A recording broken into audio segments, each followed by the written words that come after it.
Dear PUBG Mobile fans, we are delighted to invite you to the 2025 PUBG Mobile World Cup at the ESPORTS WORLD CUP in Riyadh, KSA. This exciting event will take place from July 25th to August 3rd at the Boulevard City. We've prepared tons of event perks, such as the PMWC avatar frame, eSports Passion set, eSports Passion parachute, and tons more items. Let's check out how you can get all these rewards. During the tournament, go to the Pandora event page via Lobby, Event Center, eSports to join the event. Mormon from SEA, Top from CSA, Pedrinho from the Americas, Silas from the EU, and Prestige from MENA will guide you through the 5 major parts of the event. They consist of tournament celebration, prediction rewards, eSports shop, themed outfit, and champion challenge. Join these activities to earn rewards and collect eSports tokens to redeem even more gifts in the eSports shop. The more eSports tokens you collect, the better rewards you'll get. You can get up to 2,870 eSports tokens from the prediction event. It takes place from July 23rd to August 5th and consists of 3 stages that coincide with the tournament: group stage, survival stage, and grand finals. During the group stage, get 20 eSports tokens by predicting the 8 teams you think will advance directly to the grand finals. Each correct prediction will grant you an additional 60 tokens. Make a total of 3, 6, and 8 correct predictions to get 300, 680, and 720 tokens, respectively. You'll get another chance during the survival stage to guess the other 8 teams that will make it to the grand finals. The rewards are the same as the group stage. During the grand finals, you must try and predict the ultimate champion. Just predicting will grant 30 tokens, and a correct prediction will grant 400 tokens. If you're unsure about your predictions, you can let your friends' predictions guide you. Find someone reliable, copy their predictions, and wait to be rewarded. The 3 prediction rounds take place on July 27th, July 30th, and August 3rd at 10:45 UTC 0. Rewards are issued the second day after each stage ends at 4 AM UTC 0. You'll receive eSports tokens based on your prediction results. Note, eSports tokens don't expire and can be used in future eSports events. Who do you think will be the ultimate champion? Join the 2025 PMWC event and share your predictions. Invite your friends to join the predictions and watch the tournament unfold.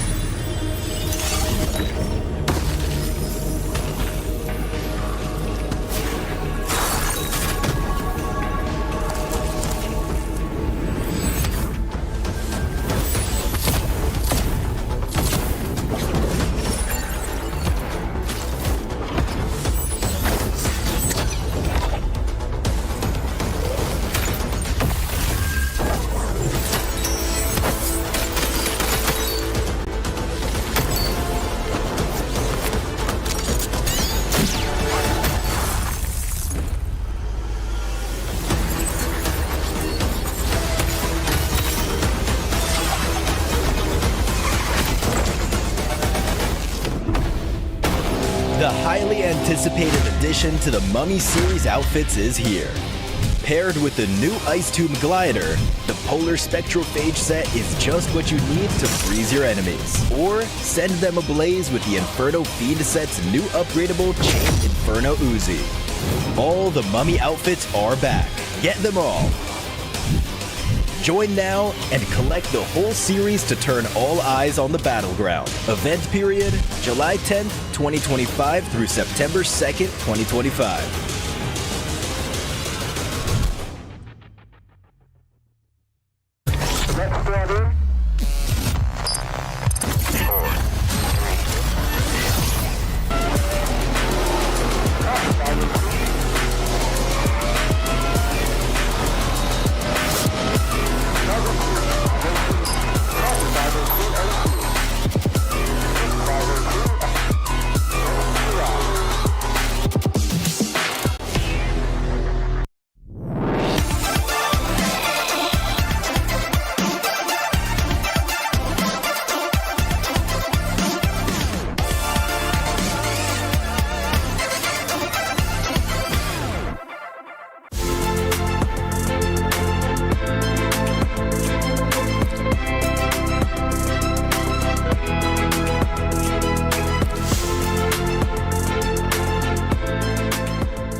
Pulsar Legionnaire available now. First outfit with special head animations and voice lines. The Pulsar Legionnaire set comes with its own super cute voice lines that can be toggled on or off.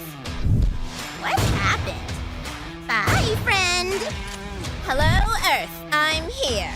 It also features the upgradable Hyperion ship DSR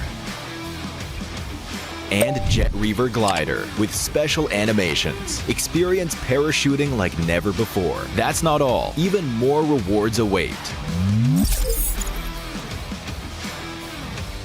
Event period, July 25th, 2025 through August 26th, 2025. What are you waiting for? Get the new Guild set now.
Cybertron's future is near.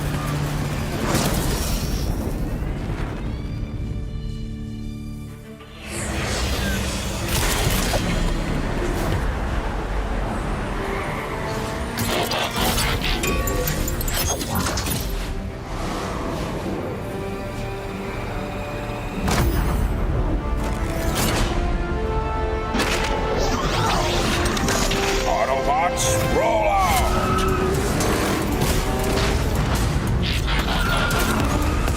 This planet reeks of weakness.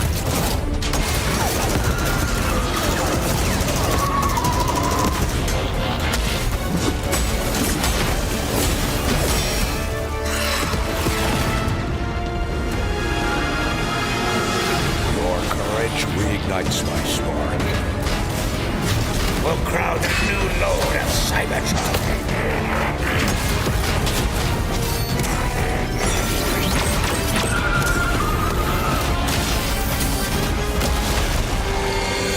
Roll for freedom.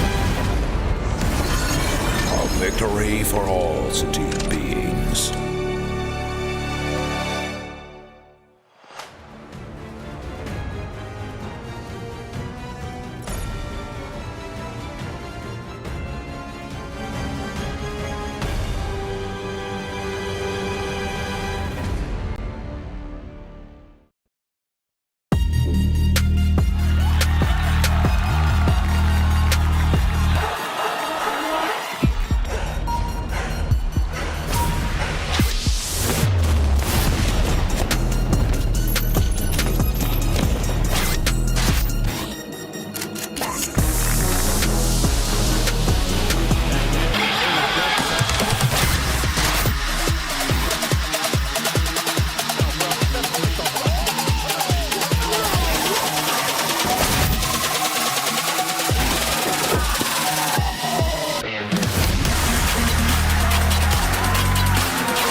Hello， 大家好，我们是 TT Global 俱乐部，我们是这次电竞世界杯的 PUBG MOBILE 队伍。然后我是 TT 区的 King， 我是 TT 的阿杰，我是 TD 的斯汀。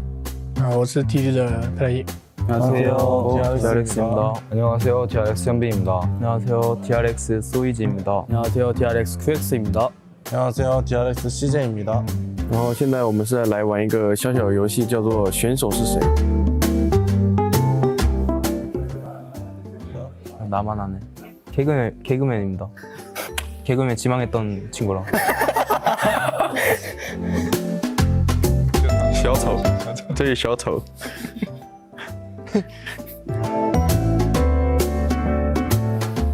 소이지 선수가 좀 불만이 많거든요. 항상 좀 투덜투덜 되거든요. 다 하긴 하는데 항상 이제 약간 불만이 많아요 좀.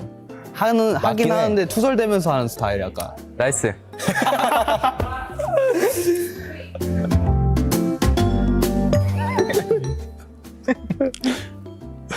현빈.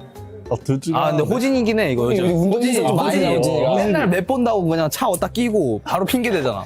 맵 보느라 어쩔 수 없었어 하면서.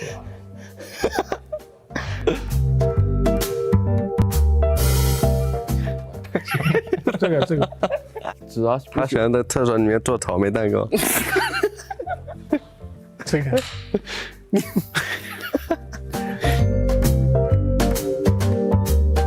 와 이거 현빈이 아니면 나긴 하거든. 근데 현빈이로 갈까 우리? 난 경석이 형. 옛날부터 확실했어 형은. 아니 근데 현빈이가 아니 봐왔던 게 있잖아 형. 뭘 봐왔는데 도대체? 옛날부터 봐왔어. 이거 둘 할게요 저.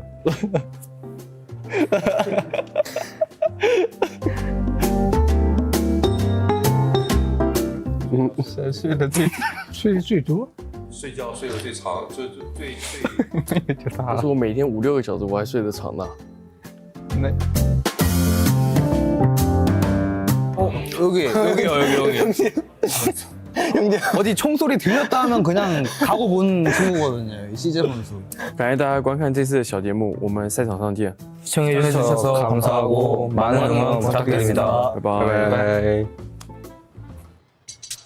Ladies and gentlemen, welcome to day 2 of the PMWC Grand Finals at the 2025 ESPORTS World Cup. 7, pump the brakes. Breaking! Woo!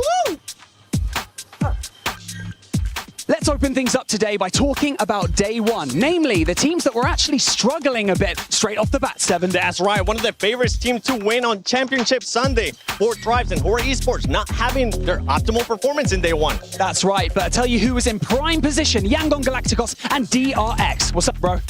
I thought he would be taller. Hopefully, the teams in the second page of the overall are going to be able to transform their gameplay if they want to challenge on Championship Sunday with the Smash Rule. This is day 2 of PMWC at EWC 25.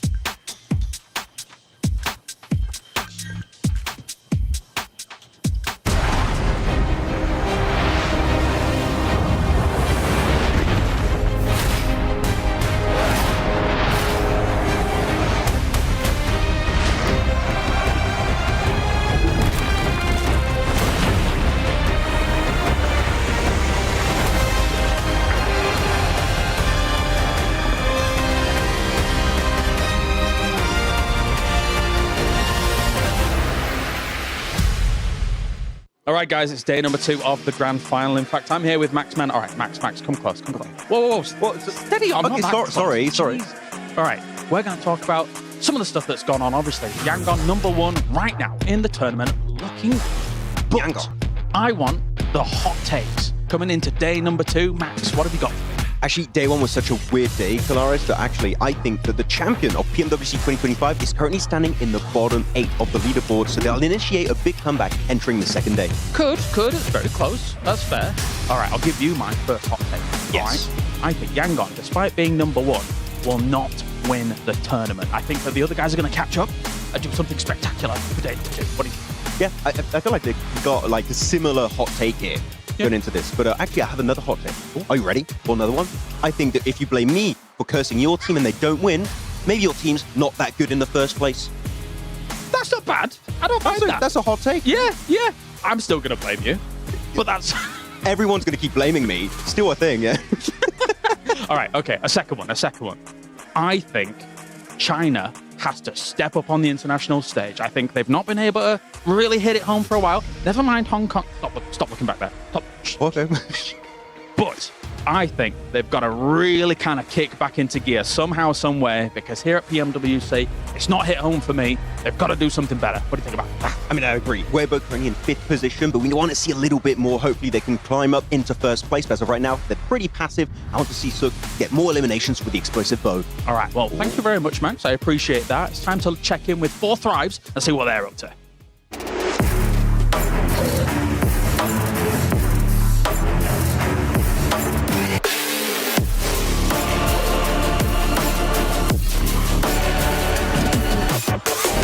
Thrives was actually one of those teams that surprised a lot of people coming into PMWC, being able to qualify 3rd place at a CSA and basically just dominating in the first day when it came down to group stages at PMWC.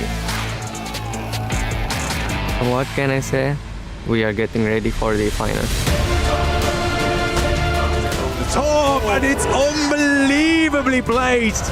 4Thrives showed that they are just excellent in Erangel, especially during PMWC. They ended up with 4 top 3 finishes out of 6 matches in Erangel. And not just that, averaging 1,500 damage. And on top of that, 8 eliminations. This team was dominant when it came down to Erangel.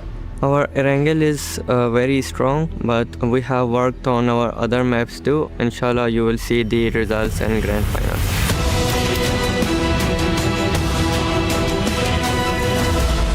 One of the biggest surprises out of 4Thrives definitely has to be Naki. This player was just such a clutch factor. Even though he wasn't getting the most eliminations, whenever it came down to it, whenever the team actually needed him, he was there to clutch it up. Going into grand finals, this is going to be one of the best lobbies that we have seen ever at a global event. Not only do you have the top teams at a group stages, you also have the top teams at a survival stage. So yeah, the level of gameplay is just going to get a lot higher, and I can't put my hand higher because I'm short.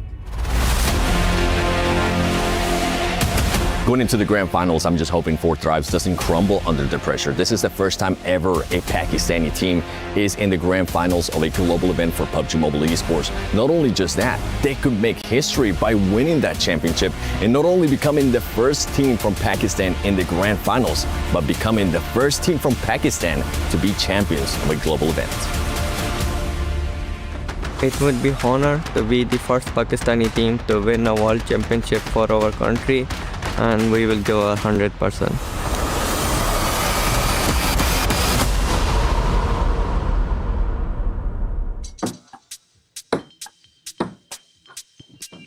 That was rude, Seven. You know what was rude? Me picking 4Thrives, the team that ended up 2nd place in group stage. And yesterday on day 1 of the PMWC at EWC 25 Grand Finals, they just weren't able to perform. And honestly, I think if this team continues to perform like this, they're just not going to be able to win the championship. So 4Thrives, I need you to wake up. Step it up. I want to say the same thing, though, Seven, about Regnum Karya. Where have we seen them? This is not the team we saw in PMGC. This is not the team we saw in PMGO even. This feels like a completely different team. They've got 12 matches left, maybe less with that Smash roll. If they don't step up soon, it is going to be the end of the road for them. And I mean, if we're going to be throwing another team under the bus, we got to throw in Team Falcons. This team, I said it earlier when I got here with Barney, they got 1 chicken dinner and they got a total of 11 placement points. Oof. Team Falcons, what are we doing? Wake up, baby. This is day 2 of the PMWC at EWC 25. It is. Do something quick. I'm joined alongside Ralph from none other than Team Falcons. Our first day of Grand Finals has just concluded, but you boys started off today playing a little bit more defensively. Obviously, that kind of ramped up as the day went on, but how do you feel this compared to your performance during Survival Stage? I feel compared to Survival Stage, we played worse today, to be honest. I don't think we got the chance to play our gameplay. I also think there was some bad decision making, and hopefully we can work on that for tomorrow.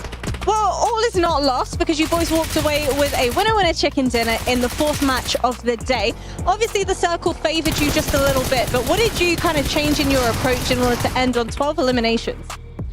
We tried to move a bit quicker on that match, scout more, take more positions towards the center. Of course, we got zone blessed, I would say, but we played it right at the same time. Like we made the right moves to secure the chicken dinner.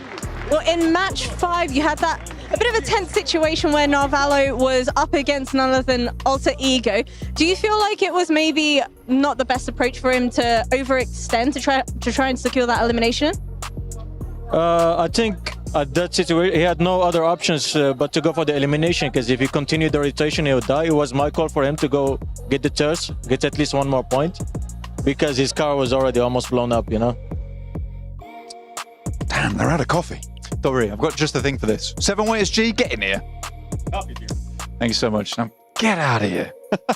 Fantastic. Well, we just heard a little bit from the Falcons, and we're going to continue to talk about them a little bit with a hot take from Blank. Yeah, I've got to straight cook these guys, you know, roast them a little bit, because the bird is feeling fairly charred right now. At the moment, that team is sort of just Koa a little bit. Ralph even tried to eliminate him earlier with a nade, but surprisingly were able to bring it back together. I do think, personally, for the Falcons, Ralph's a bit of a doubter right now. He's doubting his own performance when we know he's a great IGL. There's been some moments of greatness from this guy. I think he's just got to believe himself a little bit more. A bit more of a wholesome approach to it, but John's going to get a bit more spicy with things now. Oh, yeah, absolutely. I'm going to talk about the end of the tournament, how things are going to be closing down here. The Smash ruling is, of course, in effect on day 3, and I'm going to be looking forward to that. But I'm thinking that if there is a Smash rule victory, it's not going to be from a points leader. It's going to be from a team coming through from behind and snatching that crown away from them.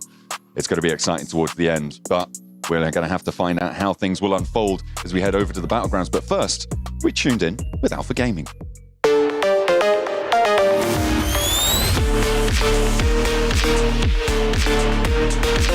I think Alpha Gaming were able to make it quite easily through the group stage because their fragging power is just that strong that they can just kind of obliterate any lobby. This is a team that can just eliminate everyone quite easily, and because of that, they make it from the group stage right into the finals pretty damn easily. This is a great rap from Alpha Gaming. The lineup as well is beautiful to see. Alpha Gaming, take the chicken dinner. Харин тодорхой хэмжээнд зөндөө өөрчлөлт байгаа. Гэхдээ ер нь бол одоо нэг туршиж үзсэн юмнууд дээр яг үндэслээд тэгээд орно. I do think having a lot of fraggers with a big ego is an issue, and I think that a lot of internal issues could be happening because everyone has a different idea of how they want to execute the game plan. I mean, you have Top, PMGC MVP, you have Zio, also PMGC MVP, now Doc that has been a PMGO MVP. Everyone has found success in the past, and everyone maybe has a different idea of what they want to execute going into the game.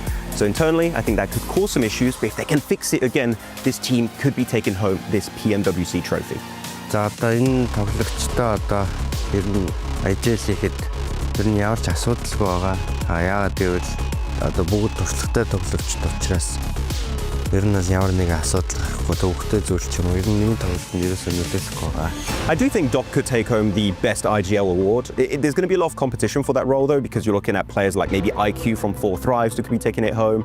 It's going to be a tough one. I think that APG have shown over the years, even as 4MV, that they are one of the best teams macro-wise. They can rotate so efficiently in really good positions. So I wouldn't be surprised if he's the one to take it away, but knowing Doc, he might also try and be the best fragger in the lobby. Ер нь World Cup бол мэдээж том тэмцээн. Тэгээд ер нь бусад тэмцээнүүдийг бодвол шагналсан нь ер нь хамаагүй өндөр. Ер нь тийм болохоор бас нэлээд чухал. And by the way, Doc is about to become a father, so maybe this PMWC is even more important to him as he could try and take home a lot of money to buy diapers.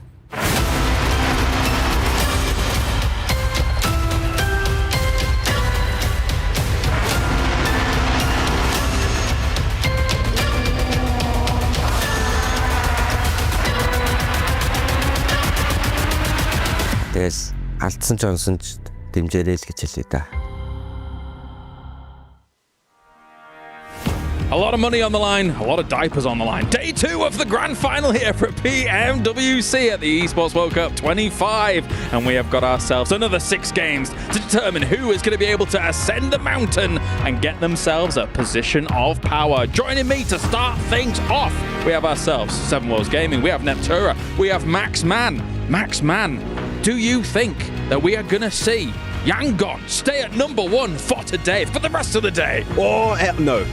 Okay, all right. Well, no, don't think so. Oh, yeah. Yeah.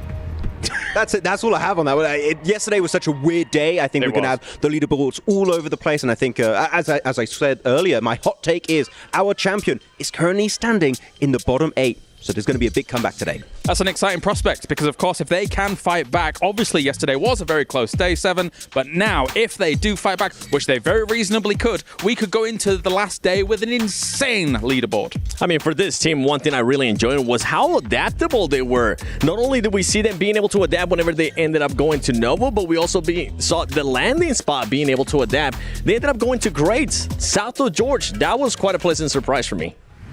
Yeah, another pleasant surprise that I saw was actually Alter Ego able to maintain a little bit more of that consistency, even though we did have some weird zones, some weird games. They were able to still keep on top of things and keep that top 5 position, which, again, going into that Smash Rule threshold point, could be really, really good for them. So Jamil Motorsports walking here for all of these arriving players to get ready for day number 2 of our grand final. And understandably, teams like Horror are going to need to step things up alongside all these other guys who fell by the wayside a little bit. And as Neptura's bringing up here, 7, even if you don't end up at number 1 by the end of the day, try your very best to keep up with that number 1, just in case the Smash Zone begins.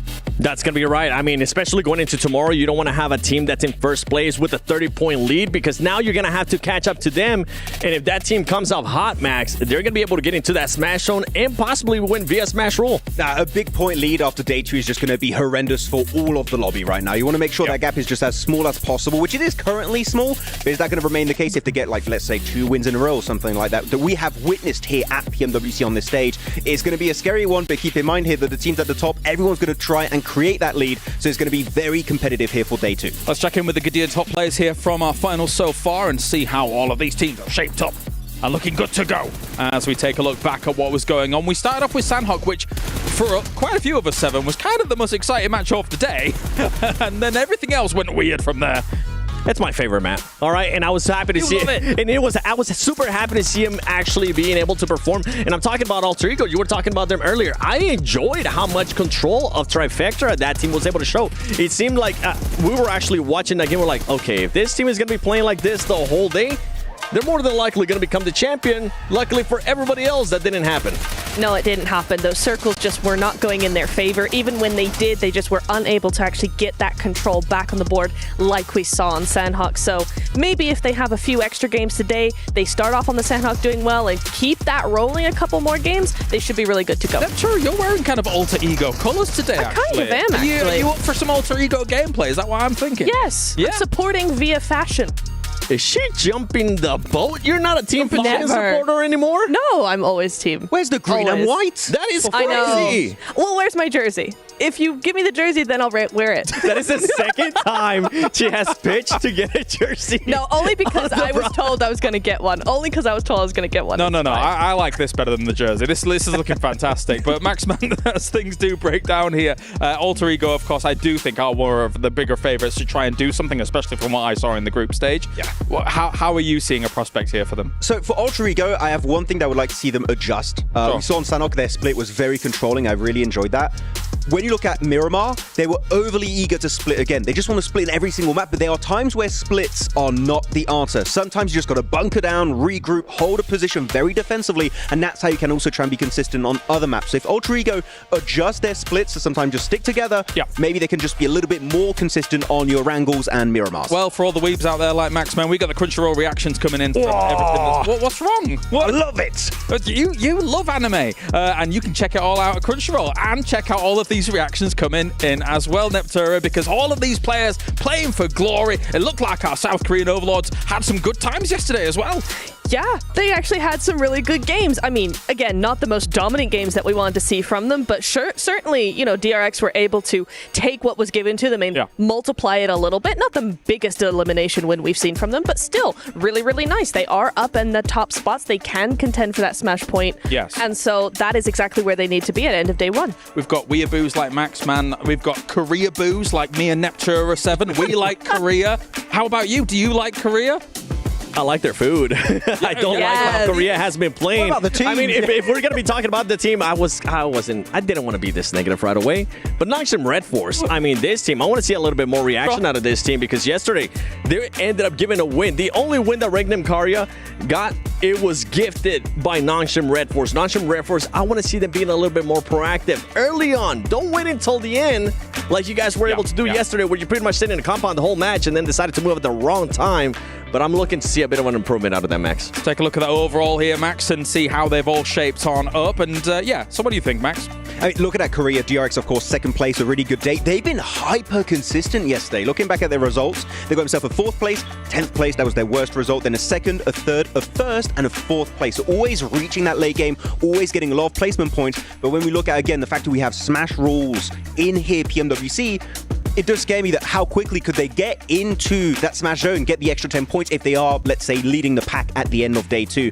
I think that would take a lot of time, meaning they could possibly lose that top spot to another squad that's just a little bit more frag-oriented. The same thing goes for Weibo Gaming, though. You're talking about that consistency. Yesterday, they had 5 out of 6 top 8 finishes. Only one of those games were they in 13th position, actually. So it is a really good start. You see a little bit of consistency there, but they need to build on that. Much like DRX, they need to make sure that they can do both to secure that Smash point. I mean, you're talking about consistency. You were asking me if I actually like the South Korean teams. I did enjoy the consistency out of DRX. They ended up with 5 top 4 finishes. That is just impressive for that squad. Coming in today, I want to see more fragging out of them. Let's move on our 9th through 16th as well and see how all of these teams need to catch up. If Max Man's predictions are correct, which is rare, we will potentially see a champion come out from this bracket, Max. It wasn't a prediction, it was a hot take.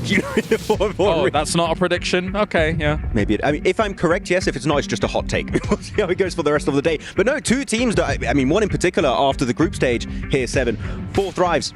Right, from Pakistan, we were like so hyped because every player were doing so well. Noki stepped up in the group stage. The rotations were strong. They were getting wins. We were like 4 thrives. Maybe the dream for Pakistan is coming alive. But unfortunately here, day 1 of the finals didn't quite go as planned. Polaris is not going to back you on this. I'm going to back you on this. I also think that the team that's going to end up winning on Sunday is going to be on that 2nd page of the overall. Ooh. But it all comes down on how they're going to start off today. They cannot start off slow. We cannot allow them to get into a mindset. And you were talking about 4 thrives. 4 thrives. I don't want to end up seeing a hot drop once again in Sandhawk. I was getting a chance to talk to Falik. I was like, please switch it. He's like, we have no other option. So more than likely, we're going to end up seeing a hot drop. No other option? That's survival. Which is insane. Sorry. Oh my goodness. Hey, I mean, not good. I mean, at least they're sticking to their guns, right? You know, we wanted to see them. No, what I mean is, listen to me. Listen. We've always wanted them to just follow through with what they want to do. If they make a decision, do it. At least they're doing what we wanted them to do, just not in the right way. We don't want you to hot drop. Please stop. But at least they're following through. Stop it, please.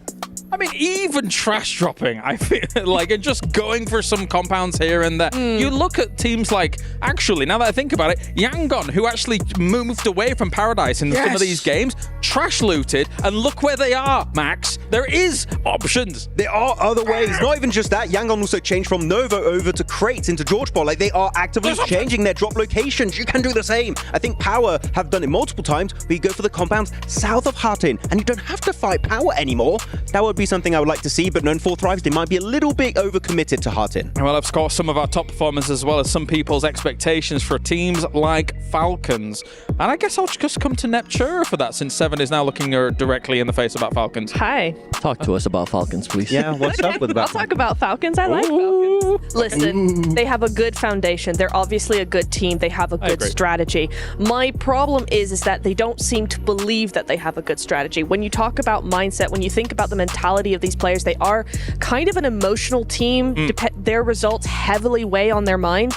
So for me, I want them to step back, erase the mistakes from their mind, go game by game, and actually start believing in the strategy they've built. It's weird, right? Because I feel like they should almost erase the entirety of yesterday.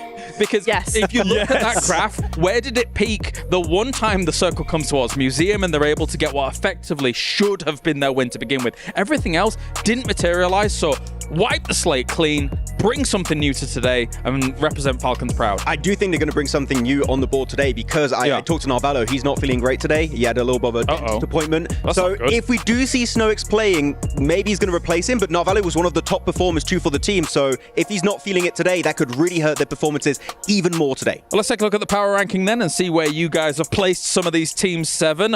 What do you think? Oh, championship caliber Falcons. No.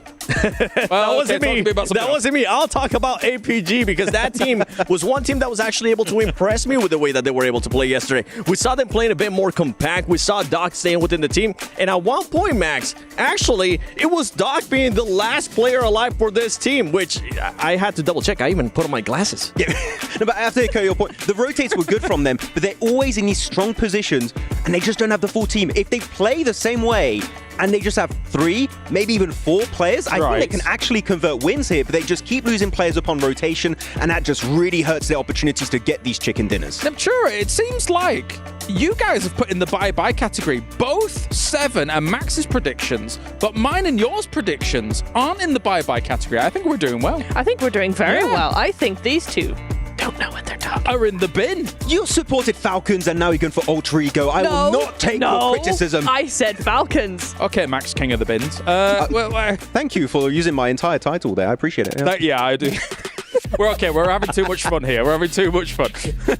We've got a few moments before we get into our next games here, 7. So what are you looking out for? Of course, Sandhawk is a very important map. We're expecting, that 4 thrives situation to continue to develop, but they're not here when it comes to the top performance from Sandhawk so far. So they've got to really step things up.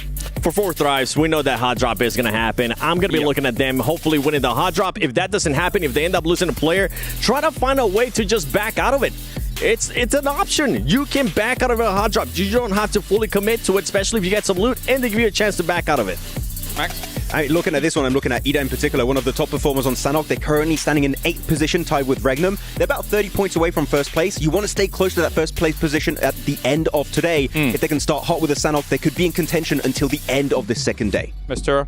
I think Korra need a good game today if they want to do a really good day today. So for them, game 1 is really important. They need to do well. Yes, please.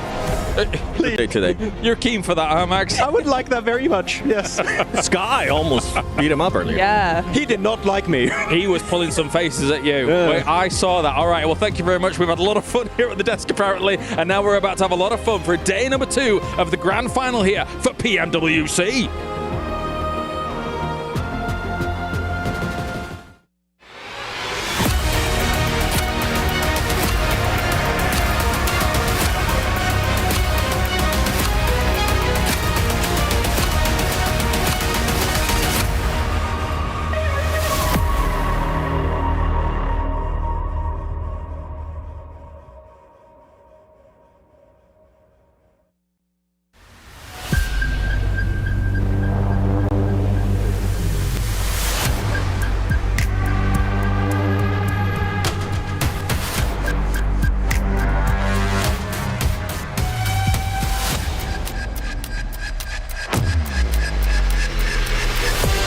The defending champions will not be going through to the finals.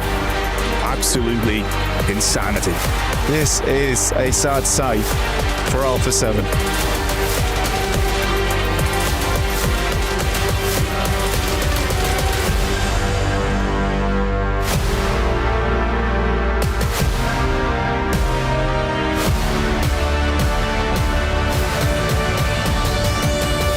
Four thrives on top again and again. Power has more control over the circle.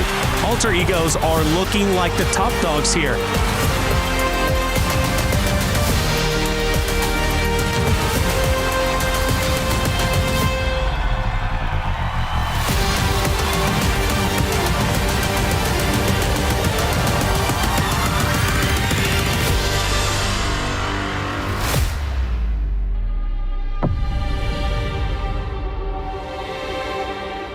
Yesterday, 16 teams brought flair, grit, grit and passion to the main stage. Some made bold statements whilst others tripped at the starting line, but today could be the day that the tides turn. My name is Barney Banks and I am your host, and welcome to day 2 of the PMWC Grand Finals at the 2025 Esports World Cup. And if you thought day 1 was wild, you haven't seen anything yet, because today the stakes are higher and every round intensifies. And so, with that being said, it is time to introduce your finalists once again to the main stage, kicking things off with ESPORTS.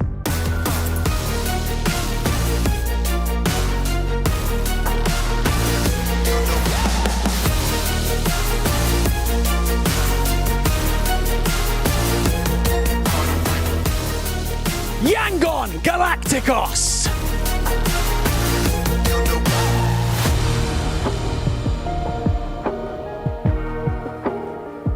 Thunder Talk Global.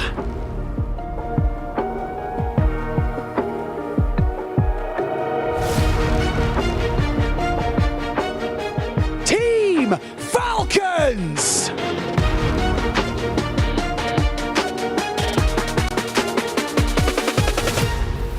Team Secret.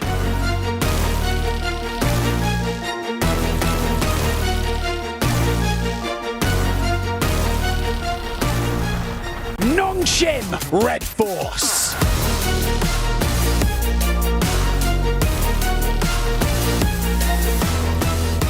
Alpha Gaming.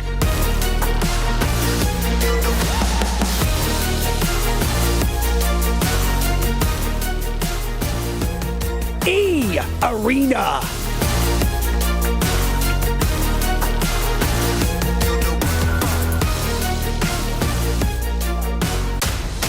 Weibo Gaming.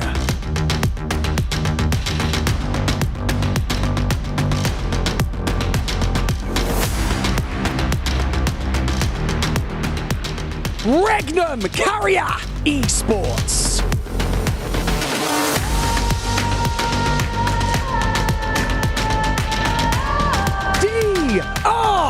rechs.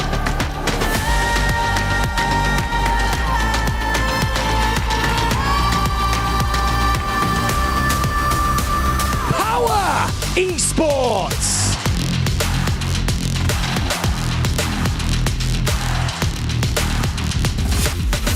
Four Thrives Esports.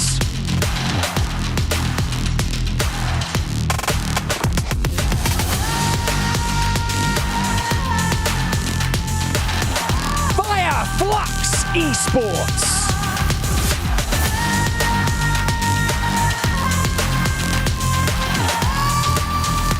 Alter Ego RS.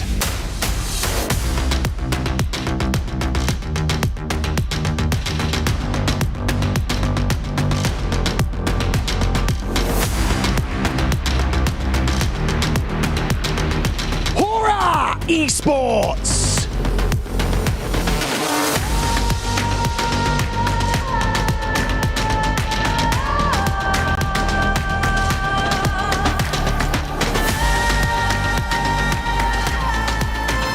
Today, the pressure builds. Whether your team came out swinging yesterday or you are hungry for redemption, today is where the story truly starts to take shape. And so, with that being said, it is time for day 2 of the PMWC Grand Finals.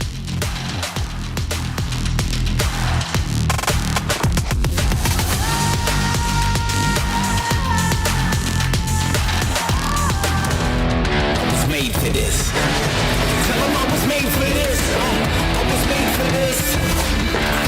Told you that I was made for this moment. Totally unfazed when I'm in the cage with opponents. Give me your best shot. Either way, man, I'm going. Don't make a difference like one drop of rain in the ocean. So buckle up if you with it. We ain't playing around. We're getting down to some business. Step to the plate. You getting able to quickness. Set the date, cause they ain't gon' wanna mix this. So while you giving word to your crew, allow me to set it off without further ado. So if you and your homies ready for the show, there's nothing left to be said. Just get ready and let's go.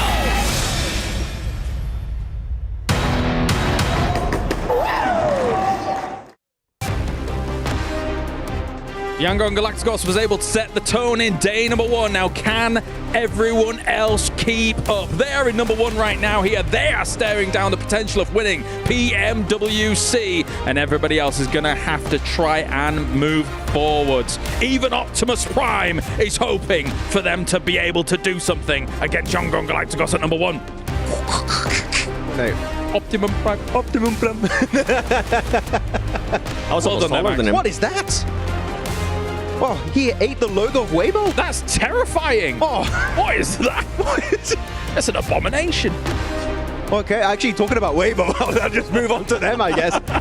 You said it, Kalash, in our hot take segment. You want to see more from China. Yep. Weibo, I believe they can adapt, be a little bit less, narrow-minded sometimes on some of their fights, and actually step up. I would love to see them be maybe in top 3 at the end of today, be in reach of getting in the smash zone for tomorrow. And the big takeaway for me for that team was yesterday with Suk.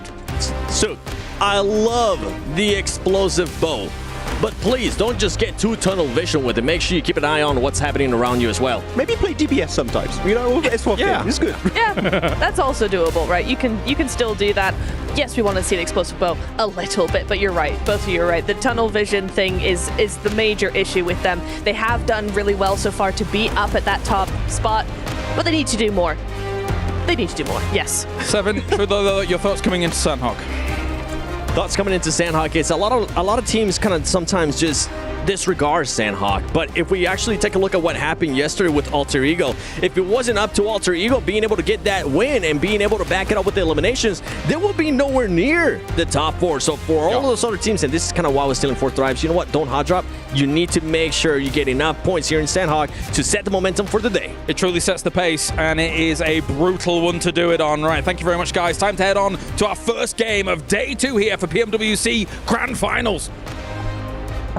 Thank you very much, Kalaris. As always, great to get the insight from the desk there to set the stage, and physically it is rising in front of you. The tension, the atmosphere, and the physical manifestation of what these teams are fighting for, that gorgeous trophy blank.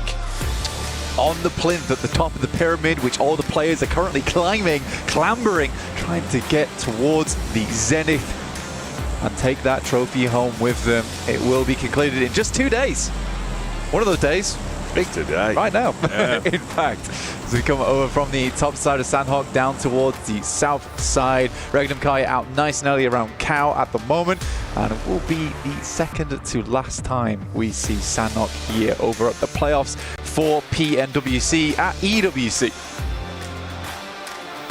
Curious as well, of course, of how things are going to go for some of these squads. We'll dial in. Oh, hang on a minute. Is it happening again?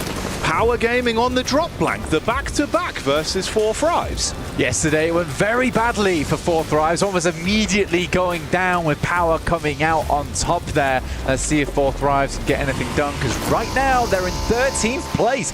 Very much different to what we expected from them coming off the back of that group stage. Maybe they're feeling a little bit cold into this, but they back off over towards the western side of Hartin. Try and stall things out for a little bit longer while they find their footing versus Power. I believe that was nearly a clean sweep last time as well. I think at most they lost 1 player and then made it out, obviously, just completely dismantling the entirety of the 4 Thrives roster. Which you think about how much that threw a curveball into their day, Blank. Oof. If this happens again here, it could be a crazy start for Power. We'll dial in, we'll see how it develops. Yeah, with the circle as well heading up towards the northwest side of the map, this fight becomes very, very important. Like you say, Al-Haji already taken around about 20% damage here. Sending the shots through with the Tommy. Trying to back 4 Thrives off. It's a good setup from 4 Thrives, actually, trying to control the western edge. Having sightlines looking up through the pathways as well. Does leave Power a little bit uncomfortable. I mean, Falak just got vision there. Timing on the reload. Al-Haji on the peek back out. Bit of chip damage. That causes Falak to back off. Try and at least play for some time with the delay. Throw the flash back over. You got IQ up on the roof. And obviously, this is the verticality that you're talking about. Adds another element. For Hedans in the back line with Easy. This roof can provide so much additional cover there, so he can peek into them, and now Hadji just can't quite get the angle. If he peeks through in the building, it's going to be really bad for him. Falak even re-engaging back onto Ragnar there and getting the first knock. T24 Oh my goodness! It's heavy. Big damage done. Noki with the reply. Instantly engaging to clean up onto the down players as well. The rest of Power just not there to follow up, and Al Hadji with a heroic play will find two, but not quite enough. Dropping Power now down to just the one player, and 4 Thrives come ahead of it without losing a single so far. Easy is going to bring something to the table, but it looks like he brought nothing with him but an empty plate. And Power go down first. Oh, and you could see the stand up there. Looked like Noki popping off immediately, getting loud in the arena. They're all in the building blank. You see each other, you hear that, you see that. Memories from yesterday suddenly tainted for Power. It was a great start for them. They felt good off the back of it. They ended up 6th place yesterday, around about 38 points, which is middle of the pack, I would say, in terms of teams that want to challenge for that first place. Well, yeah, going down here on Sandhawk early on a team that does prioritize a lot of those eliminations. I mean, we saw yesterday finishing off, I think it was the 3rd game, they had 25 elims, 0 placement points. So not being able to capitalize on a map like Sandhawk, which is very much elim heavy, that feels rough. That certainly feels rough for you. And then taking across, here's Yangon Galacticos, a team that Kale thought would not be continuing. We'll see if they can prove that the firepower is still there. Galacticos can cast a shadow over the lobby once more again today. Already a nice start, keeping all 4 players topped up on HP and walking away with that 1 elim. And it's funny, actually, you raise a really good point with that, because I think Power, right, what was it, 9 elims on the game alone on the first game yesterday? Yep. And that was even with Easy having to kind of rat it out late game as a solo. Oh, yeah. He got the backstab onto Alter Ego. Oh, man. God, the storyline's developing, Blank. Interesting stuff. Very much so. Speaking of Alter, a slightly quicker approach over towards the northwest side. Heading across the shallows. But they will have to come up against Ida, who has been a constant problem for them actually over in this playoff. They managed to squeeze themselves over towards the edge. In the meantime, the rest of Ida is currently battling off against Alpha. It's a nice shot, but it's immediately replied onto. Yes, Darkin in the back line. We've got the connection there. Tap straight to the cranium on Refus. Roll up from Alter Ego. They sense weakness and want to see if they can dive in to snatch away some of these points as well. Rita inside, but at least a little bit of cover to play. We've got Alva on a wide berth around the edge as well, so he can cover for the team if they further back, whilst they're advancing up close. Rosemary looking for the engagement here. Loves these close quarters fights. S12K in his hands. Rita with the DBS is a distraction there that comes through, and at least they're able to find it. The Krypton almost dancing off in the distance, throwing up the jazz hands, distracts him actually for long enough. It's a wild play. It's almost a comical play. And it allows Alter Ego to find that elim. They're laughing about it as well. So they showed Krypton's just looking like a clown in the distance. But it is so distracting. Yeah, the smoke screen went up. The jazz hands to dissipate it. Bonk.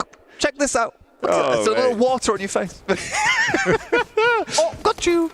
Oh, mate. It's a great bit of comedy. Can't believe they're not only looking very dominant in PUBG Mobile, but they're practicing stand-up comedy routines. Yeah, it's amazing. And stand-up, they'll have to in this game, right? I mean, starting in 4th place is a prime opportunity to get a little bit further into this one. They took a really quick rotate over towards northwest side, and Alter Ego very much a team that is not afraid to go for these quick maneuvers, and I think they understood that. Their last Sandhawk, it was a little bit slow. In the meantime, though, 4th Rise are able to get a cheeky shot down towards the southern edge. That's onto Regnum Kaya, and so easy finding Scarface from Fireflux. So a lot popping off on the map, and it's actually quite difficult to keep track of it all as we get ourselves into more and more comfortable and favorable locations on the maps for this teams. had to quickly adjust my eye line, look over towards the map screen on that one before Pride's getting the knock on Loxy. He was quite far out compared to the rest of the squad, but had some cover. They've been able to go back over and look to pick him back up. So a few resources that are going to need to be burned on that one. The rechs were on screen there as well, taking shots over towards Fireflux that I think it's fair to say yesterday, it felt like those two teams were scrapping early. We saw a similar start in game 1 as well, where rechs were able to snatch away a player, and it was far slower for Fireflux yesterday, Blank. Very difficult. They got themselves locked in a little bit. I think it is hard, especially in this kind of lobby. There is a massive amount of teams that do like to rotate on the south side of the map past Painan, and it's creating a lot of traffic jams, which is why I think, actually, we saw Alter Ego go for that aggressive play, and as soon as they heard that fighting, they could not afford not to third party there. They had to go for something a little bit more quick and aggressive because they wanted to secure location on the southeast side. Luckily for them as well, the circle centers up a little bit over towards the east. They can continue to play over towards this coastal edge. Saw a big wrap through there on our screens from Fireflux over towards the valley, which is not a comfortable position to be in. No, and it was uncomfortable in the rotate as well, losing 2 players now in total, and one of them being Scarface. Obviously, Sketch and Carface. Oh, hang on. That's the way you could tie it in. Kind of a jumble up of the letters. Ketch and Scarface were quite a lethal duo in how they were playing off one another. Instead, obviously, fragmenting that, you take Scarface out of the equation early. Ketch is still up, but I think you need both of them. The way they were playing off one another looked really good. The setups from distance. So we'll see if that comes back to haunt them. If the rough day from yesterday will begin to bleed into today's games. Team Secret here, nade on top. That's Sky from Hora kicking off the engagement. He's got one more remaining. Oh, close nade. A little bit late on the detonation. Team Secret find him. Already, Sky down and out. Shot back over. No fear, at least catches one. It's a weird engagement from Hora, honestly, getting themselves caught up in the mix of it. This is over towards the north side before they're crossing on that northern bridge to Hatin. I respect the teams that are trying to go for this more often. Yangon Galacticos as well found themselves a knock over towards Regnum Karya in the midst of all that. Falak has moved down over towards Regnum Karya, and Loxy replies in kind, sending a nade over his way, signed and delivered. Yeah, curious if we can get vision on that one. Obviously, the Team Secret fight still being elongated here. Bit of a spread bout between the two of them. But that is a bold dive in. I mean, it's classic Falak, right? It feels like if he's presented with an opportunity, he'll try and grab it with both hands. Instantly engaged on there by Regnum Karya, though. You tempted to take the high ground that sits over towards their western side. It's an okay spot. There is a lot of sight lines looking down towards it. And I think Regnum Karya is just pulling themselves off from that angle as well. Now they know that the shot's coming in from the eastern side. It's smart from them. See if Noki's able to pick Falak up again. Regnum Karya might just be baiting that knock. Meantime, Team Secret will go down with No Fear and Sleepy, picking up those final members. Mernat, though, will stick his nose in. Falak finally will bleed out on that north side. Loxy picking up that Elim with the nade. Yeah, and I thought that was the setup there as well. Obviously, you know, leave more time for you to try and run the risk of going to pick up Falak and then lose another player because of it. There's a lot of fighting going on down the side. I'm glad we actually stop in with DRX as well as E-Arena. E-Arena has been impressive. I think it's a team that we didn't expect a whole lot out of, but have actually impressed quite a bit. But Alter Ego are in front of them. This circle is disgusting. This is a really, really horrible circle for a lot of teams. The entirety of the river just encompassing here, a lot of unplayable space. Yes, there's the shallows. Weibo have a member set in stone over towards the island as well. This is grim, dude. Yeah, majority water in the upcoming zones. You've got to get a move on and try and establish some kind of actual safe playground. Already, fights continuing here as well. It's the arena that are head-to-head versus DRX. Soez is down at the minute. He's been knocked, but the shot's over, but they replied with one full confirmation onto Joker. Hang on a minute. Alter Ego as well. That's the rock up onto Falcons with a split. 2 of the players spotted out there. Full confirmation onto one. You're able to shut that down. So again, Falcons going for the 2-2 group up. Doesn't work when they run into Alter Ego. Noki, going for the push up against Fireflux, and they're able to grab onto that one. It was realistically their big play that they had to make as well from 4 Thrives to head down towards this valley. They couldn't swipe over towards the right side. There's a lot of angles coming through from the east towards them. So Four Thrives will pick up the Valley. They know that they can't push over towards Regnum Kai after they lost a player. T24 goes down in the back to an angle. Hard to pick him up as well. We'll have to crawl across. I didn't quite see it, but you certainly heard it, and the damage there from Rosemary was enough to really put the backs up for DRX on the rotate through the vehicle. Oh, a bit of space between them as well. Hyunbin just on the cliff face here. We're back up from the team, but it's a clean divide down the middle.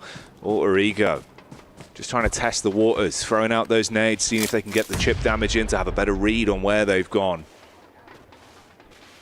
Alter Ego just very much looking over towards that location. Like you say, testing the waters with the nades, trying to grab some hit markers, understand where DRX is currently playing.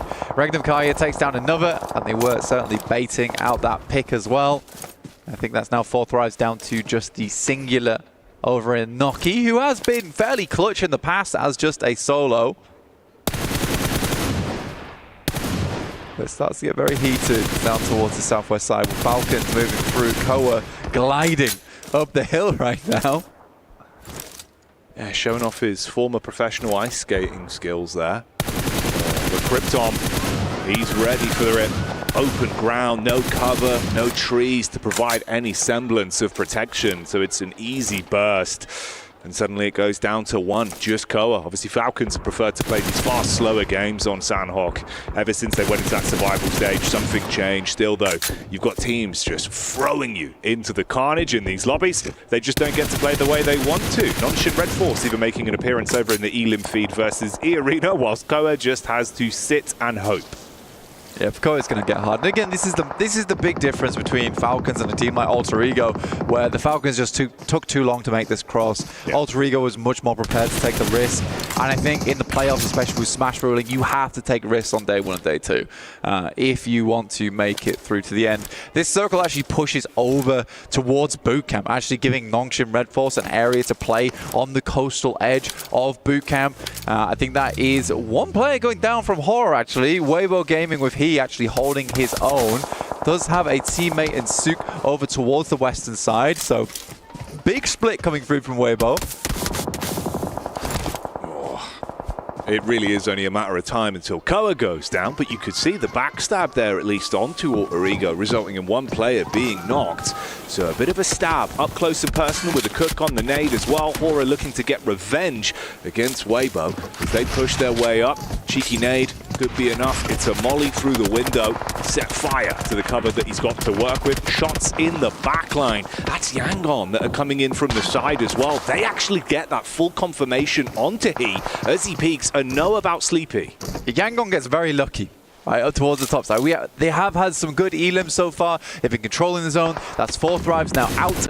But for Yangon, this circle is just unheard of, right? It doesn't happen very often, but it's giving Yangon way, way, way more time than they necessarily should have had here on a Sandhawk Northwest circle. And they just get to play it out as four. There is not a small possibility that they're able to get across the shallows and start actually working the game here. Oh, the Wild West maneuvers coming in. Don't want none of this, brother. Run in this. They've begun in this. And Hyunbin hitting like the Buffalo Soldier up close versus Nonshin. Red Force shuts down another one. There is a couple trades back though, so DRX still suffering from casualties. And Nonshin, they have been very aggressive in the games we've seen. Even when it feels like they could opt to play slower, play passive, they get riled up and they take the fight to you. Sometimes it's been problematic. In this instance, it's working well. Now, often to their detriment, but here where it matters most on a chaotic map like Sandhawk, they're certainly finding success off the back of it. Yangon Galacticos making that cross on the shallows. Absolutely no one in position to hold them out. It's so funny to me. So funny to me. And with this circle, they actually have a top three possibility quite easily.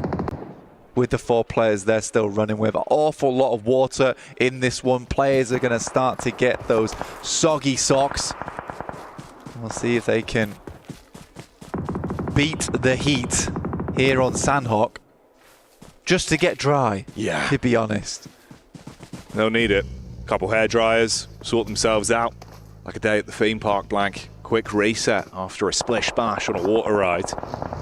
For Alter Ego, as much as there was that knock in the back line, but Weibo were able to get an angle onto them. You reset from it. Oh, instant tag out, and they crash onto this immediately. Soup with the DBS, taking the advice of the analyst desk. Let's see what he can do up close, though.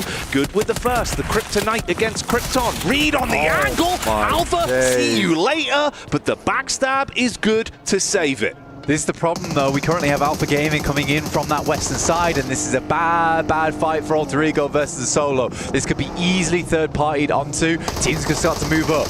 Oh, instant engagement to Alpha, though. Rosemary, he was the man in the back line that got one to open it up and bide some time, but it's a quick response back, Blank. But that's all they needed. They just needed to buy time, and Rosemary gives his life for it whilst they prepare themselves to get back up again. Alva waiting on the doorway, sees a player get out, but there's hard cover in position. But he's going to take the time with a single grenade. Let's see what Reefers can get done with this one. It could be gigantic. Oh, it misses. So close to blowing up the bits, but maybe you can handle it with a weapon instead. Nonshin on the move up as well, coming round from the ridge side. All of this noise, attracting commotion. Krypton cooks one for the reply. Bounce out the window on the lip. No damage done. Reefus still just waiting for an opportunity to shine. But Alva strikes with the DBS. There is going to be so much fire coming their way, and Alter Ego laid low by Sook with the DBS. Puts away the bow and arrow, but it's a bullseye straight to the guys from Alter Ego. With only Krypton remaining, tries to take down the final players from Alpha Gaming who got ahead of them. Yangon Galacticos currently dealing with Nongshim Red Force, but they have been the beast inside the lobby. Yangon. Nades over the top. Meanwhile, in the Elim feed, you can see Regnum Karia taking shots from Hora as well that are playing with confidence at the moment. Just wide on the nade. Panic. And it's not going to work out the way that they were hoping for. The team's getting fragmented. A sliver of HP is all they have. And with that, it's confirmed that they go down. We say goodbye to Yangon. No chance for the chicken dinner, but potentially a surprise in store for Nonshin. Push up on the ridge side with Doc getting close. He's still got nades to play with. Alpha, the big dogs here, looking to push things further. Currently in third place on the rankings. 2 players to work with. Doc moves up, moves forward. Nongshim Red Force, can they be shut down? Sleepy will be taken out by the play zone, trying to play out that match on the northeast edge. Ida, through all of this, despite the early rundown from Alter Ego, have lived this one out in a compound on this eastern side of the Northwest Island. Kept it chill. And look to get quite a few points off the back of this. They are unfortunately being a little bit passive on this one. I feel like they could get a lot more control down towards the southeast side. That compound is nice for cover, but look at all this space that they could be taking. So many wide open sight lines and the potential for a lot of these Elim points to be soaked up by a few of the teams that are further ahead as well. When you think about Nonshin Red Force with the game they're playing right now, if they can just roam in, close down on Alpha, there's much more that can be done. I think the thing is, Riyadh, they're just scared playing as 2. Doxy will find one. Benny looking over towards Doc now, and it's a good shot backwards somehow, some way. Alpha Gaming come out on top. It's an incredible performance from Nongshim Red Force. They're angry, but Alpha's here to calm them down. The simmer pot finally sits tranquil as Alpha Gaming need to keep pushing here. What an incredible performance from Doc. So low HP, but that adrenaline was thumping. Oh yeah, Nonshin seeing red off the back of that one. Disgusting plays. Doc. The doctor is certainly in the house and he's looking to operate this one cleanly. You can buy time for it now. Slow it down a little bit. Keep the pressure on. 3 teams, 6 players, 2 on each. It's the battle of the duos. What kind of dialogue these squads can have with one another going forward. Will it be argumentative? Will it be a complete shutdown? Or will it be a drawn-out conversation? For Alpha, It's the dream scenario with the teams being ushered closer towards them. The zone starts to force you forward. Loxy was always looking for this lockdown sightline over towards Ida. He's able to grab one with the play zone assisting as the third man for the squad of Regnum Karia. And they look to take the fight straight to them. Cheeky peeks on the head. Doc throwing up for the fists. Silas? Look if he can grab it. Silas commits on the drive-in. Instant pickup from Zol, and it's just Loxy left. Leaves it all down to Loxy, and Alpha Gaming look to put a win on the cards. Two internationally gifted teams, but it is the squad of killers that will come out on top here. An incredible beginning to day 2 for Alpha Gaming. In the playoffs already yesterday, Alpha Gaming were able to find placement after placement, surviving late into the early flow of games that we saw. But they're not content with just placements. They want raw chicken dinners to kick off today, and they make it look clean. Heads-up maneuvers, the crash from Nongshim Red Force, the fact that they handle that one and then go on to win it, that is an amazing opener. It's a team full of big egos on the side of Alpha. It's in the name, realistically, but the fact that the companionship looks so good on that squad right now, everyone's working together. Doc looks nowhere near as outrageous as he used to. He's playing hand in hand with the squad there to get big wins, especially like this one over on Sandhawk.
Cybertron's future is near.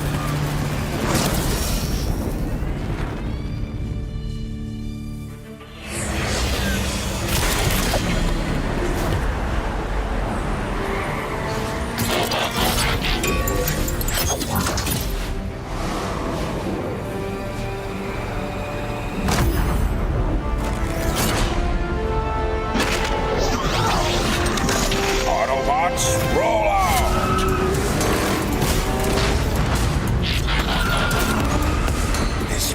Reeks of weakness.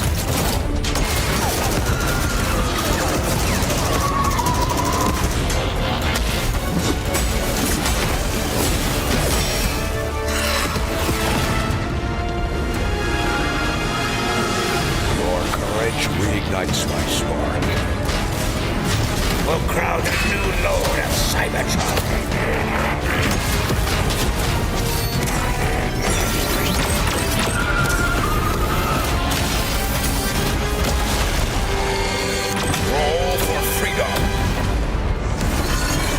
Victory for all sentient beings.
well. What a circle to start off day 2. And Nepturi yesterday said APG was going to get themselves a win today, and they start off with a banger here to get it rolling on Sandhawk. Joining me, we have 7. We have Maxman, very aggressive. Here for this aggressive Sandhawk 7, where APG gets the win. It was aggressive, but to be fair, APG didn't really have to do much. They lost a player early on. They were sitting in a compound for the longest time. One thing I do enjoy is how proactive this team was to just fully clear Thunder Talk. As soon as they saw Thunder Talk getting a little bit closer, they went for it. And Doc, we got to talk about Doc. He keeps clutching it for the squad, being the last one alive there at one point. And on top of that, being able to pick up Seol, which ultimately, that duo is just nasty. Of course, when you're looking at it, Seol and Doc are just going to be MVP contenders every single day of the week here. But 22 points on the board for Alpha Gaming. As you said, very quick rotation. Actually, the compound they went for was occupied by a solo of Ida. It was such a valuable compound that, we have to take this fight. If we win it, we're just going to be in a great position for pretty much the rest of this match. I think both of you were looking at Yangon, though, to be really flying away with this one, considering the position that they had 7. And overall, didn't quite go their way, which then it didn't go Nongshim's way, which then eventually it went Alpha's way. Yeah, for Yangon Galacticos, we actually enjoyed the 2-2 split that they had in Circle 5. We were saying, okay, they're just waiting to see what the next circle is going to be. They decided to regroup. It ended up working out for them. But surprisingly, Namjoon Red Force, a team that I've been just harping about, they're not aggressive enough. They decided to be aggressive. And I got to give some props to Namjoon Red Force as well, because this team, the way that not only were they able to just take the fight to E-Arena, win that, and also set themselves up to defend fights against DRX. Yeah, a lot of props to DRX, E-Arena, and the side of Nongshim Red Force, because a lot of teams understood, it keeps on shifting to the eastern side, western side of the northwestern island is not going to be valuable anymore because you're going through that big mountain that's held, as we know, by Thunder Talk. So now they just go for the wide wrap towards Trifecta to try and just survive longer into the game. It's a very, very smart play, but unfortunately, a lot of teams had the same idea, which means you have to fight for that rotate for it to pull it off. And as we saw, that didn't quite work out for E-Arena, but did work out for Nongshim Red Force. Here comes the match report, and the biggest fan of Doc on the planet, Maxman. Oh, he's so excited already. Talk to me. I like it. No. Wait, are you still a fan of Doc? I'm still a fan of Doc. Okay. I'm just not going to predict him and his team ever again. I've been hurt too many times. That means they might win. No, I predicted the last. You remember Star Wars? I used to always pick Star Wars 2. Never won. So did I. Yeah, and it didn't work out. I don't know why I joined you in your predictions, but yeah, for this one, yes, if Maxman does go anywhere near APG, the fans will be out in force to stop Max in his tracks. But taking a look at the highlights, 7. Yeah, I was looking at the first fight. We were talking about it, 4 Thrives. What are they going to be doing there with the hot drop in Hot Teen? Are they going to be taking the fight once again with power? They did. It ended up coming out in their favor. I have to be happy about what they were able to do in regards to what they did defending that hot drop against power. I'm still not happy with that hot drop though, Max. That hot drop swing, even though you win it, pretty dominantly so, you're just taking a risk, an unnecessary risk. They get 7 eliminations, but they really have no placement points. And again, they're at the bottom of the rankings. Is that going to be enough for them to climb back up at the top of the leaderboards? Hell no. We need to see actual podium finishes, actual win if 4 Thrives want to be back in the conversation. I'm with you. I agree. I hate the hot drop, but I am happy that they were able to at least secure 7 points. It is going to be a bit of a confidence boost for this squad that didn't have a good performance at all yesterday. That's at least what you want to be able to do. Hopefully going into tomorrow, as much as I would want to say, you know what, I don't want to see the hot drop, it's probably going to happen again, unless Power decides to just back off. There was a world in that final moments of the game where Regnum Carrier could have done something about that. Obviously, they were sent towards in the cheat, but I was like, in the US, where are we going? We need maybe a tree or some kind of cover there, 7, but nothing really materialized for Regnum Carrier. For Regnum Carrier, I'm starting to see a pattern here that what I saw yesterday, they're just playing a little bit too slow for my liking, and they're not scouting enough. Yesterday, it seems like they were just pushing into the circle late. It ended up working for them whenever they got the win because they were a little bit aggressive. I just personally didn't like the play. Let's take a look at the overalls then and see where this has put Alpha Gaming. Second place with 70 points. It's a huge leap here for Alpha. There is a little bit of a gap that's being created between 2nd and 3rd place right now. Again, you don't want too big a gap going into your last day's worth of play here at PMWC. That's going to be a bit scary because Yangon Galacticos were able to make it relatively far in this game. They do stay in contention with Alpha Gaming for that 1st place. They will hold on to it for now, but as you go a little bit lower, I kind of want to go back on the conversation of Regnum Carrier. For me, you asked me what was peak Regnum Karya. For me, it was then we're playing center 2-2 split. Now they're playing slow edge split. For me, this does not suit this roster that is known to be so aggressive. And as of right now, they're just playing completely differently compared to PMGO. And I want them to go back to the basics, back to the old Regnum Karya, because they can come home with a trophy. Yeah, just way too slow for my liking. I also would like to see them being able to play in the center. And if you are going to be playing slow, just try to scout a little bit more Regnum Karya, because that's currently what's hurting your chances at actually being able to be successful in this match. And if we go here towards the second page, I mean, this is what I was saying. I was happy that 4Thrives was able to get just some points because of that gap that's currently being created there towards the top. Considering we have 5 more games today, and then who knows how many games tomorrow, are we writing the arena off? It's 11 points. You need a massive, massive push. Done for me. You think so? I think every game going forward, I'm just going to start taking teams off at the bottom, just like you're out of the conversation entirely. Yeah, it's difficult. Well, we're moving on to Erangel. We've got 3 of them coming up here, 7. And so far, there's names up there that have had a bit of a harder time, but there's also some names up there that are doing really well so far. Yeah, I'm going to be looking at Alter Ego. This is a team that, I mean, for their performances yesterday when it came down to Erangel, it was top 10 or above. And I mean, like, I don't mean like below top 10. I don't mean 8th place, 9th place. No, there was 10th, 11th, 11th. For this team, don't do that again. You didn't get a win here in Sandhawk. You cannot afford to just have this kind of performance going into 3 Erangels. Yeah. All right, well, you guys at home can be involved in not only watching PMWC, but also getting involved in the Airdrop Carnival that is currently going on. The PUBG Mobile Airdrop Carnival is now live, of course. Don't miss out on the final 3 days this weekend. Log in to summon your surprise airdrop. Collect 2025 Airdrop Carnival vouchers for more chances to win official merch, smartphones, BD partner rewards, permanent in-game items, and more. Every participant is guaranteed to win, so come and join the Airdrop Carnival. But coming into we're coming out of Sandhawk, but into Erangel here, Maxman. What are you looking out for Erangel? I want 4Thrives. Back in PMSL CSA, that was their best map. They were doing so good on the map. They drop relatively center Ferry Pier. They can quickly rotate. They don't fight Alpha Gaming on the Western Bridge. Sandhawk, for me, it's a bit of a write-off because of the hot drop. Again, they can still get back at the top of the leaderboards, but we need to start seeing results right now. For you guys at home, make sure to tune into the map feed as well. It gives you so much information. You're able to think about those big macro plays. You might even be able to incorporate some of that into your game as well. There's no better way, from my opinion, than watching that map feed and see how these teams rotate, 7. 100% agree, and I'm just smiling over here whenever Max was talking about 4Thrives, because going into Erangel, I'm actually going to be looking at Hora Esports. I want to see if they're going to continue with those 1-2-1 splits, with those 2-2 splits that kind of worked out for them, because yesterday going into Erangel, that was their best performing match. That's when they ended up getting 2nd place with 6 elims and also a 5th place with 4 eliminations. I want to continue to see those kind of improvements here in Erangel. What is a sadistic lookout? You're looking out for the team he predicted. He's looking out for the team you predicted.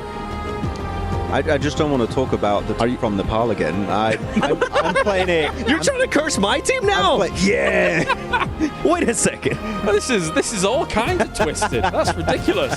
But yes, going on to Erangel, because there's 3 of them. Obviously, yesterday, I think for some of these games, aside from maybe the Potato Hill game, we saw a lot of compound favored positions, right? Metagaming, what goes on in Erangel, can be so easy for some of these teams at this level, Max, because they've played so much Erangel, so they don't want those compound finishes. Yeah, exactly. It's going to be your bread and butter here. You have 3 matches back to back to back. You need to get points on board on the grassy pastures. All right, thank you very much, boys. Time to get it going. 3 times Erangel. More action coming your way here for PMWC. Oh, the tension in the air is thick. You could cut it with a knife, looking at the emotions that are on display from our teams. And hey, even over in the analyst desk, you know, a bit of tension there, a bit of back and forth. The curses from Maxman, the 7 sight lines. I'm trademarking that one. What do you reckon? 7 sight lines. I'm gonna look in. Yeah, he stands behind the team and he's like, you could do that better. You could do that. This is a bad sight line for 7 sight lines. My sight line for you, it's not good. Not you personally. Just in general? Or just in general. I was going to say, what's happening? We're heading in towards our 2nd match of the day over on Erangel. There is a lot of tension, like you said. It's going to have to be probably a massive pair of scissors. Human-sized scissors. Like the ones you get when you go to Korean barbecue. You've got to cut the beef. Massive scissors. Yeah. Just enlarged. God. To cut the tension. Because you're right, it's thick. It's thick. Palpable. Yeah. Other describing words. Yeah. So talk to me, Blank. Another game. Another game, another day. But not just any day. This is a PMWC playoffs day. Oh, yeah. And we're heading in from Novorossiysk up towards Severny now.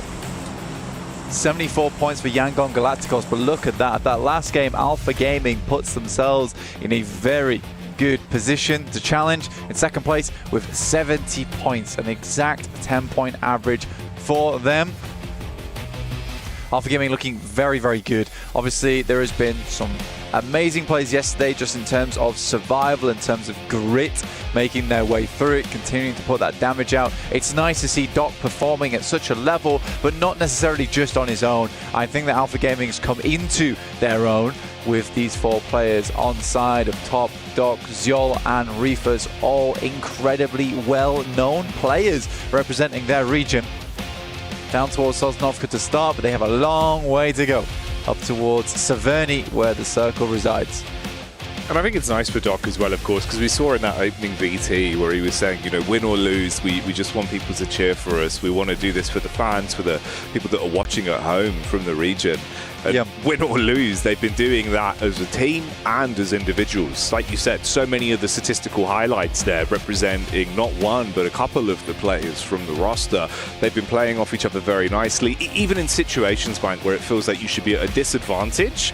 They're quick to the draw today. They're looking hot, dialed in for the action, and just ready for it, which is everything you want as we're getting closer and closer to, obviously, tomorrow, the pinnacle day. They keep going like this. Wow. Yeah. There is a bit of poignancy as well with the fact that you're saying win or lose. We just want people to cheer for us from our region.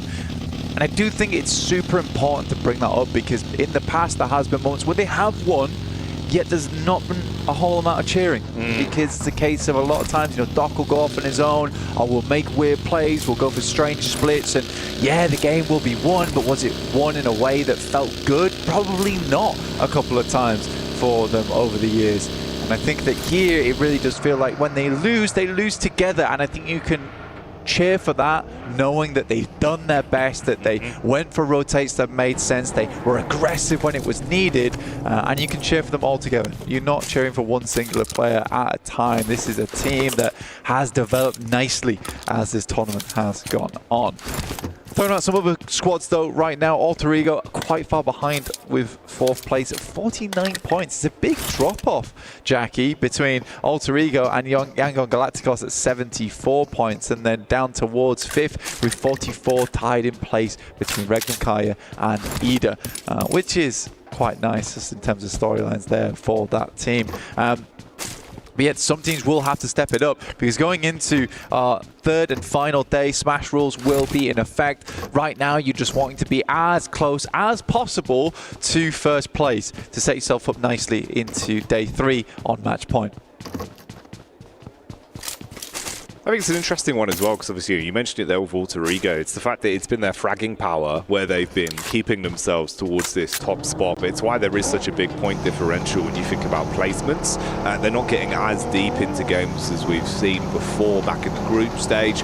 For them as well, you know, you're just the one chicken dinner, actually, which it comes back to haunt you a little bit. Teams definitely spotting them out. Yes, they can still handle themselves, and you've got a good distribution of firepower with the gun skill, but looking for some of those placement games now, like you say, try and leapfrog further up to get yourself back into a focal position towards the top spot. We get power on our screens as well. Another team that similarly, it's been down to a lot of their work when it comes to taking head-on engagements, hot drops, late game developments where you're looking at sort of 9 to 10 eliminations. But again, teams have scoped them out. They're stopping them from making it too far into the overall flow of the game. We'll see if maybe that will change here for a few of our teams. Meantime, let's take a look on that northern side. Regnum Karya currently sat fairly central, looking to push further into this one. For Alter Ego, like you were saying, placement points are a little bit of a scarcity. Definitely not like they haven't got any here, but in terms of Alva's scouting, that was the main thing that kind of made them look special in their group stages, where it was very easy for them to cut themselves away in towards that end game. definitely different here when you get to the playoffs, where you're playing against the best of the 24, right? Very much confirmed onto, well, not always those rotations are as easy as they were in the past for them. Alpha's not finding these critically unclaimed areas of the map. But still, that last game was just it's a worrying one, but also a promising one, where they get taken down essentially by Sook. He gets a shot, like you were saying before. It was a nasty one that came through over towards Rosemary and one of the players early, so it just slowed them down. Then they move up, they lose 2 on the knock, which allows Alpha Gaming a very clear approach over towards their position. That could have been an amazing game. Just a lot of little mistakes came through, which led to them just not having that opportunity. These sorts of things just can't really happen here in the playoffs, especially when you're playing 3v1 and you're losing 2 players on a knock. That must feel very frustrating. So for a lot of teams who did have those mistakes last game, day 2 is all just about being able to reset game after game after game. Yeah, you've got no time to let yourself feel disparaged, really, in kind of your head-in-hand moments. It has got to be very quick turnaround from game to game and straight back in, just focusing on the overall run for the championship. Because obviously, as we said, as we clued up, going out a survival stage with no Alpha 7, any one of these squads has the opportunity to be crowned a new champion. You won't have the 2-time possibility, which should really reinvigorate some of the squads as well that are going into this thinking, you know what, we can push for so much here. The legacy, steal away the title, embody ourselves, be another squad that has our history made here live in Saudi Arabia. Let's take a look at the rotations going through now. Alter Ego, they wrap round over towards Stalbert. Nice bit of high ground to get good vision on. Horror actually finding Sleepy. We have a quick knockout towards Fahidan. This guy backs it off and takes a bit of damage. Nice shots from Al-Haji, but there is a response which backs him off. This guy is going to crawl back over towards his teammates while priming another nade. And Jiggle's very worried about holding that angle there. Power's going to done a fantastic job here at keeping them at bay. It's the last magazine for Al-Haji as well, with the shotty up close. 6 shells remaining for him. He was pre-firing on the corner, hoping they'd re-peek into it. Ooh, down to the wire there as well to go for the double back to grab Fahidan, but he will be able to pick him up. You've got cover. Hora aren't instantly engaging off for this, and there is protection at least from the rooftop side there, slightly further back. That's easy, a man that is incredibly crisp. He can take the window peek. Oh, nade over, seeing if they can get that one on target, nearly, but not quite hitting the mark. It's one of the very, very open compounds on the northeast side of the map, just underneath Stalber. This does isolate the fight a little bit. No one's really wanting to run into this one because those sight lines are so open. Does happily contain 2 teams.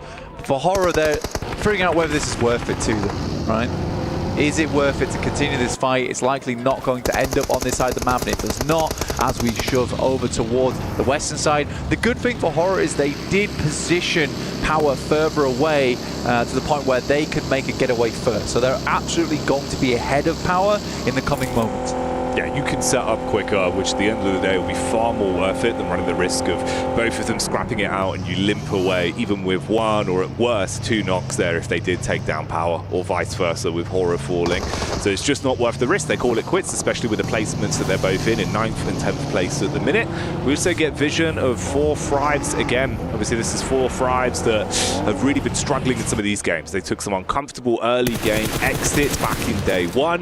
They were able to upset Power on the hot drop here going into day 2's opening game. It's Team Secret that were near them, but you've got close grouping even with Fireflux that are moving down from the bridge side. A little bit of scouting from Scarface. Small amount being done there. Identify where teams are playing. It's quite difficult around this area as well because there is a lot of slopes. Does deny those sight lines coming through. Information cut off a little bit. Working in the dark. Find a flashlight to figure out the pathways through.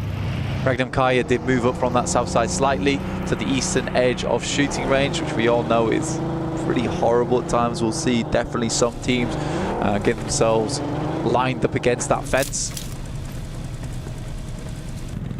Alter Ego, though, they opted to head far on the north side. They started over towards Stalber. And they're going to work that coastline over towards Severny, where Weibo Gaming on our screens are lying.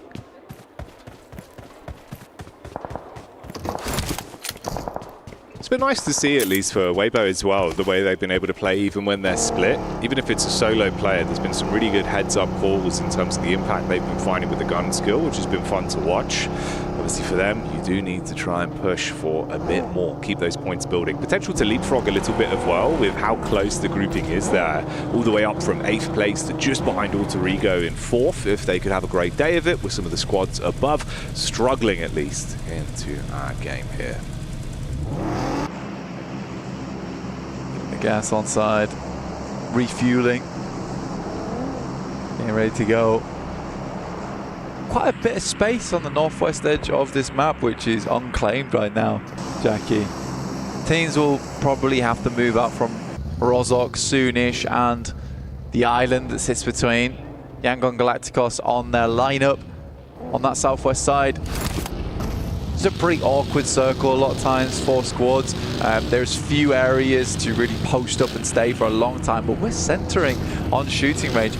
Now is actually not a bad time to pick up those buildings that sit around shooting range. You can get naded into them and the fence around it does provide cover, but it's better than nothing.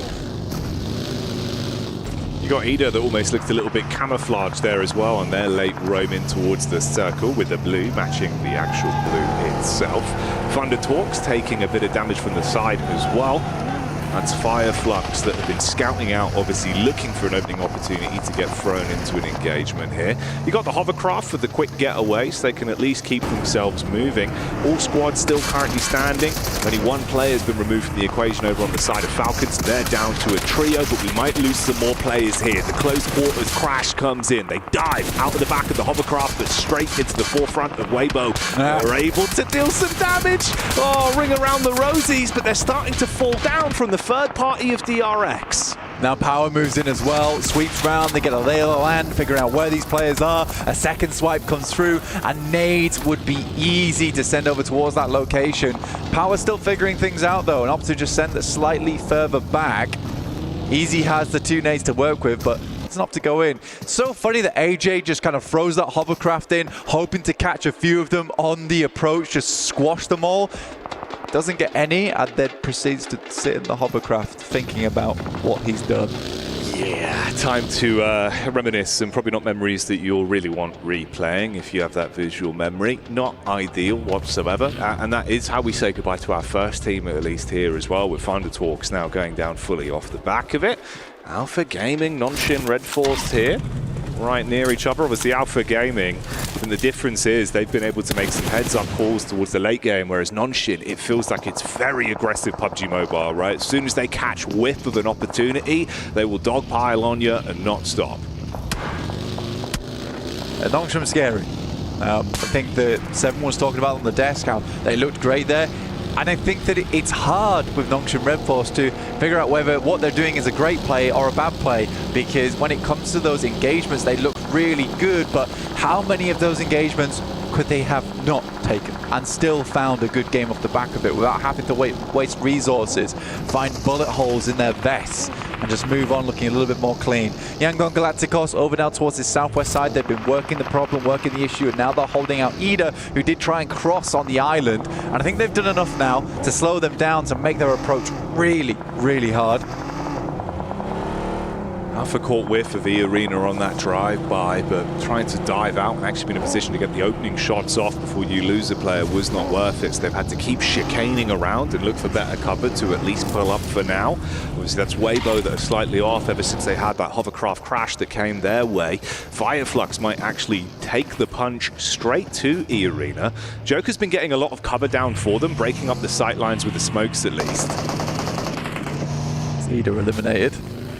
The Arena recalls the rest of the team back into the action. There is one knock that goes through.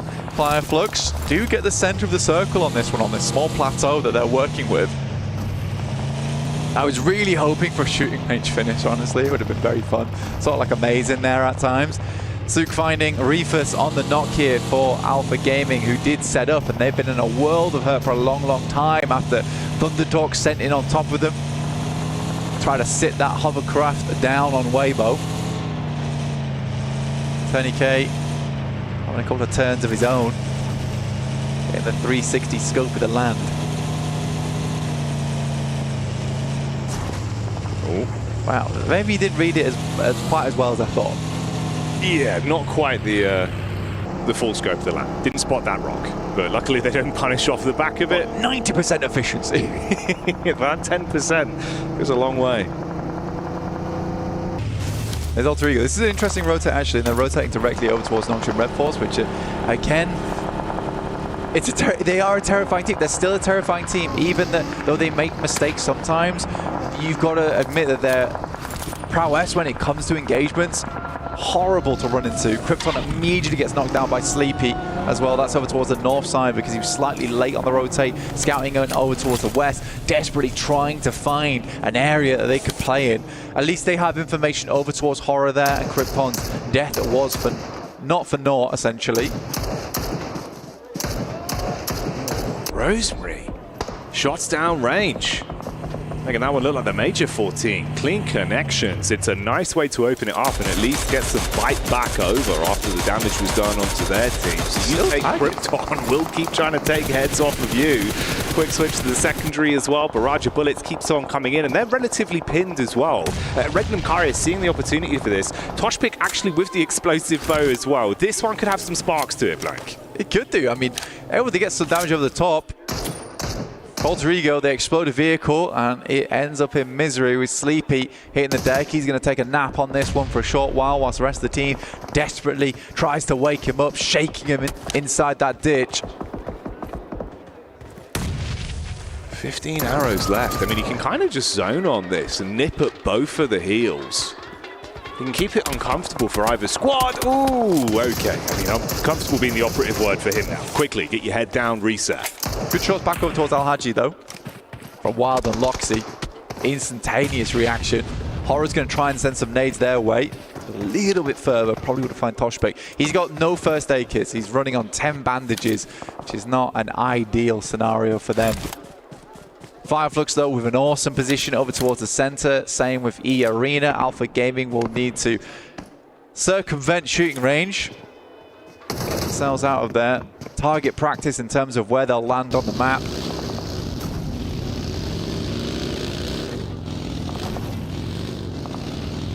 In a period as well, I was curious if rechs might actually try and make a bit of a move up towards Alpha, but instead you can see the shift around. Zone comes in as well. Fireflux has been in a great spot for quite some time here. It feels like they've always had the zone on their side. 4-5's again another team that's in a good position off the back of the zone shift.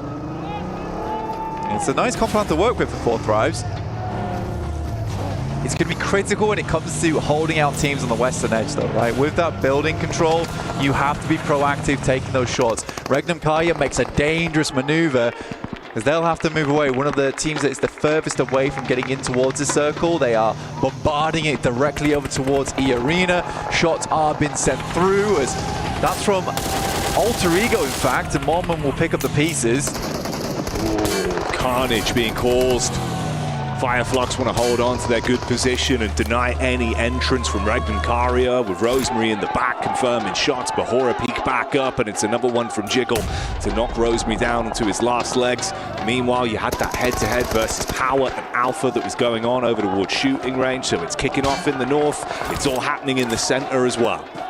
Yeah, Daybot sent away in a vehicle, was on pretty much no HP. Even one tank would take him out, and that desperate run comes to an end very, very quickly.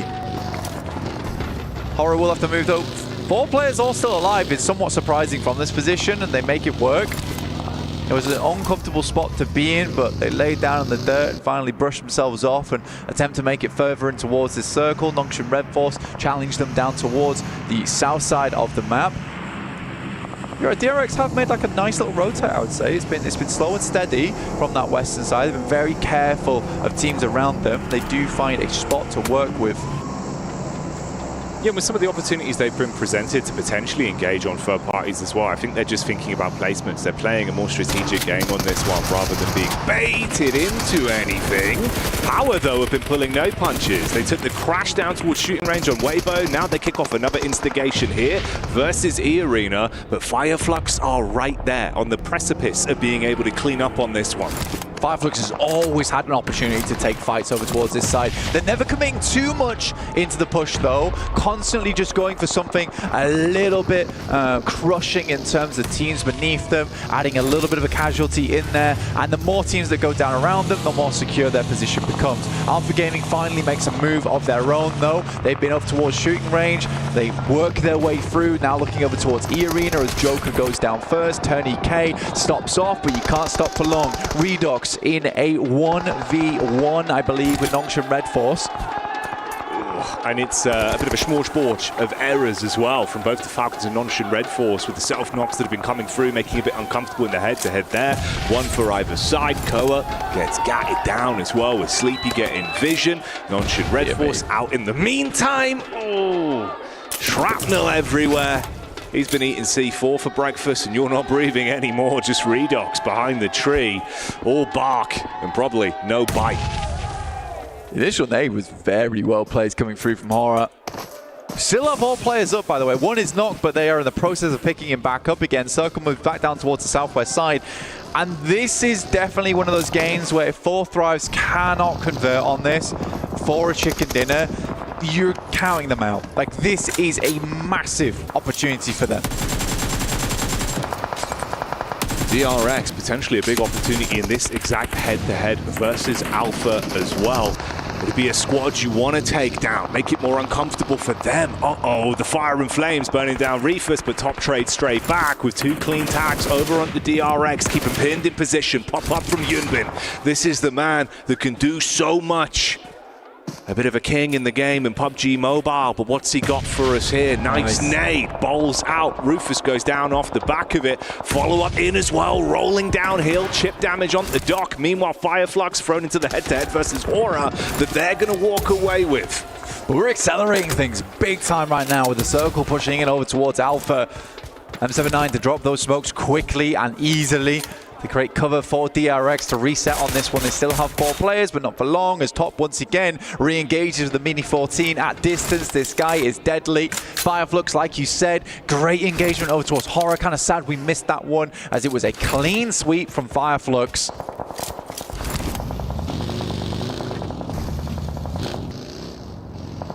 Playstyle again here as well. It's far similar to what we were seeing from Fireflux when they were really starting to dominate, where you had that back and forth between Ketch and Scarface, the way that they were taking engagements, even on the spread. They're being able to work off each other quite nicely.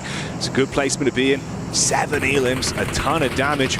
Great zone control for the longest time. Alpha on the roam up. It's Scarface with the quick hit. He's hungry, and the dinner plate will smash over the face. Follows up. Zol down. Goodbye, Doc. Just Top. Trapped behind the tree, and the nade will finish it.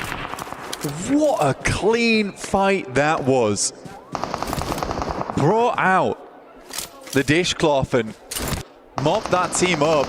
And again, immediately refocusing over towards Team Secret. 2 knocks coming through in the space of bare seconds. Solus will go down, but is in cover. 10 elims on the match here for Fireflux, making it look easy on this northeast side, constantly being a big presence in the game. So weird for Fireflux as well, because you see these games pop up now and again where they just look indomitable inside the lobby. And what can you really do against them? But we need more of this. We need this to happen so much more for Fireflux. It's a lot of times where you see these games and you think to yourself, they're a shining light with inside of this lobby, and other times it's just quite dim on their side. And I think it's those 2 players that really do bring the lumens to them. It's Ketch and Scarface, and at the minute they're both still alive. That could be the differential factor that could help them out. And you look at some of the squads that remain. I mean, the battle of attrition is far better for Fireflux. Regnum Cairo just one man. It was Wild that was able to actually survive the push through Fireflux ages ago. He's had to keep himself down in the dirt. Hyunbin as well, trapped in. Zone shift, though. Ooh, for 4 Thrives, they've been waiting for so damn long. And it's Yangon that are behind them as well, Blank. So this could cause some infighting. For 4 Thrives, that compound is really quite good. Circle actually headed over that way. It's hard to get 4 Thrives off because not only does it provide you a lot of cover, there's a huge amount of high ground control you can get from that position, which makes it so difficult when you get to the end game where it's quite a flat space on this region. The Circle cuts out every single building, does not keep a single one in the next circle, and Fireflux have all the control on the eastern side here.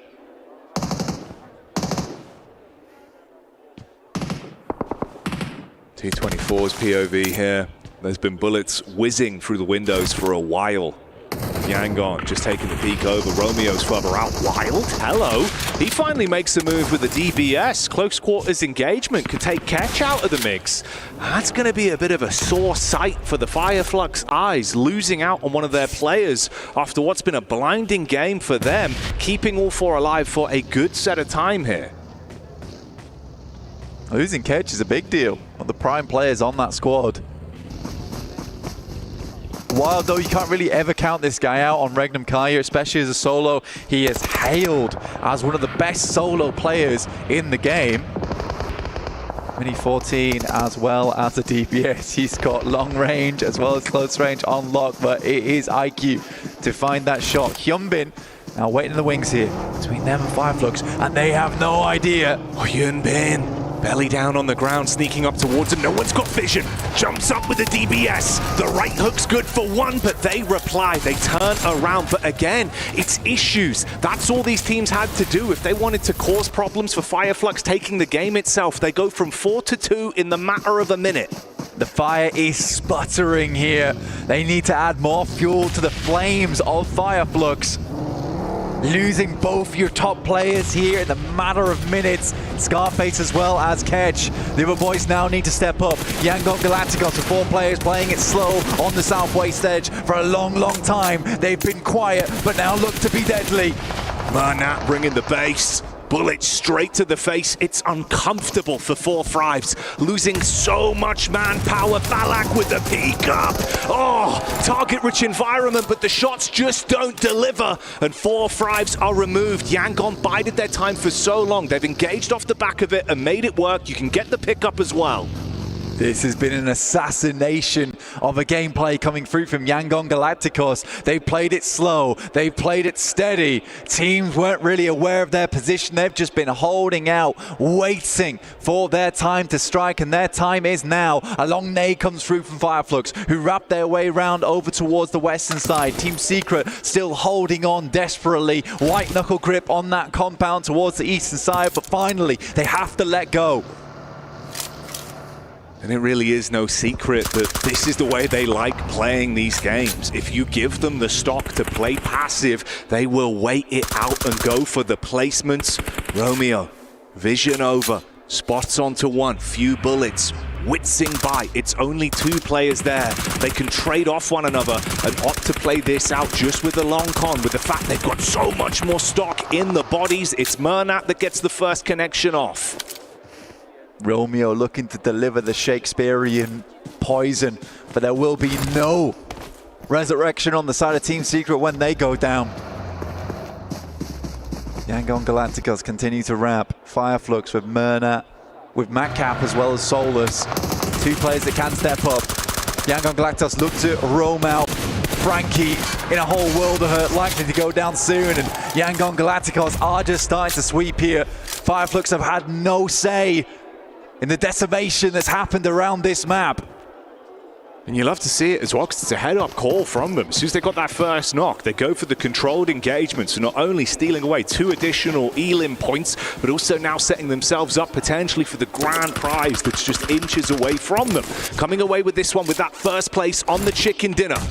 Yangon Galacticos currently in first place on the rankings as well. This would push them further away from any other squad inside the lobby. They have been so consistently dominant through the playoffs here. Now Fireflux have to move forward directly into the sightlines of Yangon Galacticos, and they're going to deny the points. It had been dawn, but now it's dusk for Fireflux, and Yangon Galacticos will be here when the sun rises, pick themselves up another chicken dinner and forcing themselves way up there in the rankings. A team that had to fight for survival, keep themselves focused game after game. But as soon as they've made it to the playoff stage, we have seen the true potential of this beast, this unit of a squad. And I think if this doesn't start to silence people thinking potentially, is it a fluke? Is it going to slow down? I don't know what will. There's a lot of doubters here for Yangon Galacticos. But we're just inside of their galaxy right now, and they continue to take ship after ship down here. Lasers are blaring from this team. It looks fantastic, it looks good, and it doesn't look like it's stopping anytime soon, Jackie. No, not at all. And they embody it there with the celebrations. They wrap it up and silence the competition. Another huge win. The Galacticos is reigning supreme.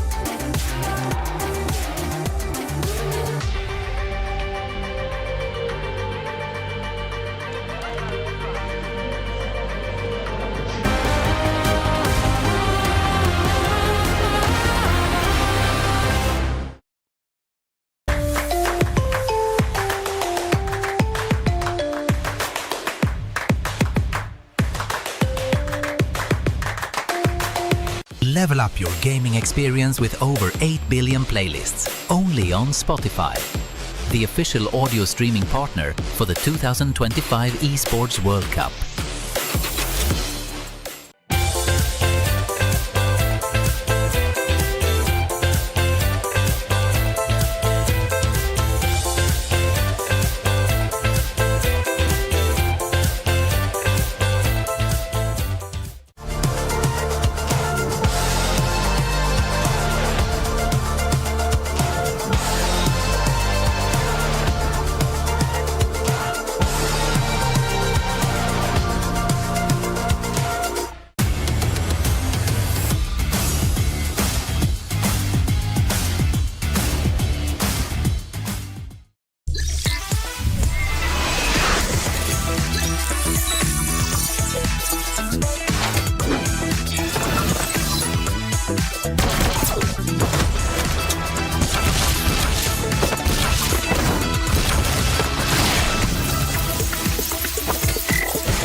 And now Yangon Galacticos poses a problem to the entirety of the lobby. Is it now 15 versus 1 as they take a big victory here for the PMWC? And at the same time, whilst we're talking about that, we of course have the lovely Transformers collaboration going on in-game as well. You can have Optimus Prime, Megatron going one-on-one with each other. I love Starscream personally, but you know, anyway, that's by the by. He's a plane, and you can get that checked out over in the game as well, so make sure to do so. How about yourself, Max? You love some Transformers. You've got I love the skins. Decepticons. I've got the prize part. Yes, I do. I need to play more games to actually unlock it at the end, but I do have it purchased. I'm gonna be Optimus Prime in game. Fantastic. But let's talk about this game, right? You got Yangon Galacticos here, 7. Now with another win on the board, they were already in first place, and they're pushing it even further. This team is going from a surprise team to now just a sole contender for that championship going on to tomorrow. The way that they're currently playing, yes, by the way, congratulations, 19 points. But the way that this team is currently playing, Max, being able to just have splits, 3-1 splits, 2-2 splits, having Romeo getting the off angle has been so impressive to me. And another thing that has been impressive to me is how much control of a circle this team has been able to get. The thing is, they had a great position just south, actually, of 4 Thrives. They have, like, south of their compound, you have a little bit of a hilltop, and then it goes downhill. You're very safe. The thing that annoyed me is not the way they played, is that no other team tried to take it away, that strong position over to the western side. They pretty much were given a free tick into the late game, not because it was easy mode, it's just that no one else wanted to fight them because, again, their position was so strong. And we said it, they were already looking good in the leaderboards. The fact that they're getting a win now, it's very scary when it comes to how the finals could be set up in day 3. I'm going to be looking at some of these teams here towards the end. Nonship Red Force, I was hoping to see a little bit more out of them. I was impressed with what I saw out of them coming out of Sandhawk. Not the same. Also, E-Arena. I mean, that was another team that I was expecting to see even more of. Got eliminated super early on. But going back, 4 Thrives, I saw them there in the first page. Not impressed with the amount of points that they were able to get, considering the positioning that they had. I wanted them to be a little bit more proactive. I wanted them to just take charge of the compound that they had on and just start looking to see who was rotating around them, and possibly they could even try to third party from far away some fights, or try to get some eliminations from anybody rotating close by. Like, you would think you're in a central compound, you can get a few eliminations. That compound, actually, because of the terrain around it, a lot of teams are fighting over the lips of the hill, so they can't really third party as much from a distance. The one fight I would have loved to see 4 Thrives actually take here was actually push onto Yangon Galacticos 7. They had a great opportunity to send it down there, because the game at the end, it was not going to be an easy time for them to leave their compound. You leave it onto the southern side, onto Yangon Galacticos. Teams can't really third party you. I think that would have had at least an opportunity for 4 Thrives to get into the podium finish. 100% agree with you on that. Ultimately, you have IQ getting into a vehicle, having to run away. Why not start using IQ as that man that's just scouting a little bit more for you? Not even fully send it, just start scouting to see what Yangon's doing. They were just so patient and passive, just being in the compound, that they got way too comfortable. We've been seeing way too many teams do that. They left it a little too late, right? When you see the kind of car scout down towards the bottom, see what was going on. Maybe they were hoping for a drive over or something like that, but it was way too late to deal with. Let's take a look at some of the highlights coming in from this match as well, as there was so much fighting in the north. For example, Alpha Gaming had a little bit more room than maybe I would have given them, considering that they could have been a potential threat, and I think it was DRX that was looking to finish them off. Yes, that was it. It was DRX. They actually got a few knocks right onto Alpha Gaming, and the fight was going really well for them. And actually, I know this is an interesting conversation Tell me more. Had during this match. DRX, despite getting knocks onto Alpha Gaming up north, they retreat. They don't fully commit to the fight, and I personally am a big enjoyer of that, because actually, if they do commit to the fight, Fireflux just nearby might want to third party it. I think playing it passive was the right call. I disagree with you. How dare you? Now, the reason why I disagree with you is because I wanted them not to fully commit to where APG was, but I wanted them just to get some different off angles on those players that were knocked already from APG. In a way, I agree.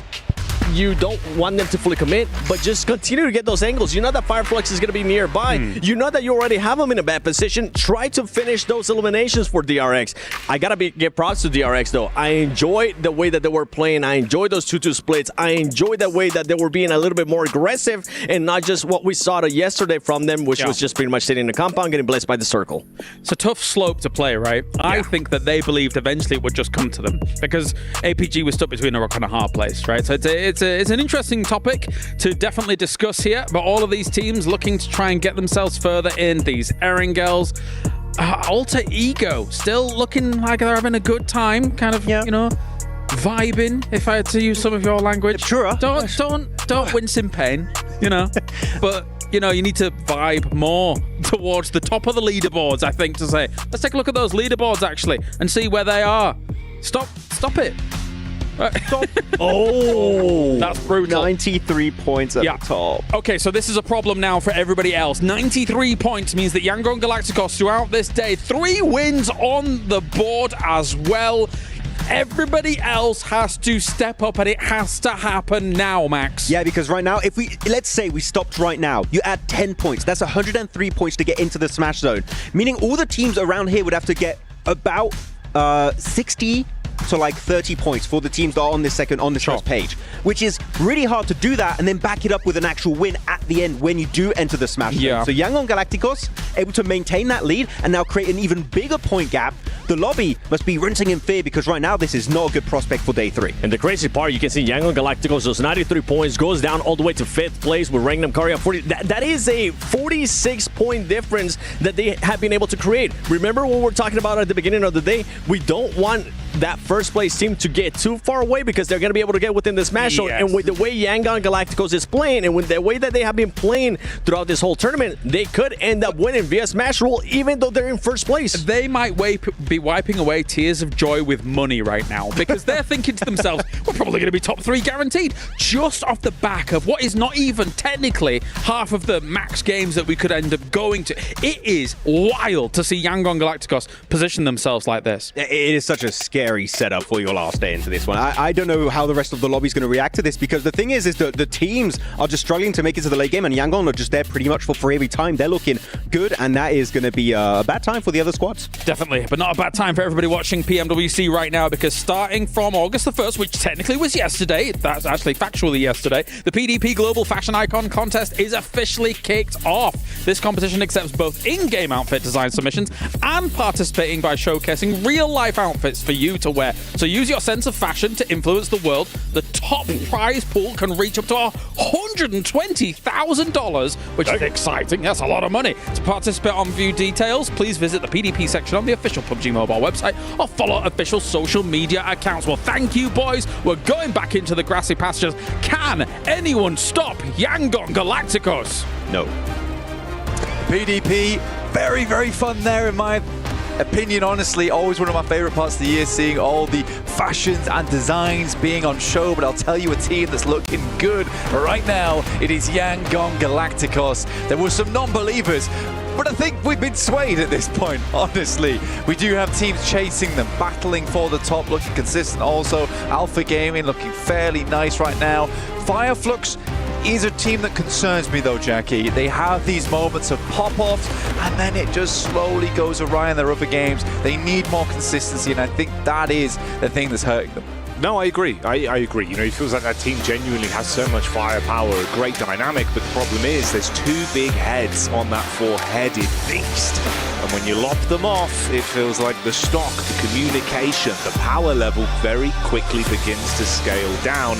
And it's terrifying because, as we've just said, right, even for the non-believers that are maybe now starting to be enlightened by the power of Yangon, wow.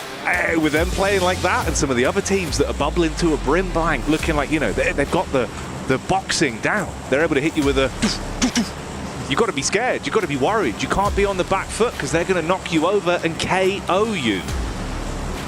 You do not want that to happen, so you need to re-deliver an uppercut straight to Yangon, or at least these rankings, because we do need to get further upside here. We have a vertical uppercut of a plane path coming through up towards shooting range again. For DRX, after PMGC with D+, it is nice to see that region continue to pop off in these international tournaments. So easy, making it look pretty easy at times, and it's nice the way that they're currently playing out on their rotations and the late games. The Yangon Galacticos feeling like a true edge team now, though, which is very, very sweet to see. I think there's not a lot of teams that really play like that here in this lobby. It's very, very slow paced at times, but calculating, turned strategic towards that end game. And when Yangon saw that opportunity, they took it. And they didn't go out that game without a lot of eliminations either. They were really quite good at sweeping where everyone else had taken a lot of casualties. They realized that, look, if we could just maintain 4 players, we're going to have a fantastic time towards that end game. Because a lot of other teams will have fought against one another. And the thing that popped all that off was a very early decision to hold out towards Westbridge on Rozok. It was from minute 10 that they'd been setting that up. So it looked very, very cool. In the meantime, we're going to have a hard southwest circle with a lot of water in it. So most teams likely will be outside the circle for some time, Jackie, just getting looted. Yeah, have that opportunity to get looted, suited and booted inside of the blue as it ushers you further forward with those early zones, just kind of tickling you rather than really denting you. Man, it's kind of impressive when you actually look at the split there. Obviously trickling down, right, from Yangon that are on screen now with 93 points, closest second being Alpha on 77. It's that mid portion that is a bizarre level of leapfrog capability. Power on 41, all the way up to Regnum Karia, just behind Alter Ego in 4th place there on 47, tied with Fireflux. Like, the opportunity for some of these teams to shift is gargantuan, but it's the point vacuum of Yangon that really makes it so terrifying. Because as much as you can power struggle amongst each other, trying to overtake them, if this day continues, it is going to need everything from all 4 players on your squad. It's terrifying. It really is terrifying. I mean, you speak of the points vacuum, and they have been creating a ridiculous vacuum over towards the top side of things. If you look at 11th place to 4th place, it is a 10-point difference. That kind of optic is just wild to even utter out loud. So there is a lot of interchangeability on these rankings, but the further Yangon Galacticos gets ahead, the worse it's going to become for teams on the final day, where match point is realistically just not achievable until match 3, match 4, in which case Yangon Galacticos can reach those heights nice and early and just close out the entire tournament there and then. It's also worrying because it's not like Yangon Galacticos is not getting a ton of chicken dinners, the thing that will initiate the Smash ruling. I think everyone's backs are going to be up, everyone's eyes are going to be dialed in. Maybe for some teams, the decision-making changes a little bit when you realize, look, we not only need to start to win these games and play better individually, but we need to target these fights a bit more. We need to control who's actually getting the outcome of points off the back of the games. We'll see if it will be a bit of a bumpy ride, though, to start off. We're here on the night bus as we crash in with Regnum Karia. You had the bypass from Yangon, bit of a split up. I think it was Romeo inside of the ruins. Kind of fitting, actually. Yep. Will not be heading down over towards the crypts though, and this time Romeo will survive as Regnum Karia passes on by. Like ships of the night there, they won't come into contact with one another. Yangon Galacticos, Romeo sees another day. But a nice rotate, in my opinion, from Regnum Karia, and this is a great time to unleash bullets from Romeo. It's the final player. He knows it's the final player as well from Regnum Karia to move through, so why not take a couple of shots? Maybe you can weaken a team that's going in front of you with the M249. It was a great opportunity for him.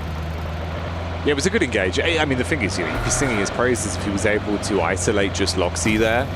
No one would have been anywhere near being able to turn their heads on a swivel and get back in time to pick him back up, so we could have grabbed that one. Takes the engage at a smart opportunity. Neither side gets what they wanted, though. It's cool, though, because I think a lot of teams, if they were Romeo in that situation, they would have just been glad to get out of there, you know, unspotted. But Romeo's thinking about what's the next step. What's the next step for me here? Is to try and weaken a team ahead. That's how he can do it. And again, that's the big thing that makes Yangon Galacticos so good, is just that proactive nature. And I think that we've talked about them so much, and you're probably getting quite bored of us talking about them, but there is a lot to say about this team that other teams can learn from. No, it's true. It's been great decision-making. And I think that's the nice thing as well, because it feels like all the individuals have had their moments, whereas, you know, we've seen some of our squads where that's been a bit of a bigger issue, right? Feels like it's top-heavy with 2 or 3 players in some teams that have been able to really excel, but the weaker links are pulling the chain apart, and you can't have that, especially now, the position we're in the tournament, with how it's going as well on the day. Yeah, everyone's got to shape up, get yourself in position quickly. For Power, there's been some very high highs, but similarly, we've had some lows as contrast for them. It's Weibo's order that's got vision over, taking a few establishing shots at least with cover to play with.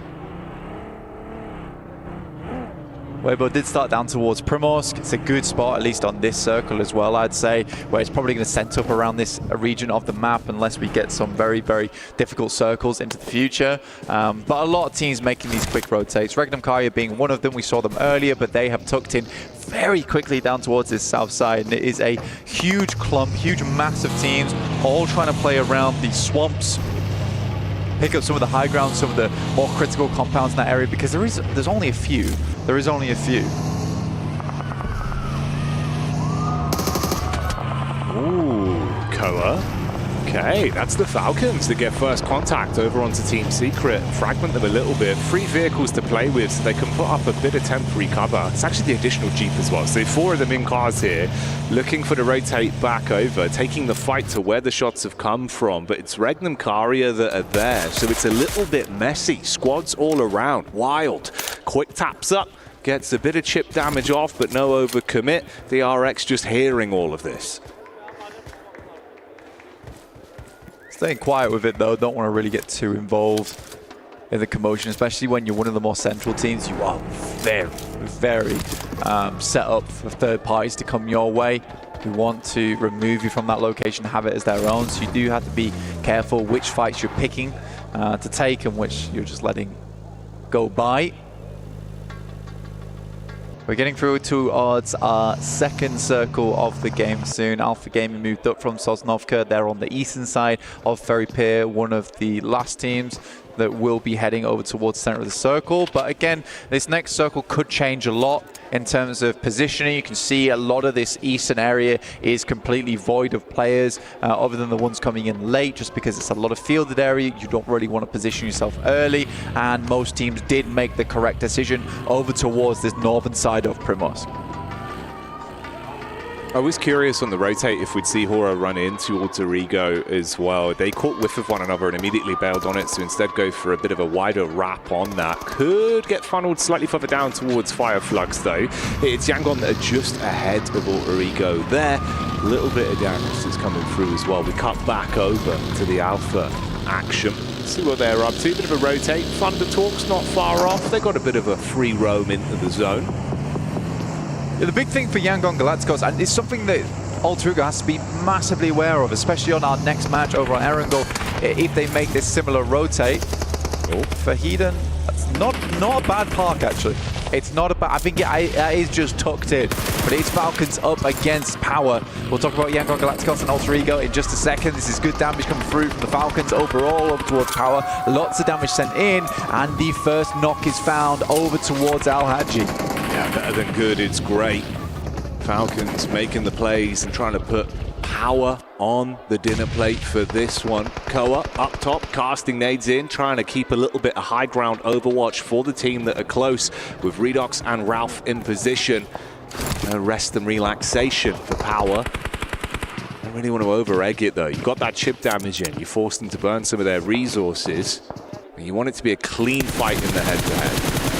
That's a nice spray down coming through from Doc at distance, but you know he's got it in him. If you look at that, you're talking of resources. Power is struggling. I didn't think I saw too many first aid kits on board. They're just running on stims at the moment to keep themselves nice and topped up with bandages as well. Falcons find themselves in a good position. They are completely surrounded by teams, and this is a position of the map that they like to hold for their own, but it's order from Weibo to find Ralph at distance. This is from inside of Quarry. This does put a halt on this one. A little bit of respite now for Power. Ooh, Valo.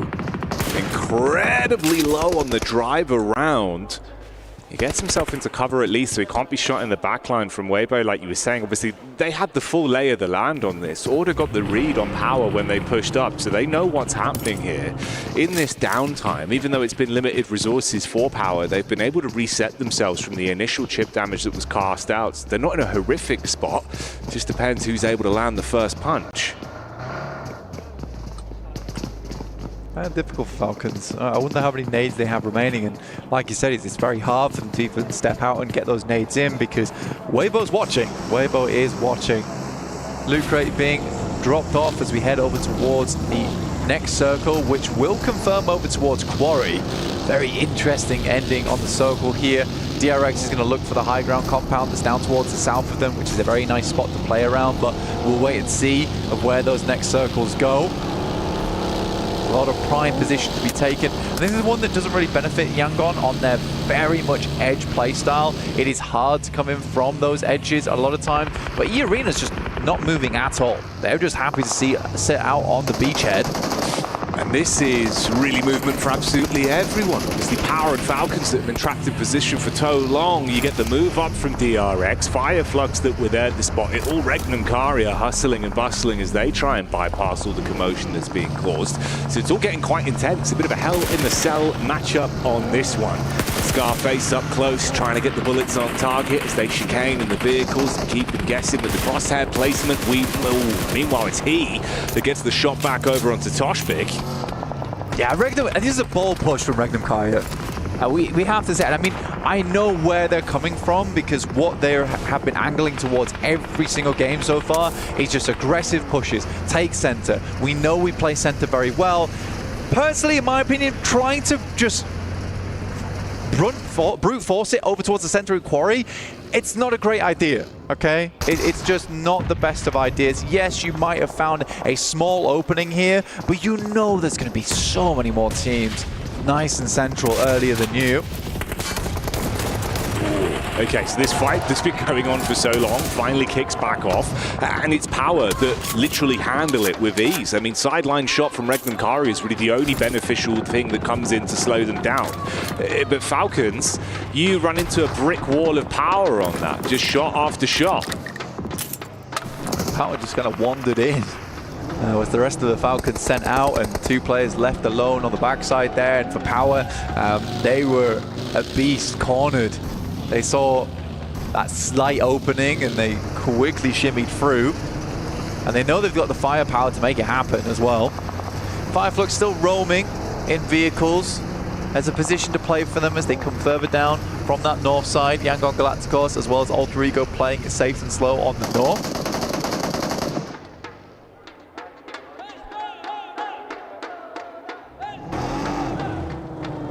Ego fans there as well, flying the banner.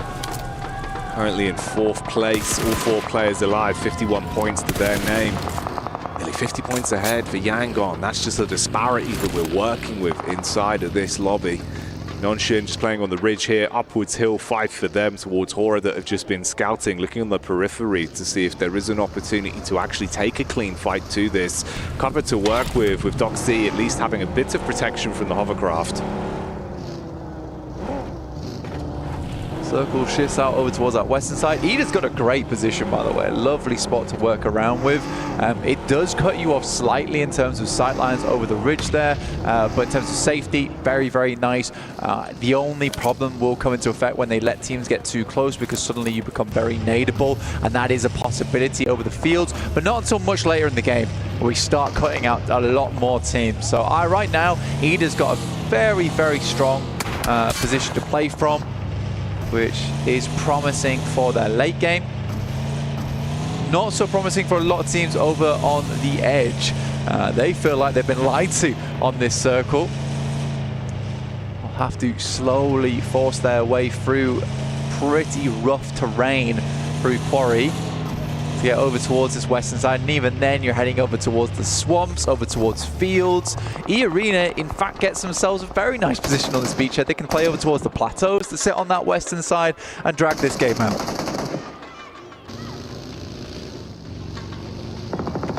Yeah, this actually could work out well for them in the long con. Meanwhile now though, Blank, Compound move up round towards Alter Ego and Yangon. Low HP for Krypton, barely dodging the shrapnel from that one. Yeah, if he went down, it could have been uncomfortable.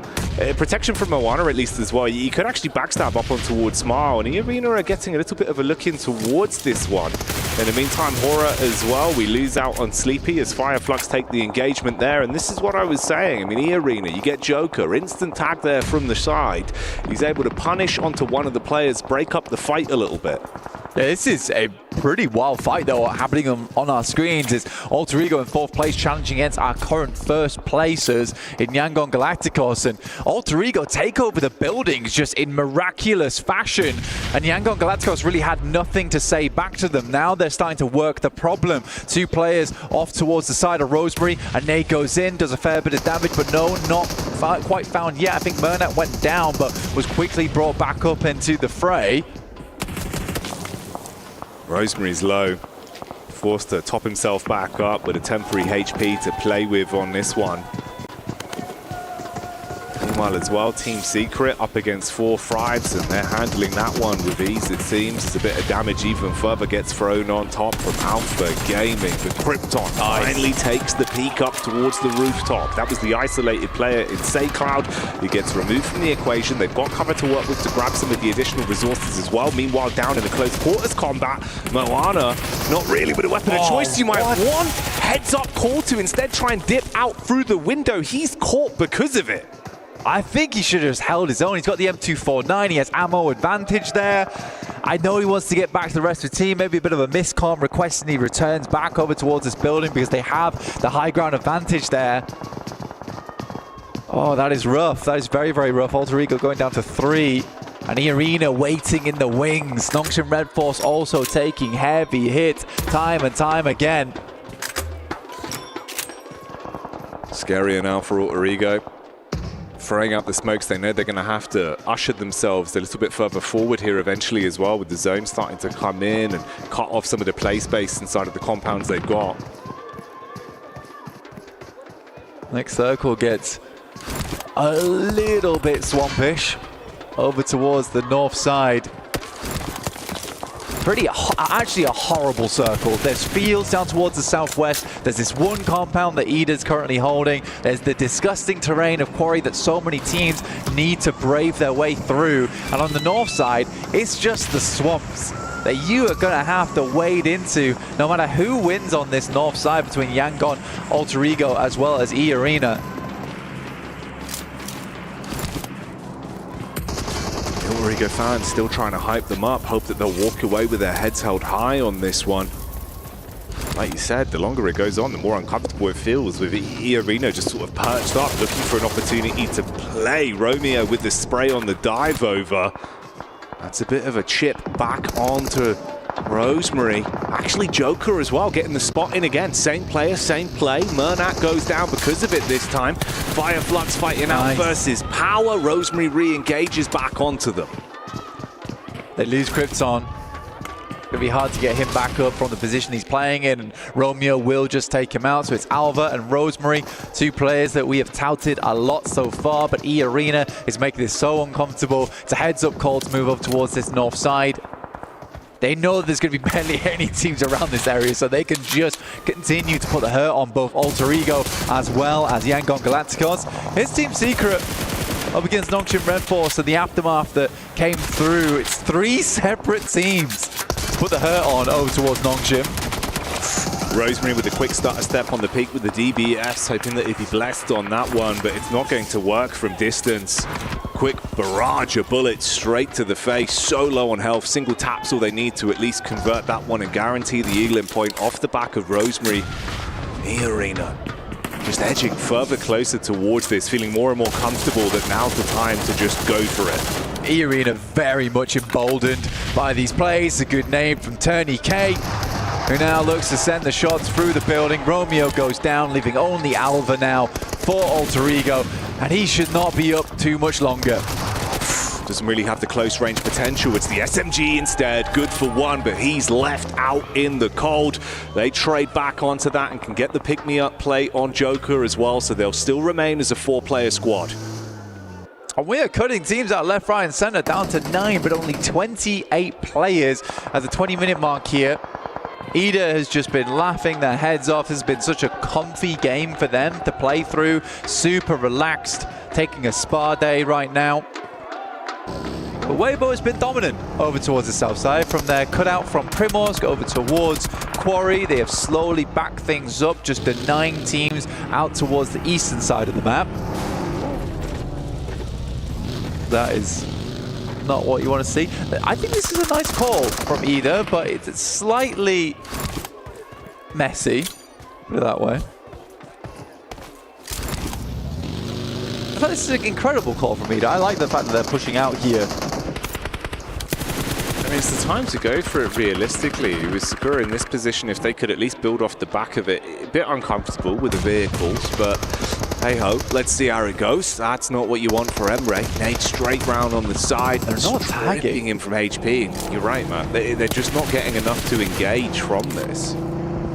Need to get Emre out of that. I mean, he's not getting back up. They might have just fed across one elim to E-Arena, and now they realize that actually we need to go play back in these buildings.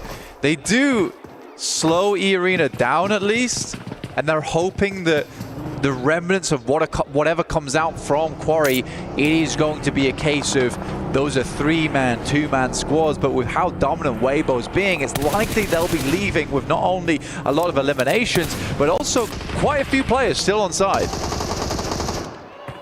It's a clean line of sight down onto 4 Thrives, and they're so broken up as well with the placement that Valak just can't assist on his teammates, so Weibo are able to grab that one with absolute ease. Now you're pinned in position as a last man solo there. They've just had great lines of sight up on top of this ridge for so long. All the teams that have tried to move out from any kind of cover have just been taking so much damage from it. The only team that actually did get out was Power, that again here show up to finish off Regnum Karia. Power, they've had a bad time. They had a bad time in those warehouses. The fact that they've been able to continue to push through on some difficult timings is really nice to see. Weibo taking out the remainder of Thundertox here. Sook with some fantastic aim on side with the signature bow in hand too. And Thundertox just could not make that cross. No fund up, no talking, just bullets from downrange. DRX, 2 players again here as well. Hyunbin still standing. His brother in arms taking a bit of a hefty hit from that one. It's Valak that's kind of just belly crawling up to see if he can get any kind of impact or potentially just keep his nose clean. Nice nade thrown over, barely off target there. Shots from the side and a quick swipe that comes through from Valak of all players. He will finally be taken down, and Weibo continues to just rack up point after point after point. 8 elims now held on side, and Fireflux with consistency, which is great to see here for them. We were wondering if the bonfire would start to die down after that last match, but no, they are still here to play here on our angle. He even spotting vision back out onto Ida. You are pinned in position as well. E-Arena looking to clean up from the first man they took out so long ago with Emre on that kind of flubbed push they went for. So they're scrapping amongst one another inside of the compound. And Weibo, heads on a swivel really, like 360-degree vision with a lot of the fights that have been going on with opportunity to steal fights. 2,000 total damage in the match as well is nice. They've had a lot of impact here. Again for Ida, that's so good. Sending over towards the north. What a fun game this has been. But for Ida, it's a case of Emre going out too far. His off angle is way, way, way too much. Yes, they missed the nades on it, but he was never getting back out of that situation, right? They had to full commit there. It's a great nade that gets sent in by Eren. The follow-up from the DBS is good as well. The nade to establish it, shotty to blow the legs away. Mormon in panic stations now as well. Luckily, heads up call, dips down to the ground floor, able to get out and stay away from the nade, but they roam into it. Mormon replies, close down onto Ida, but look who's here, waiting to strike again. He could very well be him if he's able to find the follow-up impact that they're looking for on this one, with E-Arena reeling to recover. Fireflux looking to make their setup here, taking shots down the side. Scarface looks for the long-range engagement over towards Weibo. E-Arena cowering over towards the buildings on the western side, and Power, through it all, is still in this game. Still running, not quite on empty. The Power still spiking on the meters. To put some more points up here, currently down towards 9th place, but we said before those points are incredibly interchangeable. You could find yourself up in 4th easily off the back of a chicken dinner on this match. Yeah, the potential to jump up is there in full force. And the potential for some explosive plays from Suk could very well be coming our way as well. Right now, he's just zoning towards E Arena, keeping those shots going one after another to make it uncomfortable for them. But Fireflux sees this opportunity to get a little bit closer. More cover to work with, block off the sight lines from any power maneuvers, and instead cause carnage up close versus Weibo. Soulless goes in. Quick burst from the damage. 2 players on low HP. One of them converted as Suk switches to the shotty. Doesn't need the bow as he's quick with the secondary as well.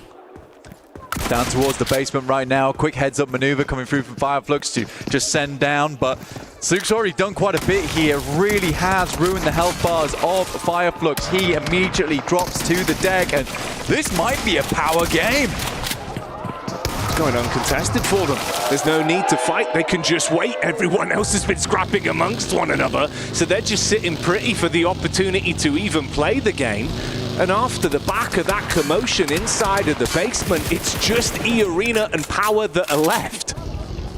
Goodness me, E Arena, who started the game down towards the beaches, now find themselves in a rough scenario like Sand. And the Sands of Times are running out here as Power starts to move forward, finding damage over to Mormon, as well as Turney K, who was not quite able to pull himself out of that position.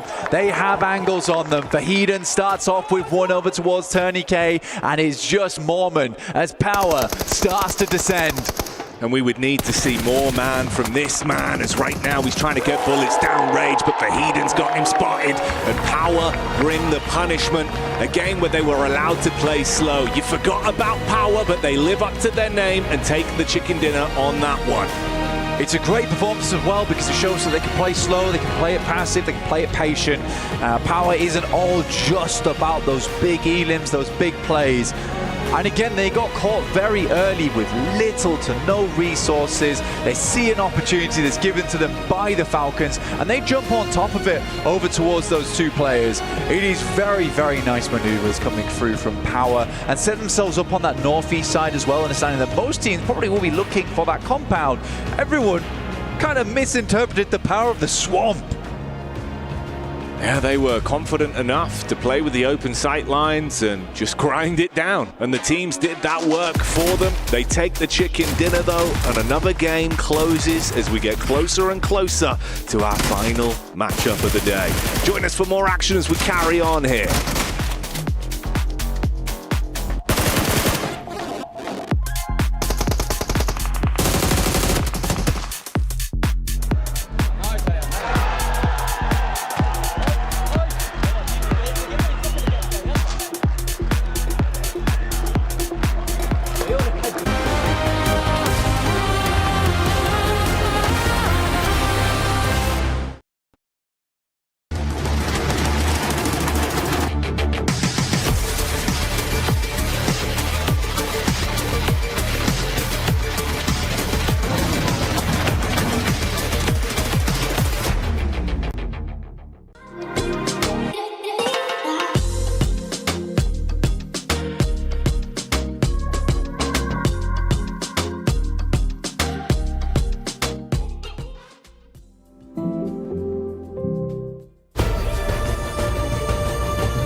This land is calling.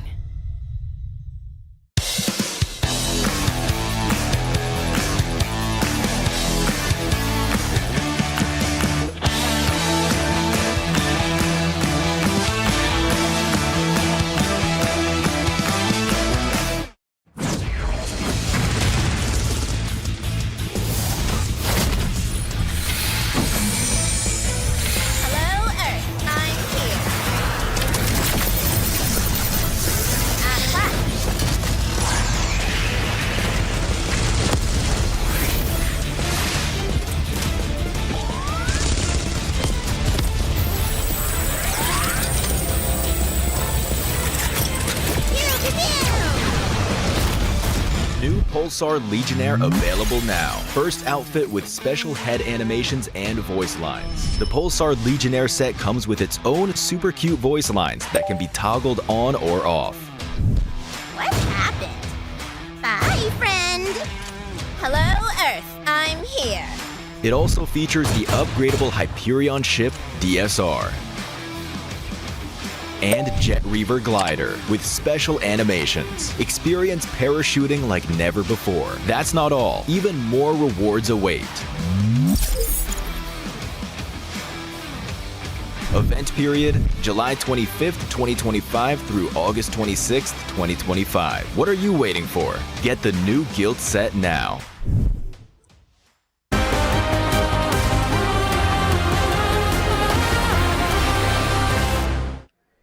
Well, that was a game of PUBG Mobile here for PMWC as Power got themselves the victory in a weird one. I think one thing that does cause a problem in this circle, guys, Seven for joining me for this one, is Swamp. Swamp causes a big problem, right? It's a very open area, Seven, for all these teams to navigate around, and eventually Power does move into the winning position.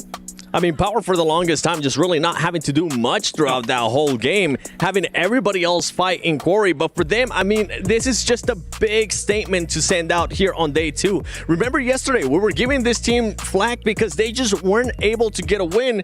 Now, coming into today, even though it wasn't a pretty one, it was still a win. A win is a win, and you can't really kind of fault that or argue against it, right? I mean, 17 points, decent amount of eliminations coming in here. It's not too bad at all. Yeah. They had, for being in an off-angle position to being on that edge in a very difficult zone, because Quarry is always difficult, going into that swamp is insane. It is all right. It's a decent win. It's a decent amount of elims, and it's looking good. It's a big game for Weibo, and it's a big game for E-Arena as well, who had the compound down toward the south. But Seven, for these two teams, important points. Weibo obviously way up in those standings compared to E-Arena, but at least E-Arena is fighting for technically a lot of prize money down towards those bottom positions too. I'm sorry, Arena. I'm just going to skip you. Let's talk about Weibo. I was actually impressed with the way that they were able to just kind of defend against 4 Thrives. I thought 4 Thrives was going to be going on a different rotation. Maybe just wrap around and go towards the west. It was wide open at one point for that team. But for Weibo, it was the way that they were able to take on the fight with 4 Thrives. Once they eliminated them and they pushed the other 2 players from 4 Thrives down, guess what? They started worrying about everybody that was in Quarry, and it just became absolute mayhem. They were getting eliminations easily. Obviously, though, a very important point about this Neptura. I do apologize for interrupting your point here, but Yangon, only 3 points. Hooray! I mean, yeah, sure, why not? Again, they do their classic large rotation onto an edge play sort of thing. They came down off the north side off of Everest, which was looking like a good split initially, but then the zone moves away from there. They have to rethink. There were some interesting moves, I'm going to have to say. They fought against Alter Ego, right? Yeah, that's the one. It just took too long. That's the problem with all of these fights. Time and time again, they just take too long. They allowed E-Arena to just move in third party, take everything that they could. It's just like, it's just too slow, these teams. It's good to see the opportunistic kind of nature coming out from E-Arena, though, considering that they were languishing down in that 16th place position. But you mentioned Alter Ego here, and we do have Rosemary ready for an interview here at the halftime show.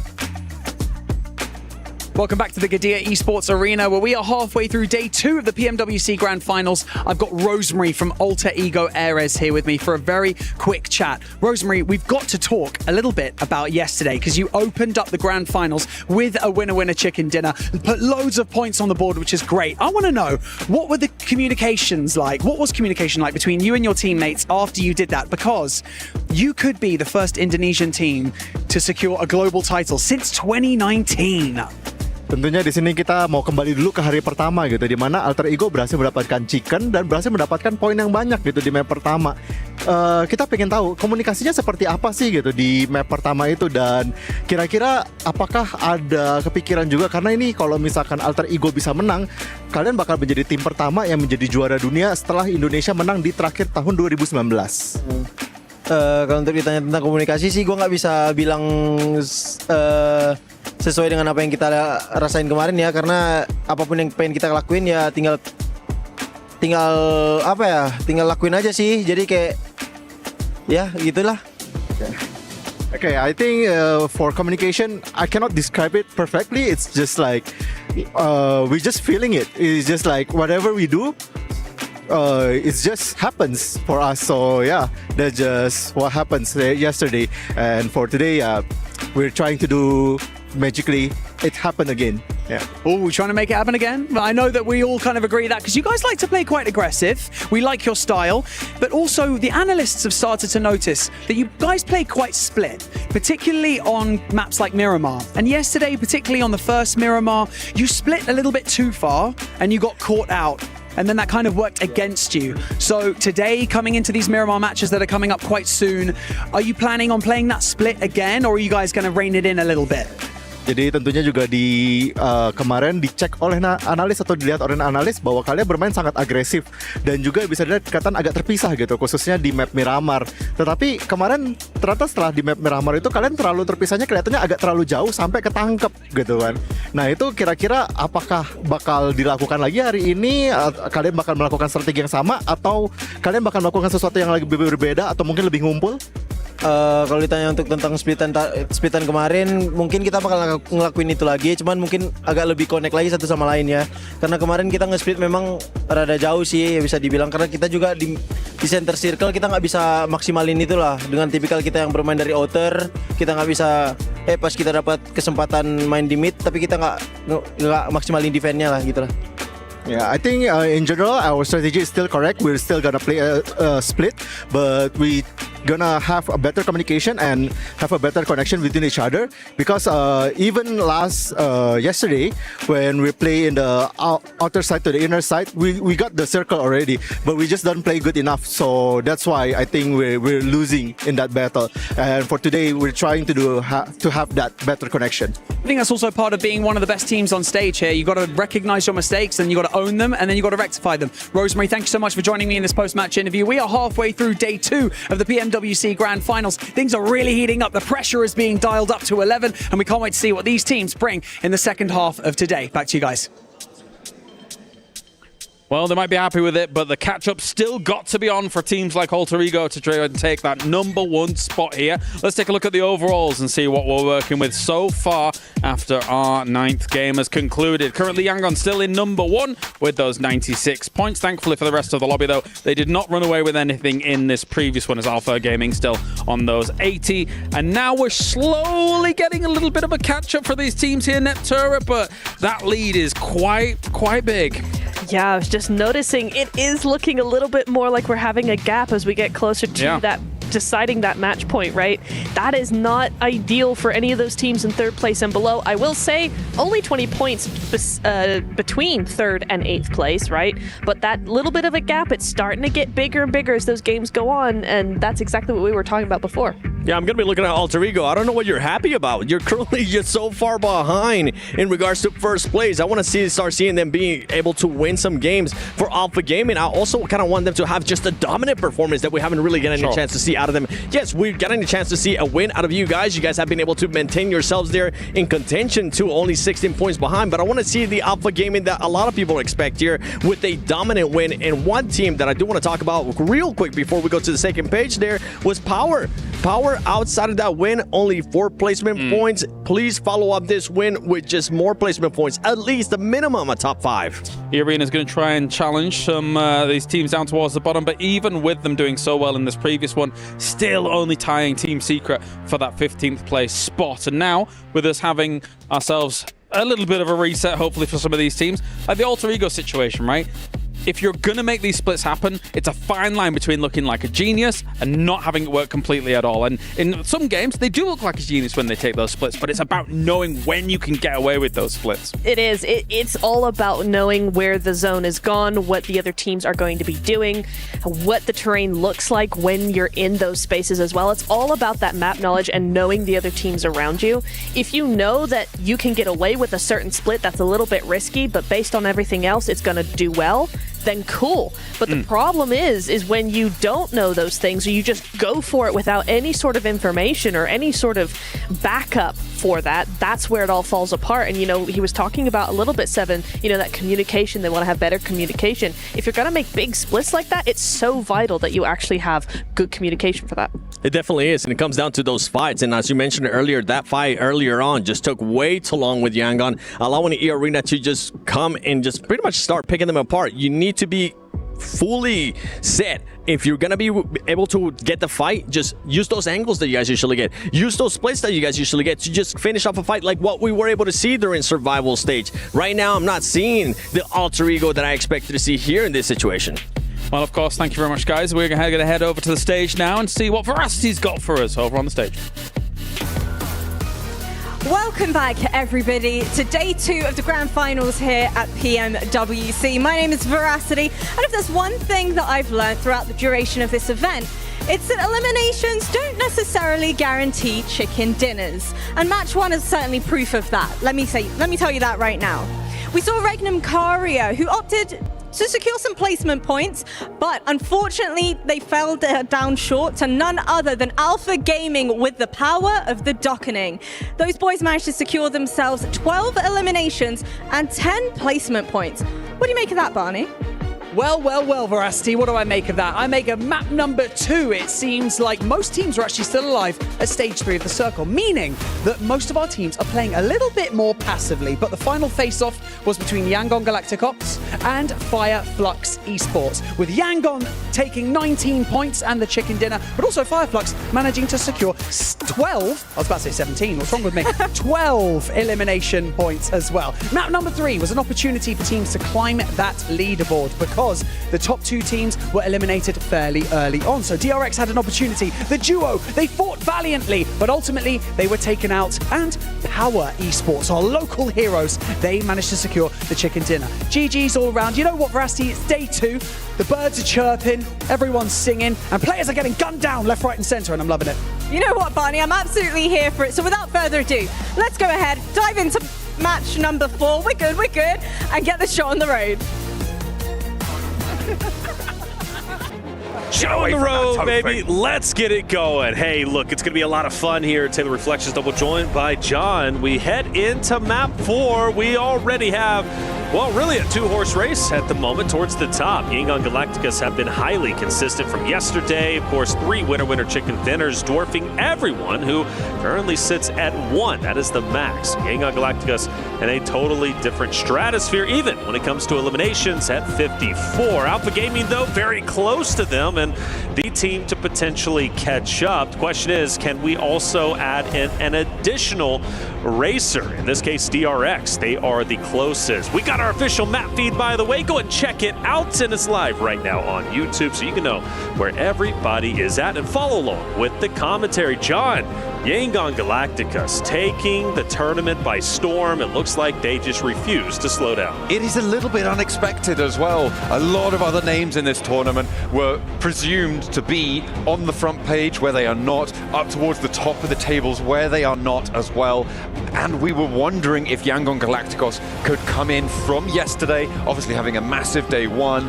It's not often that we see that continue in such a fashion, but this time around, Yangon Galacticos have managed to solve the puzzle. The question is, can they keep that pace up? Because they are streets ahead of everybody else, up and over that 10-point average, right? And that is what we look at for the metric to think about a first place team, right?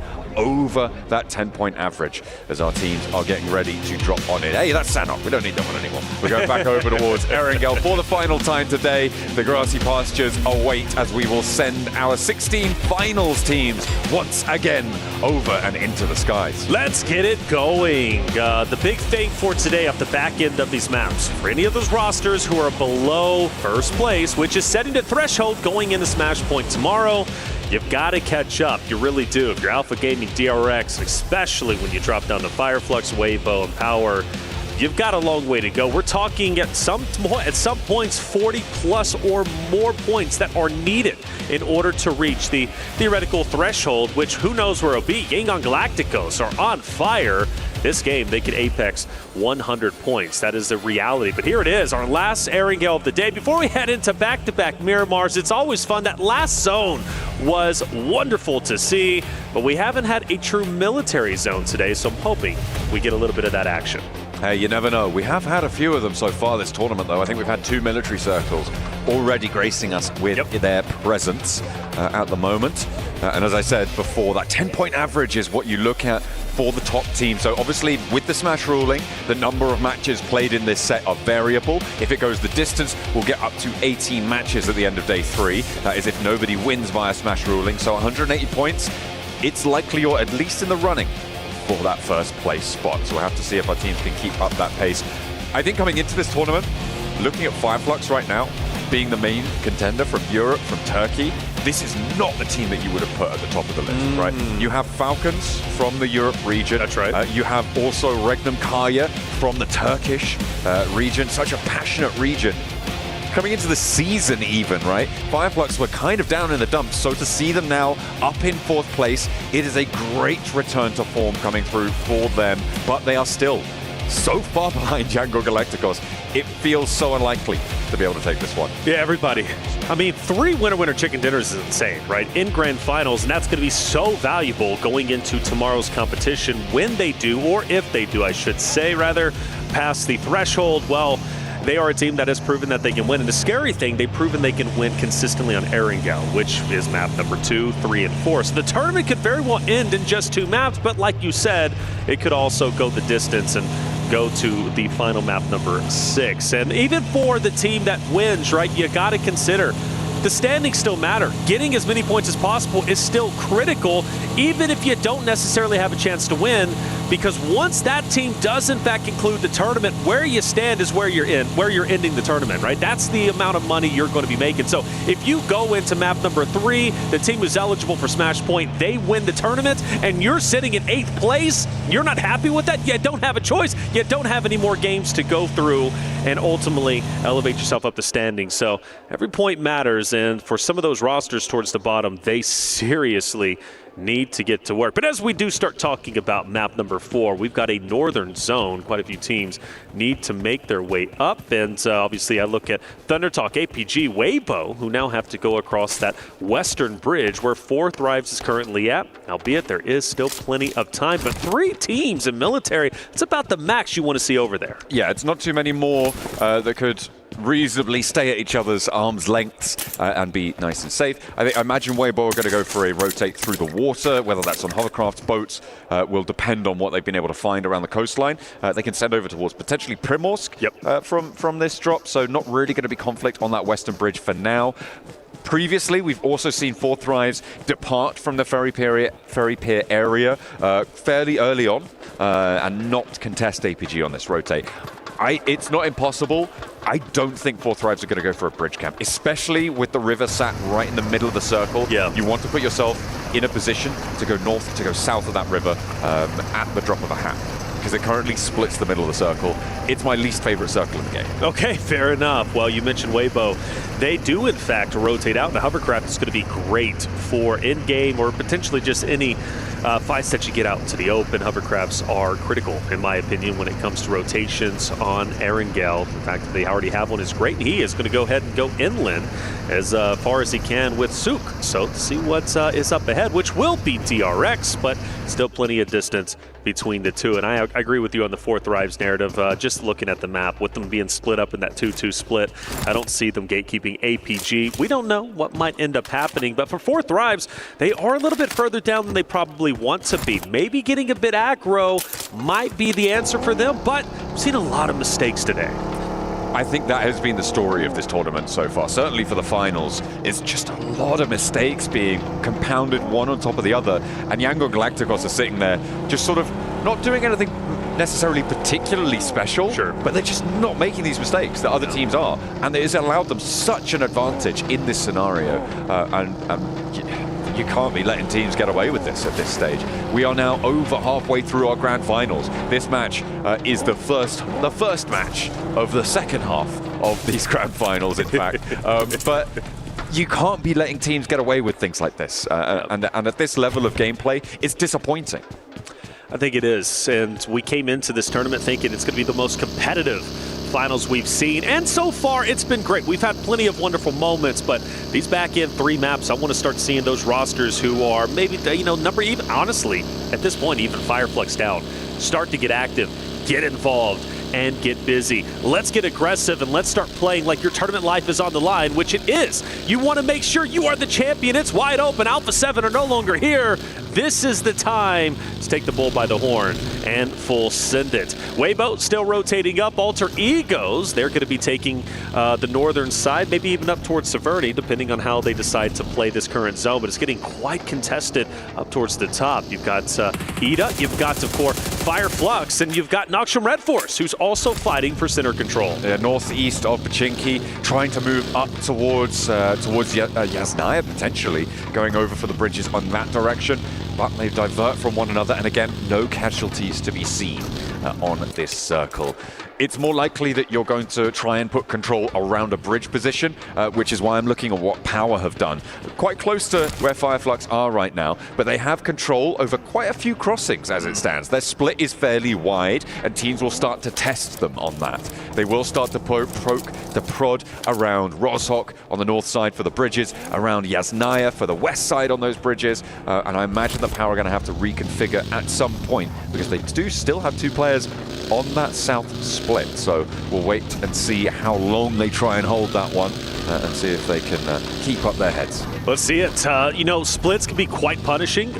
Sometimes the juice isn't worth the squeeze, but for Power, I think they should be all right. After all, they are coming off of wins, so I think the confidence is truly there. Would love to see Power elevate themselves up the standings. Currently in 6th place, not very far behind from breaking into top 3, but they do have some distance between not only APG and ultimately Yangon Galacticus. So for Power, if they can do well here, this could be a tremendous game. 4 Thrives have finally moved away from the western side bridge, giving space for APG to go across, and ultimately for 4 Thrives, one up closer and closer towards Yangon Galacticus, and ultimately that of DRX. Still plenty of distance between the two. They should be just fine. Everybody plenty of space. Nobody's dropped yet, so very slow early goings in the initial game. Yeah, 4 Thrives currently just rocking up to that ruined split that will sit around those bridge crossings. And again, I'm going to re-emphasize this. Teams are going to be looking to control those crossings. With a team, with a circle that is split down the middle with this river, those positions are going to be huge, not only in terms of your ability to rotate yourself, but in the ability to control other teams around you. So this split for 4 Thrives, pretty solid right now, with DRX being that counterpoint on the north edge. The west side is starting to get really difficult. Next circle pops in. This is nasty, all the way up to North George. I love it. I really do. And look at how many teams now have to rotate to the western side of the map, get up top. The whole northern parts, shooting range and above, completely free, but maybe not for long. We haven't lost a player yet, but John, I think we're about to lose our first. Oh, these bridge crossings are going to get brutal now. DRX, they're moving away from it, which might allow 4 Thrives to get on through nice and quickly, but the first knock comes on through. It's over towards Noxium Red Force. This is over by Fireflux as well, in school, in apartments, and you could see that Fireflux do not want to allow the team from South Korea to get out unscathed from this area. They're on the long side of the circle. In 20 seconds, it'll start closing. It's early stages, so you can hang out in the blue zone for a while, but they don't have too much time. Tell you what, we talk about Yangon Galacticus, APG, and how well they've been playing today, but Fireflux, we got to give them their flowers, John. I mean, we're talking a 2nd and 3rd place in back-to-back maps, 12 eliminations in game number 8, game number 9 sitting at 9, so they're elevating themselves up. Now, for Fadine, he's moving forward, Sleepy just up above, he'll park the bus, move away, and I thought he was going to fire on the vehicle. He doesn't, so Sleepy in survival mode currently in the shed.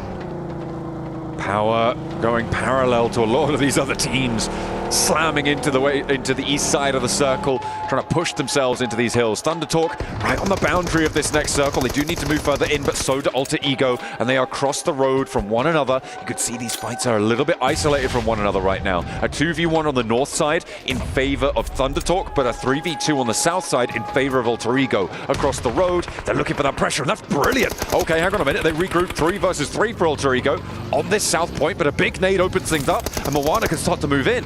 He's definitely going to move in. If he can time this right, he can get the shots on the King, and Nate is being cooked, but I don't think it's going to have an effect on Moana. Shuts the door maybe to throw off the scent of what Thundertalk is up to. Rosemary being down is going to be tough, however. He's been instrumental in these fights. He's so good, but Krypton have good faith he's going to be able to get Rosemary back up. Moana, in the meantime, will continue to keep the pressure up, so Thunder Talk can't push forward. Ooh, are they going to get the res before he goes off on that nade? I don't think they did. Maybe looking for the re-knock? No.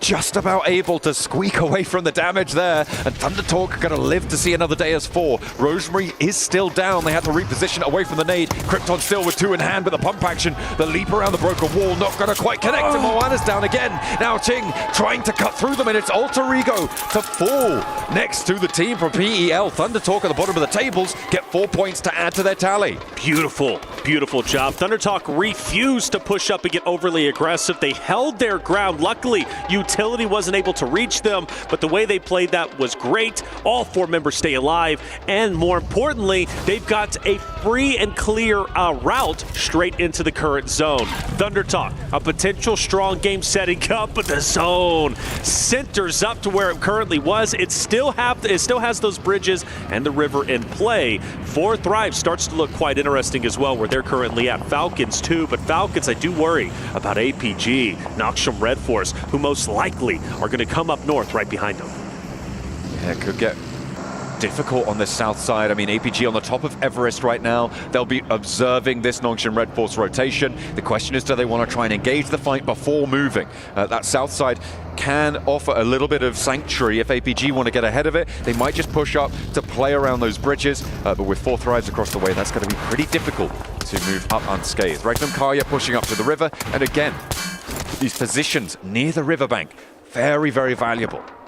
DRX choosing to keep Regnum Karya's heads down, but the more shots they fire, the more activity they potentially draw in. Team Secret, Ida, Fireflux, she's been very aggressive off the back end of the 2 games. Thunder Talk also moving in. So for DRX, they should be just fine, because I expect those edge zone teams to maybe fight each other, or at least keep each other at bay. So in the meantime, DRX will continue to apply the pressure on Regnum Karya. APG though, Falcons, remember APG coming from the outside, now choosing to challenge that of the Falcons on the southern zone, and the nades are detrimental. They're not going to try and hold on the top of Everest. They descend, and immediately the southern point of the Falcons is dispatched, and this 2-2, it feels like they didn't even expect another team to be on the south coast. You can hold this if you're just facing off against teams towards the north, but they are just isolated on that 2-player. There's no chance that Redox and Ralph could have even gone in to help there. Right. Again, I just have to question what the Falcons are thinking here. It feels like they are crumbling. I agree 100%. Falcons have not been soaring high, and it's quite disappointing being the home team, being who they are, and knowing their potential. The finals just simply have not gone their way. They lose 2 players, and now you've got the players on the shoreline who are forced to keep their head down. Meanwhile, we transition on to Weibo versus Power. Power coming hot off of a big win, potentially elevating themselves up, and this is a critical fight, and the reason why Weibo Power are neck and neck in the point standings. Trying to push one above the other right now. And Power with the inside track to this one. Remember, Power rotated all the way from the Yaz Bridge split that we saw earlier on. So they found themselves on the west side, on North George. Noxium Red Force actually rotating in behind Weibo as well. Remember that long rotate that we saw earlier on, where they rotated around the south side of Everest. So potentially a 3-party fight in North George as Noxium actually cross. Not unscathed, the blue zone has been taking them down, but they can chill out for a little bit because Weibo do not have sightlines. And also Thunder Talk and Ida are going to be fighting on the northern side. They start to get active, which might include Fireflux in just a little bit. So 3 teams converging and clashing up towards shooting range. Zone will rotate down. That forces Power to rotate in. But like I said, Ida, Fireflux, Thunder Talk. As Thunder Talk reposition, Jing taking a lot of damage. Scarface down low. You got to favor Fireflux in this moment. They've been hot. They've been slaying out. And they are looking to get active once again to catch up to DRX in top 3. Thunder Talk somehow managed to sail straight through the middle of them, and Scarface actually goes down for Fireflux. Not really in the best of spots either, fairly isolated. Thunder Talk looking to disengage, get ahead of this rotation and get in towards the next circle. The slow pickup there may cost them a knock. As Xing hits the deck behind the rock, there's still pressure from behind. Fireflux looking for the res as well. And Ida's in hot pursuit, mind you. They are not going to back down. They want to third party this, and they want to take advantage of the hillside where Rita is currently at, and Aaron, of course, and the rest are starting to move through. And now you've got Fireflux in this bowl. This is not going to be good for them, and most likely Ida is going to be able to pick them apart piece by piece. Aaron on the hunt now, looking to try and capitalize on a downed player for Fireflux, but It's not quite come through just yet. Solus now is on the deck right next to Scarface. He's going to kneel up, go for this res, and then backed off the angle. Matcap putting lead down, putting pressure over towards the hillside, and that is going to allow this res to come through. I am shocked EDA did not fully capitalize off of their location on the top ends, but hey, maybe they know something we don't. They look as if they're going to reposition straight into the zone, potentially to just stay ahead or maybe even disengage completely from this Fireflux fight. But even still, Aaron getting tagged up, and he's forced to retreat. The straggler left behind. Still fairly low elim counts across the board. 15 teams remain, the highest being Thundertalk with 4 elims. Of course, against Alter Ego, they're able to get a lot of value there. Their path is still treacherous. Whoa! And the Fireflux are going to ensure that. A slam straight in and against the rock. There's only one player now left standing. With Solus down, though, Fireflux, are they disengaging from this? There's no way. Why would you? We already witnessed EDA disengage. Now Fireflux does as well. Even though Thundertalk is a down player and only one with half health, it makes no sense. I mean, there's teams off in the distance. Maybe they're looking to try and keep themselves safe from the third party, but losing 2 players, they're going to crash straight on into the middle. Scarface wants a little bit of an off angle here, but Regnum Kaya, they spin him out. They crunch him on down. That nade actually did quite a lot of damage to Regnum Kaya, but Silas is there. There's a consistence from across the way. Ketch, no way does he take down Regnum Kaya here. No way did they let this happen. Ketch, good connection. Regnum Kari is getting taken down. Silas has to look on helplessly. He cannot get down there and assist. The only thing he can do is try to keep Ketch at bay. The solo from Fireflux. The solo that might be able to get 3 cleanups. Another nade rolls in, but it doesn't connect. So Silas still has the maneuverability in conjunction with Loxy to maybe get Regnum Karia back up into the fight. They can potentially go for the full reset here. It's a question of if Ketch can connect with another nade, or if a team from the south side gets angles on it. There's Loxy going down to 4 Thrives, who are on the northern shore already. They managed to play the buildings on the east side on the cube and will spot the shot. But Wild was rezzed just before that knock was sent on in, which means that Regnum Kaya can still get the full reset. All right, it's going to be tough, though. Ketch refuses to back away. Being in the shed, he's not overexposing himself. Therefore, nobody can truly get an angle. Now, with APG firing off from the distance, Silas has no choice but to back away and maintain his life. The circle south shift again keeps the Falcons under the bridge alive for the time being, potentially for APG. A nice little turn up. Nongshim Red Force, they've been trying to push their way in behind this engagement for a while. They have 3 players left standing, with Weibo in their way as well, with 2 players on that roster, and Power off to the north, playing as 2 themselves. It's been scrappy in North George for a while now, and nobody's really looking to push all the way out. I think Weibo closest to it. Yeah, when the zone shifted, I knew these 2 teams were going to have to clash eventually, and unfortunately for Power, they've lost a lot, and they're going to continue to lose even more. Ragnar, who I feel has had an off day, the last one standing for Team Power. Nongshim Red Force, they want the final elimination, and there's nothing that tells me they're not going to be able to get it. Nongshim Red Force, a team trying to work their way up, currently in 10th place, but their tournament run is not over with just yet. Power finds a way to disengage and get out of there, but only for a little bit of time. I mean, Weibo most likely going to see him if he runs across the field. And Yangon Galacticos across the way, very happy to be on the turret, overlooking the exit from North George right now. They've got control over a lot of this circle. Regnum Kaya, that sits out to their east, have that ridge line where Silas was hunting out towards the riverbank there, but that could potentially be challenged depending on how this fight on the north side concludes. With So Easy on that ridge, they're looking to try and take care of E Arena, and they need to try and fight it out now. Well, Eda's fully eliminated. They were the ones getting into a fight with Fireflux and Thundertalk on the northern side, but even though they're gone, it doesn't mean the northern side is free and clear. DRX, E Arena, fighting currently for the hilltop control. Of course, they still have to move their way in, and when it comes to E Arena, they're taking some heavy damage. Joker barely able to stand up, finally dropped as DRX continues to push up, continues to slay out, and there's no reason why I think they're going to lose this fight. Unfortunately, though, DRX have a knock on their backline and potentially off, oh goodness me, potentially an off angle coming through from Team Secret on their western side. This is dangerous. This is pretty tricky to navigate, but they do still have the momentum advantage. Nongshim Red Force, by the way, eliminated over in the northwest side. So were Power. So only Weibo going to have a chance to get out of North George there. Another nade sent on over, but look at the angle that Silas has. This is brutal oversight onto this fight. Here it goes. They're clashing. They're up close. Now it's a CQC fight. Hyunbin, great shots, but also takes a little bit of damage himself, and through the smoke he drops. And look, Silas with the off angle, just peppering shots on anybody he possibly can. It's even going to be Toshpik taking down a DRX player. And by the way, update, Regnum Karya does manage to recover, get all 4 members up. They still have great legs in this map. Definitely a lot of opportunity here for Regnum Karya.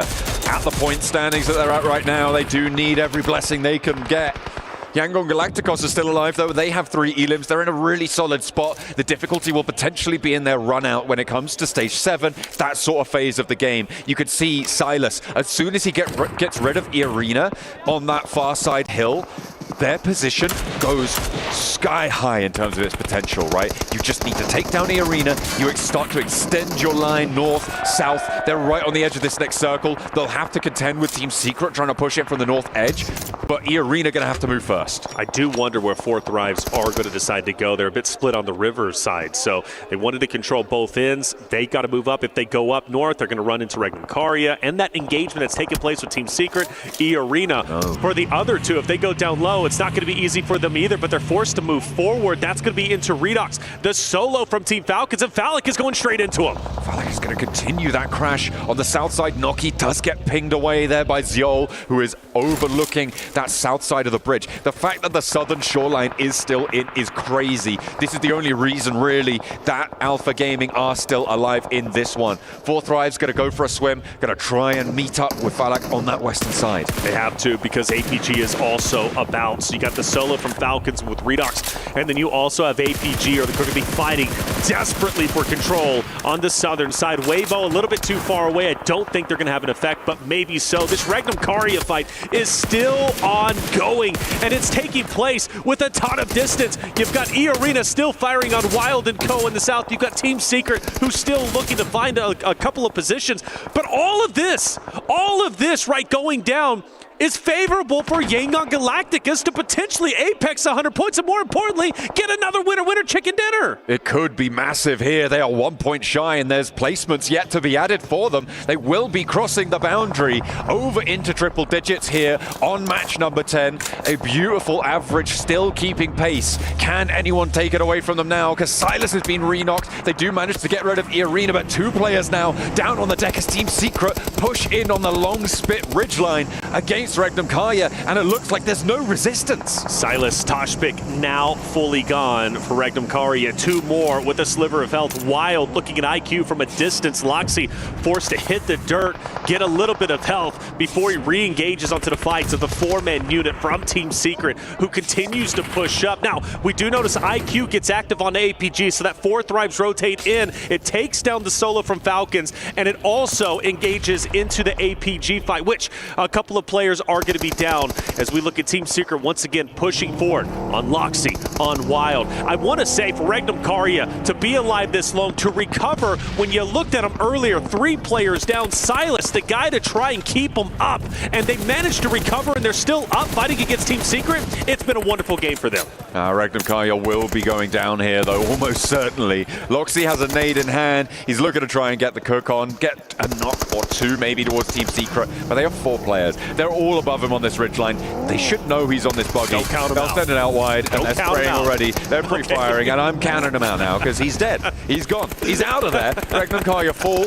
And now Team Secret with an opportunity to play that ridgeline that I put so much stock in terms of that predictive power. I feel like Team Secret do have a big chance here, but the next circle, let's see it, is just around the corner, and it will dictate how this game goes. APG already starting to put their feelers over towards the northern side with 4 Thrives. Their lone player still remains, and we're going across the river.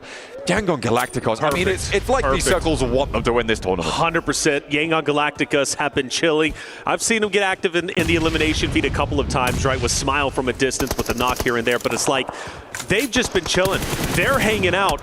They're in a great spot in the standings. They already have a point lead even over second place, and even more so over third at DRX at 69. So for them, They don't need to do anything special. They just need to play good PUBG Mobile. That's exactly what they're doing. This game surely going their way. Meanwhile, in the southern portion, still deadly as ever. Weibo focused on APG. You notice 4 Thrives were taken out. They were a team that crashed in on the solo of Falcons. APG then started fighting with them, managed to stay all 4 up. So for Team Secret, most likely going to try and gatekeep APG. This could be wonderful for them. They can rack up even more eliminations. Team Secret starting to get a move on now, get a shift across.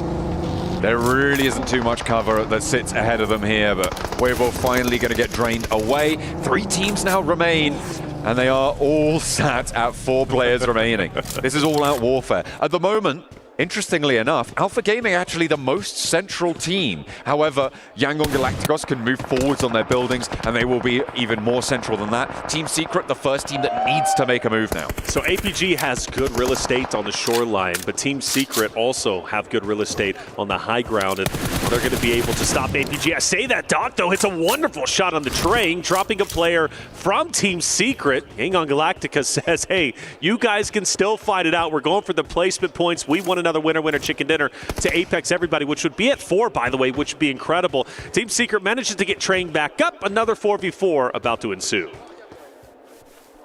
Nobody biting the dust just yet. 3 teams, 12 players in action. Reefus getting rezzed as well. You can see Yangon Galacticos playing the high ground on the rooftops there, which is why they're staying so far back on their building. The next circle will be coming in 10 seconds as well. Could potentially shift away from Yangon Galacticos towards Alpha Gaming. I think this is why we haven't seen any moves being made just now. Team Secret, they feel like they're too close to the edge and they want to get more ground. It shifts away from Yangon Galacticos over towards this side of the map, and maybe Team Secret went too early. They pulled the trigger, and Alpha Gaming were ready for them. Absolutely ready. Jaiki now has to get desperate. He's got to push up the solo to try and keep APG's hope and dreams alive for the winner chicken dinner, but APG takes them apart 1 by 1. But hey, maybe there's life. Maybe there's an opportunity. Jaiki pushes up, and Buddy's dropped down, unfortunately, and now Yangon Galacticos are pushing in, and Romeo's got a beautiful off angle. You wait 5 seconds as Team Secret, and none of this happens. You don't rotate down. You don't go for this crash because you don't need to.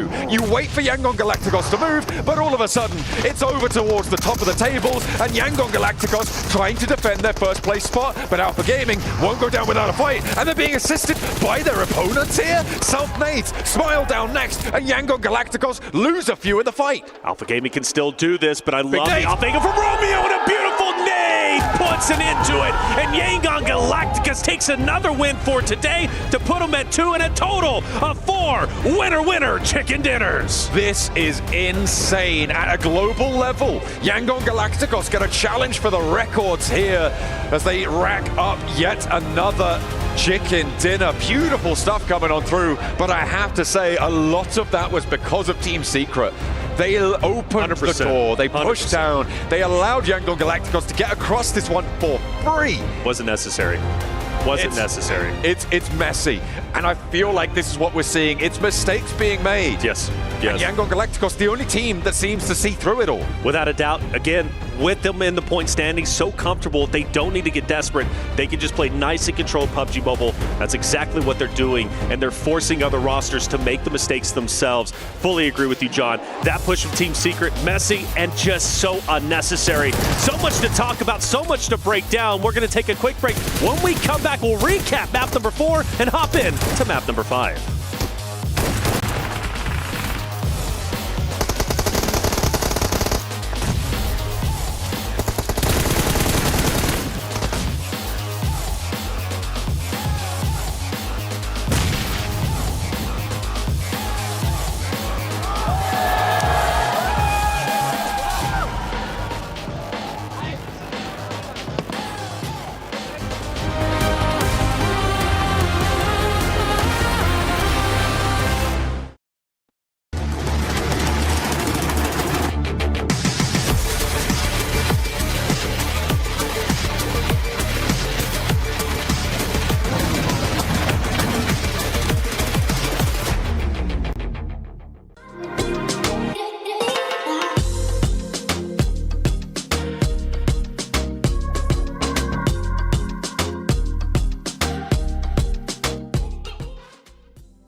This land is calling.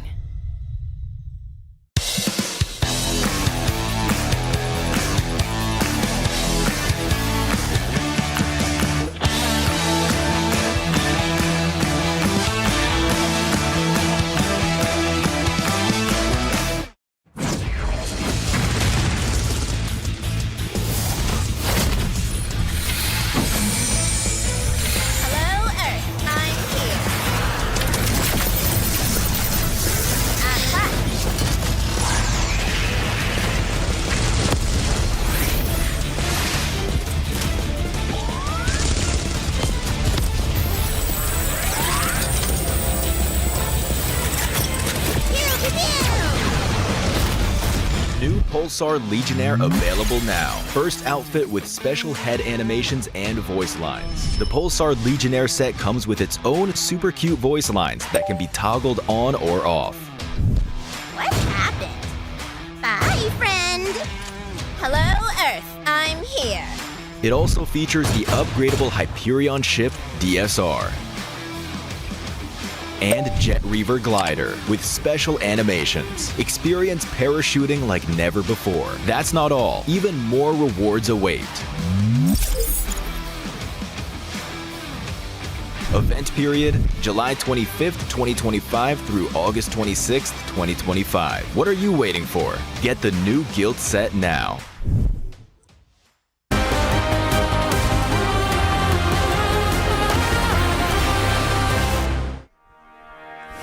Yangon Galacticos with only 10 games down, 4 wins under their belt. They are inches away from that trophy. Of course, everything can happen when we get into the Smash Zone, but right now they are making waves. They are creating a typhoon, never mind waves. This is ridiculous. I was concerned about how they were playing this out overall with the compound, but then the perfect push out. Oh, Neptura, 7. Neptura, Yangon looks fantastic. Don't they just?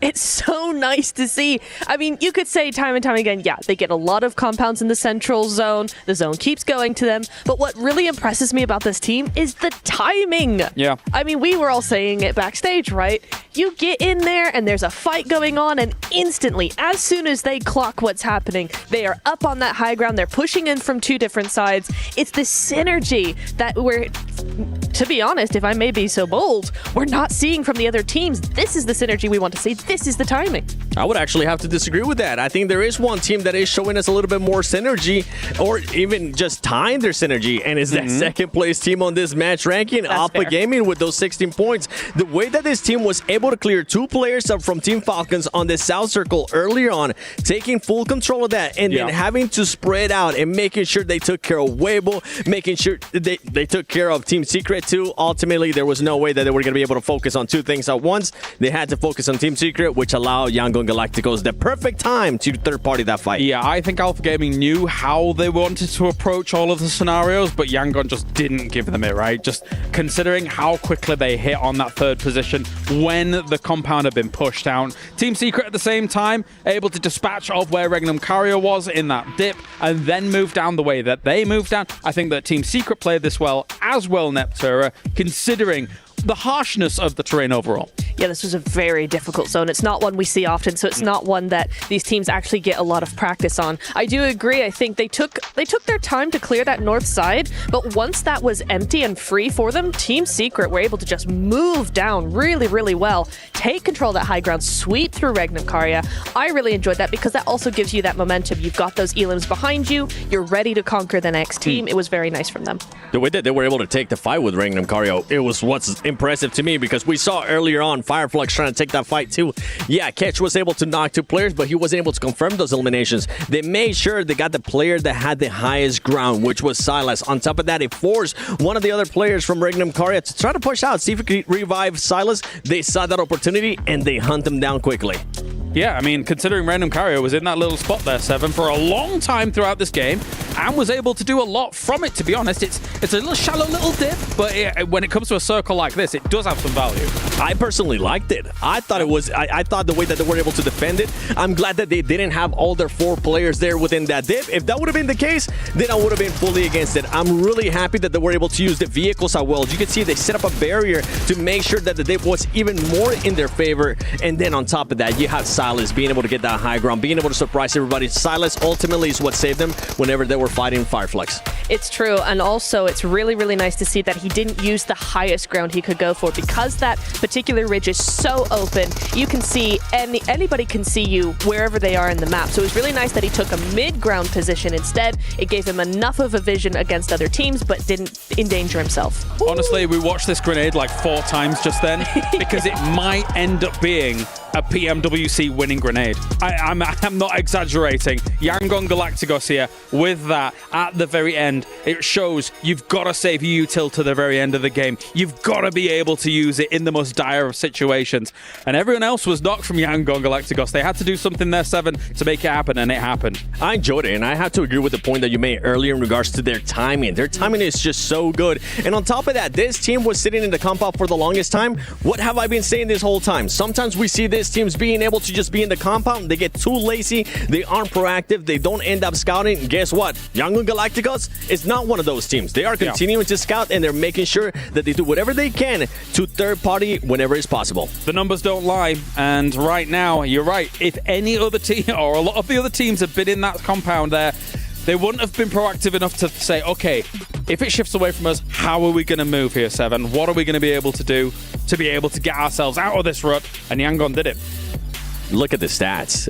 Just look at the stats. By the way, this is from yesterday and today as well. Both days combined, you're averaging 6 eliminations. You're averaging over 1,300 damage. On top of that, the thing that's most impressive to me, Neptura, has to be that average survival time. It is. I mean, rarely do you see a team with that average over the last 10 matches. To have that sort of average really means you're doing something right. Whether it's those splits, whether it's weaseling your way into zone, whether it's taking full control of the zone, they are able to be in that top 5, in that end game time and time and time again. And that, like you said, is a PMWC winning strategy. I like what a lot of the teams were trying to do in this game, trying to go to the river, trying to use that riverbank as kind of some shelter. We saw Weibo trying to do it. We saw APG doing it as well, 7. So I get why they wanted to go down there. In the end, it kind of became the most forte position for a lot of these teams, but yeah. I was glad that APG went for it. I was glad that APG was sweeping that much. I've been glad and happy so far at what I've seen out of APG throughout this whole tournament, honestly. They've been making sure that they have fixed their mistakes. Unluckily for them, the reason why they're currently not in first place is because of the way Yangon Galacticos is playing. But APG, keep on doing what you're doing, because that's definitely working and it's keeping you within range for tomorrow. The bell tolls for a lot of these teams right now, because Yangon Galacticos not only breaks the 100-point mark, but it's at 114 points. And I think Neptura 7 just hit the nail on the head. If Alpha Gaming doesn't do something, I don't know who will. I have to agree with you, because even though the points are so close together, 3rd down to 6th, 7th, 8th even, the gap is just not going to be feasible to get back up. Yeah. You have to do an alter ego in the group stage. That's the only thing that's going to get them anywhere near what Yangon are currently doing.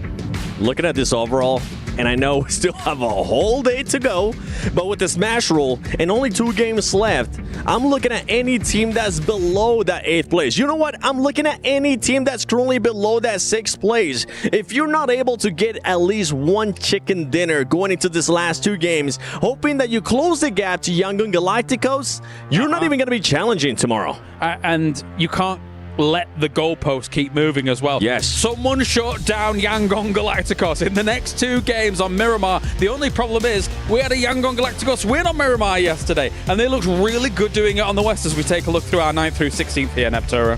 Yeah, it's one of those things where it's like, you know, some teams have better maps than others. For Yangon so far, every map is their map. They can do whatever they want, whenever they want, on whatever map they want. And so for these teams that are struggling a little bit more. This is super, super hard for them to even get close to it. APG at this point is the rest of the lobby's only hope.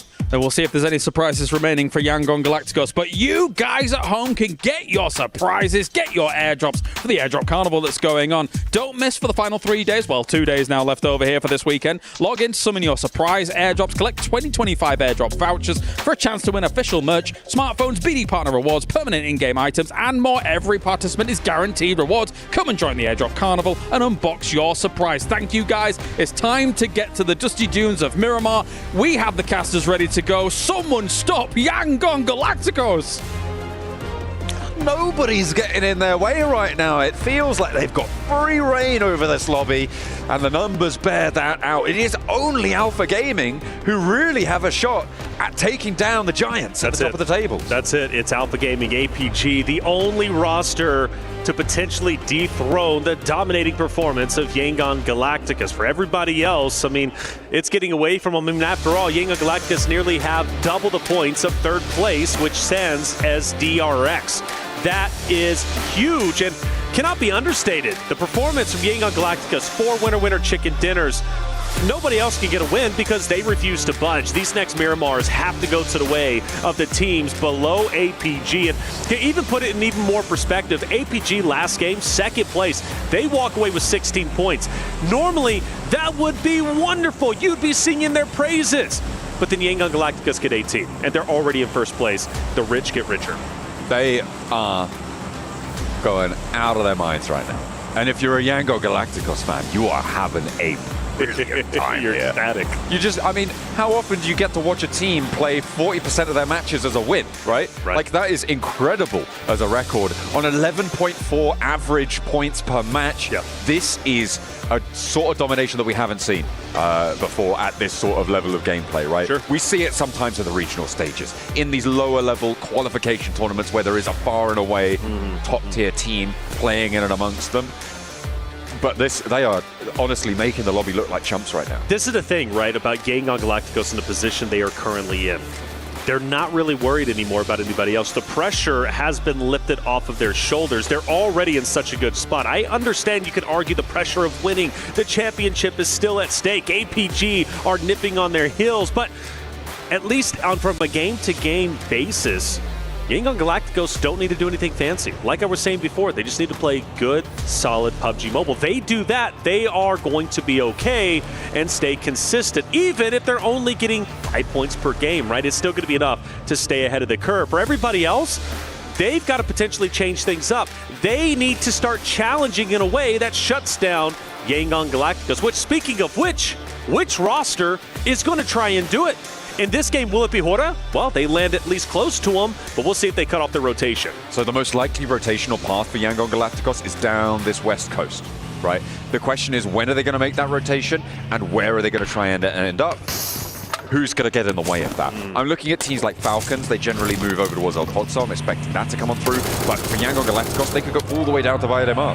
There's actually Loxley picks up the first elim of the match. A nice clean elim there, added to the tally for Regnum Karya over on the middle side of the tables. But I'm expecting Yangon Galacticos to potentially push down all the way to the south of this one. Get over towards La Driera, that Via de Mar area, potentially. And I don't imagine that too many teams are going to get in their way immediately. They could just stop off over towards Trailer Park, though. That's right. They might just loot early and get on in that way. Well, one of the things Yangon Galacticos does on Miramar that we've been hyping up over the past couple of days is they stay in blue zone for the longest time. So it's going to be hard to even see them until maybe stage 3, where they finally decide to get within a zone. And if I'm Falcons or Hora, I'm going to constantly keep that in the back of their mind. They have history. They are the teams who have been trying to gatekeep Yangon Galacticos in our previous Miramars. So most likely, those are going to be the 3 teams to clash a little bit later. Like I said, though, unless Yangon Galacticos does what they normally do, and that's stay inside blue for the longest time. Now, for Alter Egos, revenge is needed.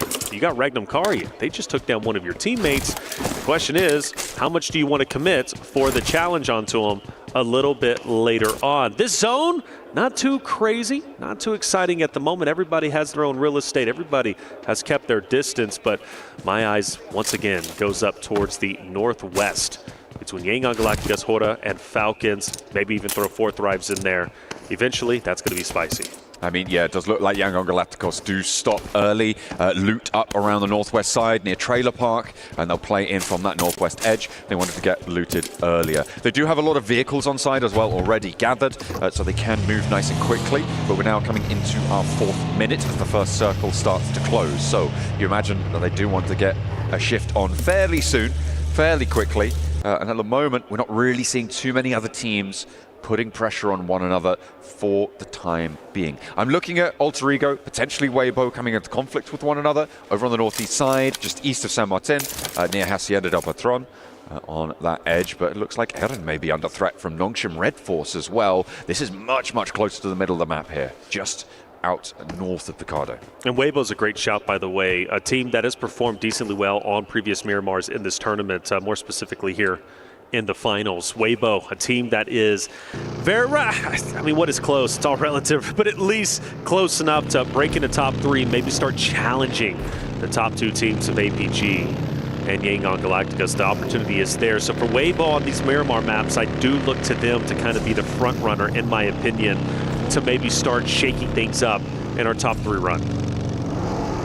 I mean, these are numbers you just don't see, right? Like, it's so unfamiliar to be playing with this sort of lobby disparity towards the top of the tables, right? I mean, we're coming out of the first day, it was fairly close by, like everyone was sort of neck and neck. Yangon Galacticos got a little bit of a lead towards the end of that first day, but it's just completely topsy-turvy now. Like, there's no... I don't think there's precedent really for a tournament situation like this. Yeah. And for Yangon Galacticos, they've got to feel real good about themselves. Team Secret on the southeast side, just out west of Impala near La Bendita as well, taking shots over towards Regnum Kaya as they try and move on the east side. Wild has taken quite a lot of damage, and another tag sent on in as well. This is dangerous. Trang could potentially get a shot or 2 sent his way as well, but Wild just about escapes with his life. Barely gets away. I thought for sure Trang was going to park the bus, fire some shots. I would have for sure at least tried to get that knock, because Wild would have been out in no man's land. And that's a team you do want to take out. Regnum Karya, despite being in 7th place, is a roster that is scary when you fight against them and you're opposite of them. And for Team Secret's sake, I mean, even further down the standings for them, taking out Regnum Karya would have been huge. Now for E-Arena, a team that needs to step it up, fighting against our 2nd place team, APG. Rifus has the high ground. Rufus on top right now. For APG, of course, one of the very few teams, and by very few I mean the only team that is within even thinking distance of Yangon Galacticos right now. Mormon takes himself out, and that's going to be an easy pickup for Rufus. Very happy with that. E-Arena, fumble, not good, especially when you're in 15th place. You can't let that sort of thing happen. Rufus on the outside, he's all too happy to take this fight. And the backup's coming through for E-Arena, but getting up and challenging him is so difficult. And now Doc is on the ground floor, Top moving in from the sidelines. They are going to close the jaws on this trap. You would think so. Still, though, in close and personal in a CQC fight, E-Arena does have the shot he's needed in order to battle against APG once they do push forward. And Rifus can only do so much from the hilltop. It's going to be up, or it should be from the rooftop. It's going to be up to the rest of the roster to push in from the bottom side of things. By the way, update, Power loses Al-Haji, a crowd favorite. I'm curious how that's going to impact a little bit later on. For APG, though, they start to tighten the vice grip. Joker, though, on the outside is a little bit interesting. If Rifus does decide to overexpose himself on that rooftop, Joker might be able to knock him down, giving an opportunity for E-Arena to potentially take the high ground for themselves. I mean, the issue is the off angles, right? For Alpha Gaming, it's going to be really difficult to have an impact for Joker. Rifus isn't going to give him the opportunity. I can guarantee you that. And Doc will find out about this position as well. So the off angle there is spotted. They'll easily handle this, and it should be E-Arena disengaging, if they can. Yeah. Tough for Joker. If he knocks down Doc, maybe he starts to push up. Zayal potentially takes over the place and maybe challenges Joker himself, but it just doesn't end up occurring. Zayal, though, continues to push up, maybe being the tip of the spear in this engagement. Sakura hasn't moved, and in fact, E-Arena, the bottom players don't have to. It's up to APG to penetrate this building. Certainly is. I'm taking a look at the rotates on the map as well. Yangon Galacticos currently making their way in on the west side against the Falcons. You can see that in the picture-in-picture on your top right. The expanded mini-map there could potentially come into conflict. They're still quite far away from each other. As the nades start to come through, Tiny K gets an opener over towards Ziol. They're going to try and chase this one down. He knows Top's on the wall, burns off the corner, burns off that retreat. could potentially put a lot more pressure onto this one, but Top actually hops forwards, gets up to cover, and the rest of the team are going to sidle on in and keep this one at arm's distance. 4 Thrives moving on past this, not going to get stuck in either. Tourniquet just about escaping there before his health bar depletes to 0. Oh, but how aggressive does Doc want to get? He knew the damage was in, but now he doesn't have the positioning. Tourniquet will recover, get his health back up into play. Shots will ring out, but Tourniquet is safe. This angle is nasty. He has the right-hand peek advantage, and he'll try and take advantage, but gets mowed down as he peeks in the line of sight of 3 players from APG. Now Joker has no choice but to retreat back into a corner and try and stay up, but he can't go anywhere. Nowhere safe. Doc around the corner there, keeping that suppressive fire down, and they find another. Sakura falls, and now Joker is the last to go. No knock sent back towards APG, and eArena donate 4 more points to put them over into the triple digits as well. Okay, all right. APG wins a critical fight. All 4 stay alive. And if you're interested in this race between Yangon Galacticus and APG, you're hoping APG has a couple of pop-off games to truly challenge Yangon Galacticus to make tomorrow even more interesting. For DRX, the struggles continue as one player will get dropped, fully finished off. And, well, no surprise, it's Horta Sky who loves his long-range fights. Yeah, they're just going to be able to clock that shot. An easy flush out as well. 3 players for DRX, the 3rd place team right now, who sit so far behind first place. It's unbelievable at this stage in the tournament. You know, after 10 matches played, you expect things to be closer, but they have just had their path made all the harder by playing on as 3 here on Miramar. The circle centered over towards Picardo. Not guaranteed to be going on to the inside of it just now, but Power can rest easy for the time being, despite losing a player earlier to Regnum Karya. You mentioned Yangon Galacticus taking that southern portion, and they have gone all the way down to Chumisera. Now start to rotate their way in. This time not in blue, but I think that's only because of how the zone is kind of centered up, or else Yangon Galacticus would be totally happy being a little bit further south. But they start to move in. APG, most likely the team to fight against them. St. Cloud's a bit separate, so there is a chance, and so is Reefish, right? So there is a chance we have a 3v3 between Yangon Galacticus and APG if YG starts to move up a little bit further on. Weibo does start to get a little bit closer to Noxium Red Force, and for other rosters, of course, in the center area, like you mentioned, Power, they're chilling. No reason to rush anything. I haven't quite figured it out yet, but I'm wondering at what point does it make sense for Yangon Galacticos just to start hot dropping APG every game? Ooh.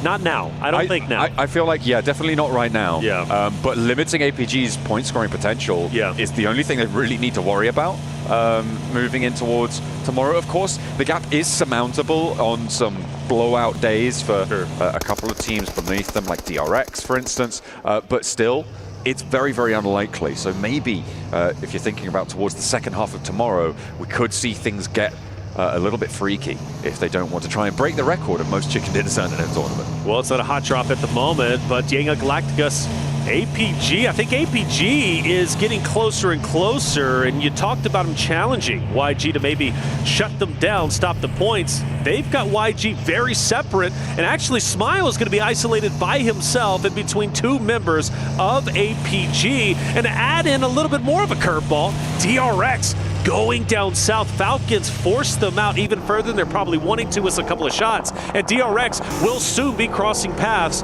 with Yangon Galacticus. So now all of a sudden our southern region has become quite active. APG going to coalesce towards a compound right now. They don't want the smoke from Yangon Galacticos. Smile stanchions himself out to the east side, and we'll just feed this information back with Alpha Gaming going a little bit slow, being pushed out to the east side. Yangon Galacticos could potentially navigate all the way through Los Leones.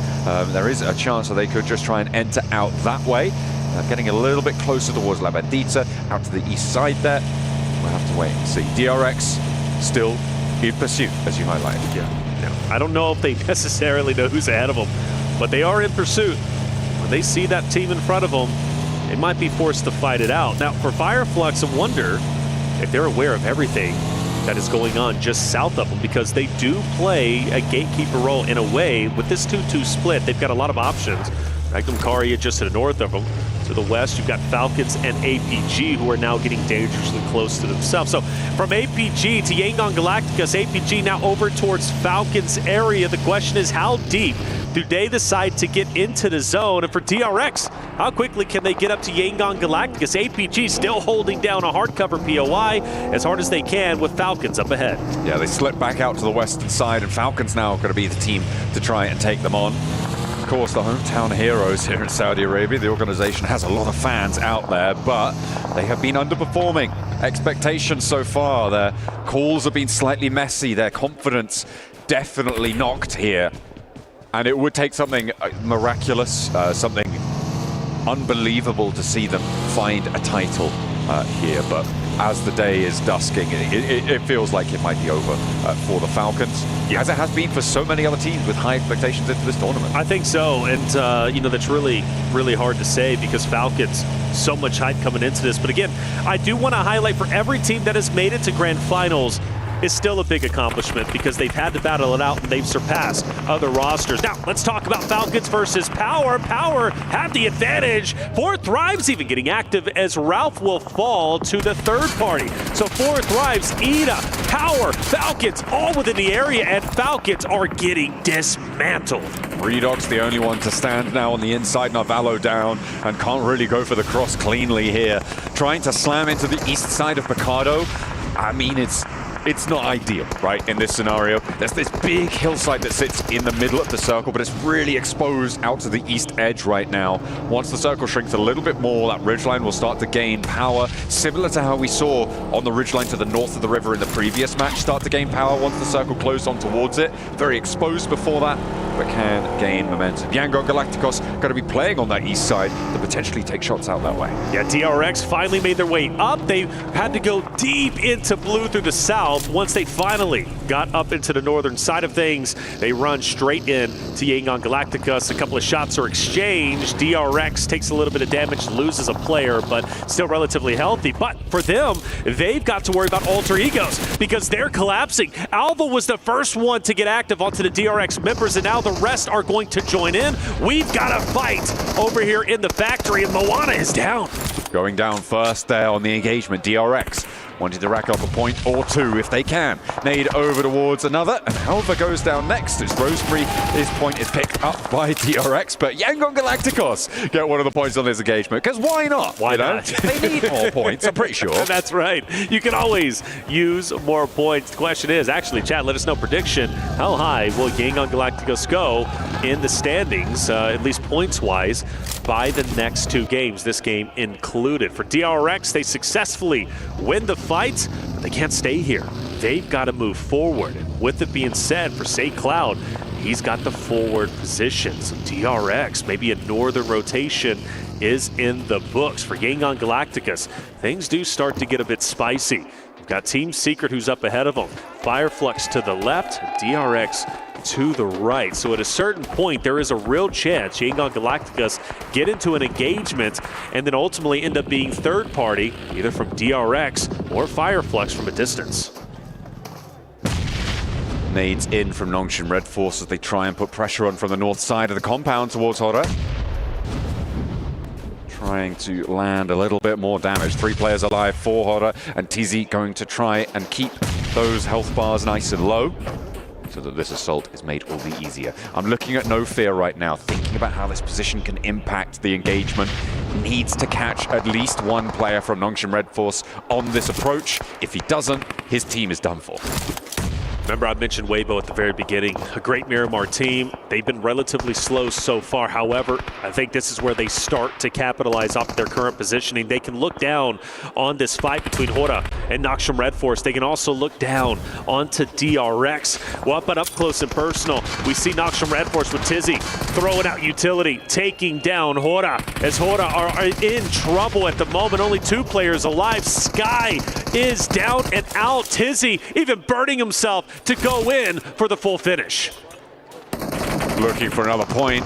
Add it onto the tally, and No Fear has no impact on the engagement there. Will not be able to help his teammates out, and he'll play on as a solo on the northeast side of this next circle that does shift up a little bit to the north, so I'm sure that the Falcons are regretting their decision to crash into Picardo, because everybody's going to have to leave from there.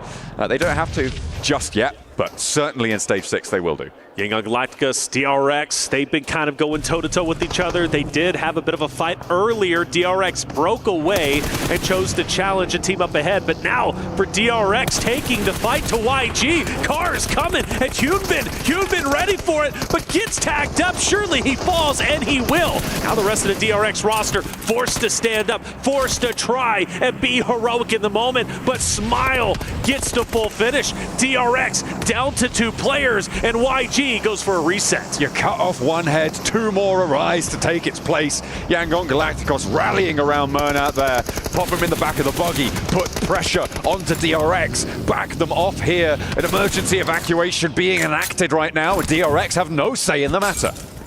Say indeed. DRX running out of time, running out of resources.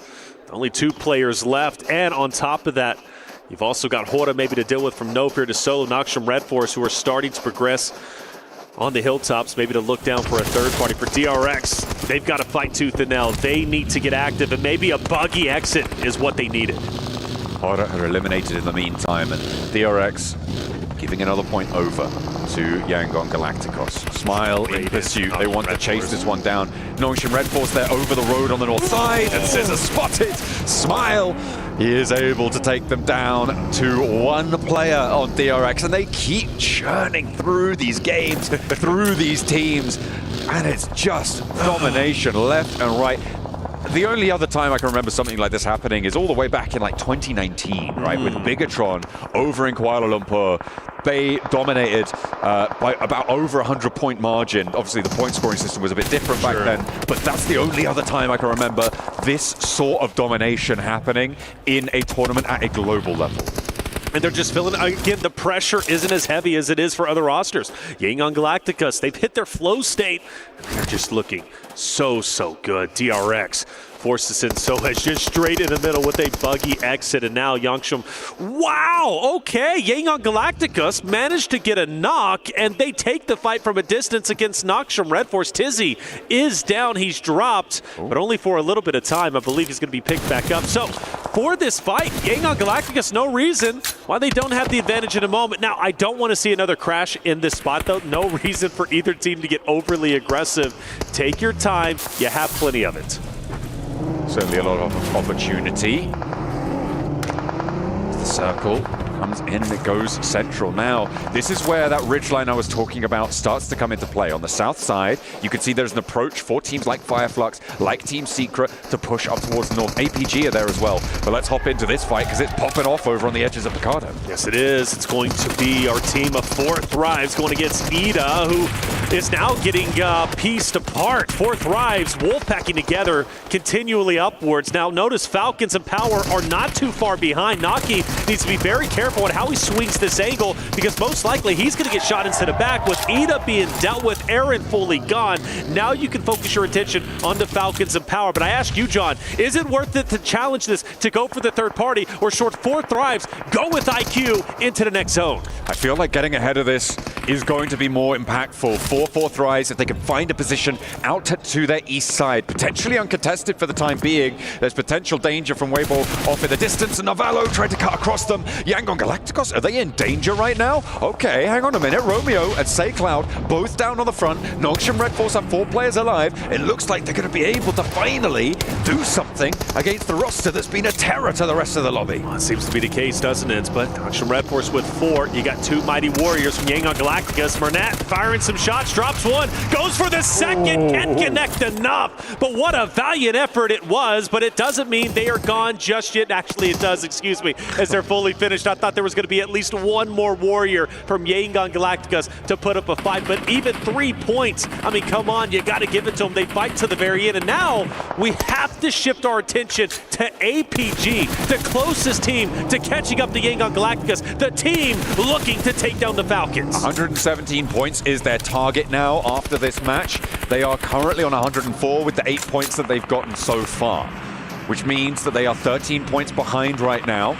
So they still have quite a way to go if they want to catch up. But this is brilliant news. Like you said, the opportunity now to draw level with Yangon Galacticos, which is something that could only be dreamed of further down the tables. That's right. This could be a massive game for APG, but Fireflux, they want to stop them. After all, Fireflux, they still got skin in this game. They're in 5th place. There's a lot of money still to be earned in a championship potential run. Solus up close, gets mowed down. Fireflux left with just one more standing. But for how long? Well, Madcap says, I've got this. Boys, I'm going to take the cake. I'm going to push up. 1v3, no problem. APG, not like this. Oh, they are going to push Madcap back off the angle, though. He has one more hurdle to jump. He will go for the fire. Reefus keeps them together. The full reset potential, but Narvalo could also change things around. The Falcons moving on up with their last player. He's not going to be there in time. He's just trying to get a little bit further forwards onto this circle. So Alpha Gaming now up to 11 eliminations, 10 points behind Yangon Galacticos. Ooh, okay, so a potential 21-point game. Who knows, maybe even more if they get eliminations, which would put APG in 1st place. And you mentioned Narvalo, he's gone. Falcons are eliminated. For APG, this is their game to take. They've got a lot of great competition. They still have to fight for zone, maybe even against 4th Thrive. I'm assuming Noxium Red Force, but APG have already put up one hell of a game. Weibo on the north side are a major threat.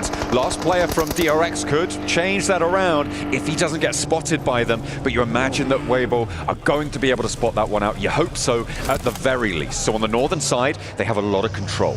So easy. I think he's been spotted. No. Oh, that was in reverse there. Hang on a minute. They're going away. They might leave into his own devices. So it stays alive just a little bit longer. Weibo finally starting to fire a couple of shots, I believe onto Phallic. IQ will try to alleviate some of the pressure from a distance. Weibo have a lot of utility here. Soaz will stay just where he's at. No reason for him to fire off. He's going to be a sneaky beaver as long as he possibly can. Actually, I do start to worry about Weibo now as he might get gunned down. Oh no. Uh-oh. Oh, no, he's right there. Surely he checks the angle. Surely they spot out. He's pulled his gun away. No, he's getting spotted. Okay. M4 is out, and it is DRX eliminated. Crisis averted on the northern side. Weibo, the Chinese fans, very happy about that one. Very happy indeed. That could have been crazy, losing half your team in just a moment's time to a solo who's been surviving. That would have hurt for sure. D24 down, but not for long. Naki's going to get him back onto his feet. 4 Thrives will be able to continue to potentially thrive in this game with 4 of their players. We look at the zone, and man, Weibo, Noxium Red Force, just neck and neck. Doc starting to move in potentially into APG. Now, I do worry if he gets a bit too far away from his team. APG's going to mow him down. You need numbers in these final fights. And at the moment, center of the circle, closest occupant is 4 Thrives, who we're on board with just there. And they will get a little bit closer to this one. However, the high ground now has to be rolled off. APG, you can see how low their health bars are. You've got to imagine that their meds are looking a little bit threadbare as they take some shots over towards Noxium Red Force, but Doc C hasn't been handled just yet, and he finds both of the backline. Again, it's all up to Reefus to keep them alive, but Top is going to get flushed away, and it's IQ to actually push Doc C off of that high ground. In the meantime, there's a trade-off. A Weibo taken back down. This engagement is going every direction on this circle. All right, huge. If we can get a reset, at least with the duo, Weibo now focused fully on Noxium Red Force up ahead. Sook, a great grenade. He's going to throw it. It goes down the hill, but Benny and Tizzy managed to distance himself, but a wonderful shot will drop one. Reefus gets some shots onto Doc C, getting yet another point, I believe, putting APG at 12. Could potentially be racking up more and more. Haven't quite got that flush just yet, so the 12 elims, they'll try and add to that tally. Phallic nade over the top. This looks good, and it will find the knock of the 33Z. Weibo's sidelines now are opened up a little bit, and he manages to get back as well behind that Molotov. Really timely retreat. The old ducks behind the headland just in time. Gotta favor 4 Thrives in this moment. A team that was so incredible. The dominant roster throughout group play, struggling when it comes to grand finals, but a chance to step it up. Reefus is down a solo. Last alive for the team of APG. Sayal also taking damage himself, and Alpha Gaming will in fact be eliminated. But good news even more so for 4 Thrives, who have a dominating position and they have dominant control here. I don't think they can lose this game. Weibo try and find Bini in the ditch there, but he's in the smoke. A little bit too hard to find this time around, but the spray downs, the shotgun puts him out of the business. 4 Thrives now with 9 eliminations, trying to convert this one against Weibo. They've crunched them in. Look at how they sit on this circle. We're on to stage 8 now. It will close dead center, and 4 Thrives should have this one on lock in a 4 versus 3. Nade over the top from T24. Falak's gonna be up on that off angle now. Sook should be next on the menu, and you can imagine he's gonna bite down something hard. Falak able to nail that shot, of course. Well done. No chance he doesn't. Now it's a 4v2. T24 pushing closer and closer to Order, and he down below. T24 finally looks like he starts to fire a couple of shots. Order most likely dropping in a moment. He as well. Is this the game? Will we see it won from 4 Thrives perspective? Only one more player remains, and I just don't know if it's enough. 4 Thrives will take game number 5. Much needed points going their way. Pushing themselves up towards the middle side of those tables. Obviously, a little bit futile to hope that you could get up towards the top, but it is money that you're earning. As you ladder up on those tables, there are big pay gaps that you can cross. So beautiful news for 4 Thrives. Coming into this, one of the highest point scoring qualifiers from the group stages. They needed to keep things back under control, and you can see maybe a little bit despondent about that performance, but either way, they take the 10 chicken dinner points. And you know what? You got to give credit to APG. They closed the gap even further onto Yangon Galacticos, who were eliminated earlier than they wanted. So for APG, making it very competitive. But for number 1 and number 2, they still continue to distance themselves. A great game for 4 Thrives. One more game remains. We're going to take a quick break. When we come back, the final map coming your way.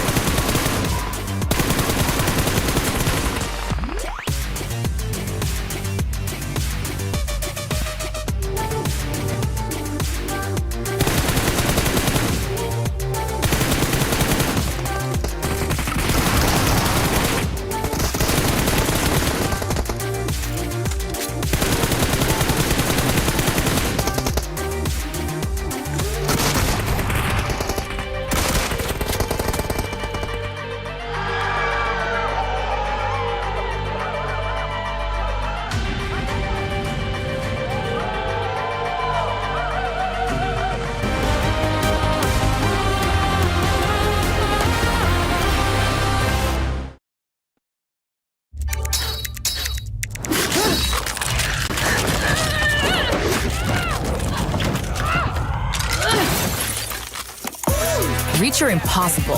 Lenovo Legion.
The highly anticipated addition to the Mummy series outfits is here.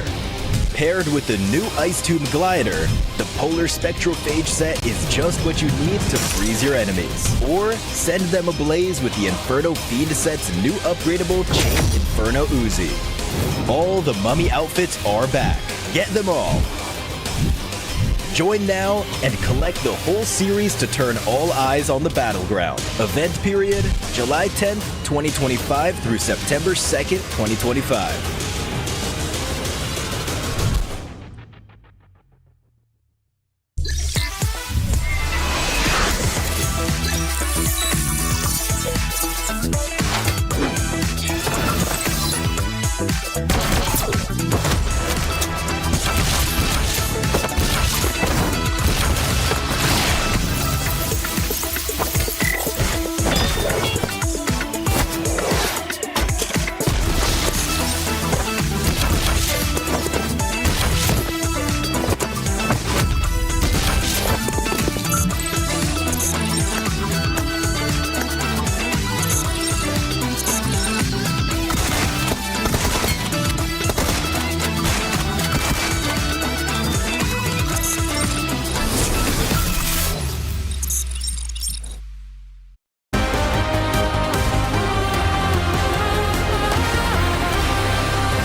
واحد بالبيت مفتوح يجي ما يدعي عنك ما يدعي عنك البيت هذا نيد ما ادري وين شوت رجال والله الثاني وين كفر البيت ها كفر البيت وين شوت والله حق البيت كفر البيت بس تبوا من اليمين يمين عامل باقي نايس هاي خلاص هذا يلا تعالوا قاعد تقرب ماشي خلاص هذه ها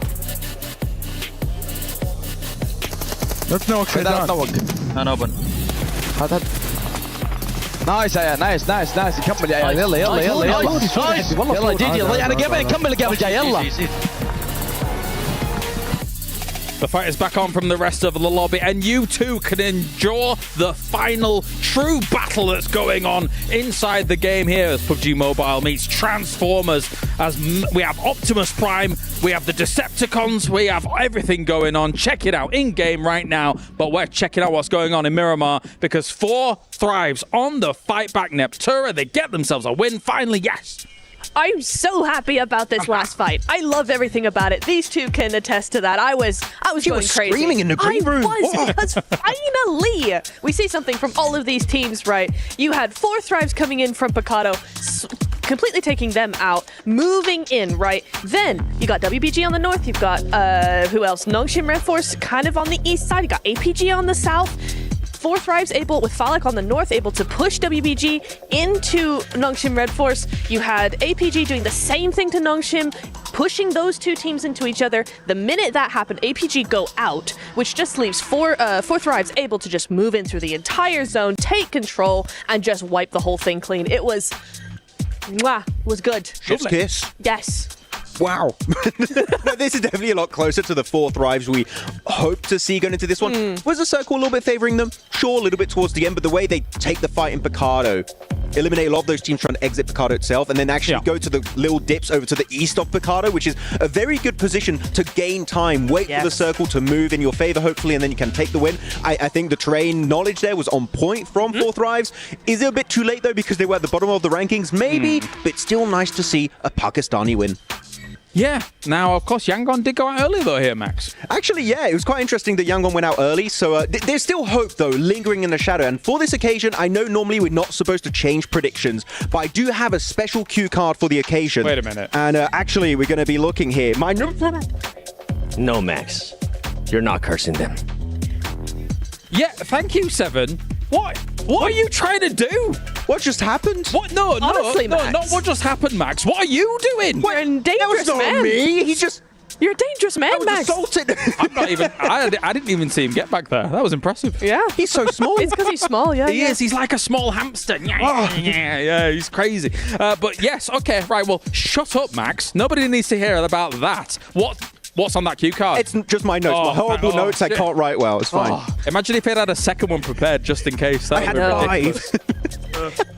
I'll be quaking. No, generally, there is hope when it comes down to it. Like Alpha Gaming able to linger a little bit more longer into this game compared to Yangon Galacticos. Actually, it's not even just Alpha Gaming. The other teams that were currently on the first page can try and play catch up a little bit. But we still got one more Miramar. We know they got a win yesterday over on Miramar. So chances are they could try and wrap it up again here on this map. All right, well, just just keep predicting Yangon, I guess. Let's take a look at the overalls then and see what happens, because there's no way that they are not going to be able to outdo this curse.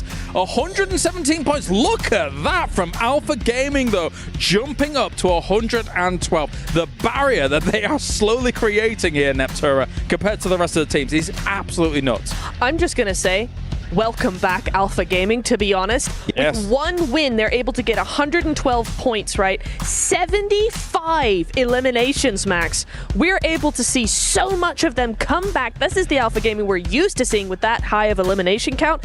Currently in the top 8, they have the most eliminations of everyone. I mean, we were talking about it earlier a little bit, Neptura. Reefus is the man just saving this day for Alpha Gaming, which is surprising when you have 3 global MVPs in Zyol, Top, and Doc all on the squad. So Reefus, really the unsung hero for APG. Yeah, I mean, he is really the alpha of the group stage, I think. He's that one player. Wait. Oh, he is, though. He's the one player, that support player, the off-angle player, that's doing so much for the team and setting up his fraggers. What a huge jump from 4th Thrives, though, moving into 6th place here, Max. GG. Yeah, 4th Thrives definitely going to be happy about that one. 65 points. They need another banger, if I had to be completely honest. We need another big game for them. But you know what? I want to go on to another team outside of 4th Thrives. We already talked about them a little bit. Weibo, able to actually reach the late game, able to jump up here in the podium finish. 78 points, about what that's going to be 30, 40 points away from our top squads. Technically in reach of a first position finish if they can try and wrap it up in style here with this last game of the day on Miramar. They've been playing a little bit better. I like the speed at which they rotate, but on the second page here, a lot of teams, again, we don't expect to see here. I would say definitely Neptura, a tough drop from Power and Alter Ego coming down here. That is so unexpected. I don't know what's going on there. Power having a much quieter day. Can the day 1 actually carry them through to day 3 where they might have a different story? I'm not sure. Another one, though, that I really want to highlight is Thunder Talk. They have 34 eliminations to 4 placement points. I mean, it's Power day 1 all over again, but just not with the standing that we were, for the presence we were seeing from Power yesterday. Definitely a tough time. Definitely a tough time. But guys, girls, everybody of all ages, it's time for everybody's favorite segment of the day. Max Man's Grenade of the Day. We're back once again. It's Maxman's Grenade of the Day. And this time around is actually going to be quite a serious one because we have a nade that might just be a winning tournament grenade here coming out from Yangon Galacticos. They wrap it up. They get the knock, the flush, and the winner chicken dinner because of an initial amazing third party from Yangon onto Team Secret versus Alpha Gaming. They get the nade. They get the squad wipe. They get the win and again create even more of a lead in the leaderboards. That nade was truly maybe not just nade of the day, but nade of the tournament. Yeah! Yes! I like it! Good job, Max. Thank you. Oh, I was so hyped. Can I get my APG cue card back? No, shush you, shush. Okay, thank you. Nothing more from you now, Max. Okay. You're banned from talking. Neptura, let's talk about this next game. Yes. One more Miramar for the day, and of course, everybody is looking towards, not Max Man, Alpha Gaming currently being able to somehow make this kind of lead up from what we've seen from Yangon. I think it's spectacular what we've seen from Alpha Gaming. It's so nice to see them back. I think there's been so much concern over them. Finally, they're stepping into what we're used to seeing from them. It's so really, really good to see them back at it again. Can they win this next game to just secure the top of the leaderboard before we get into day number 3? Before we find out what our smash point is going to be? Can they be the one to set that standard, or is it going to be Yangon at the end? I don't know. The +10 tomorrow will be big, of course, here. No, we're not getting anything from you, Max. I can see you mouthing something. Shut up. It is now to head over to the commentators. Thank you very much, Neptura, for everything here. Not you, Max. It's time to go into our final Miramar of the day. Over to the casters. Yeah, and then I said, don't worry, Alpha Gaming. Maxman's definitely not going to be... Oh, hi, guys. Hello. We are back once again, getting into the final match of the tournament today. Of course, it is that race between Yangon Galacticos and Alpha Gaming that got so closer after that first Miramar. We're going again to the desert, and let's see if we can change that story once again. Are Alpha Gaming going to be able to usurp the Titans at the top of the tables, or are they going to pale in the face of danger? I think at this point, even if they don't usurp, as you said, I think Alpha Gaming has put themselves in a wonderful spot going into tomorrow's competition. Even if they get a goose egg in this map. Alpha Gaming, the team to potentially challenge Yangon Galacticos, who have been highly consistent.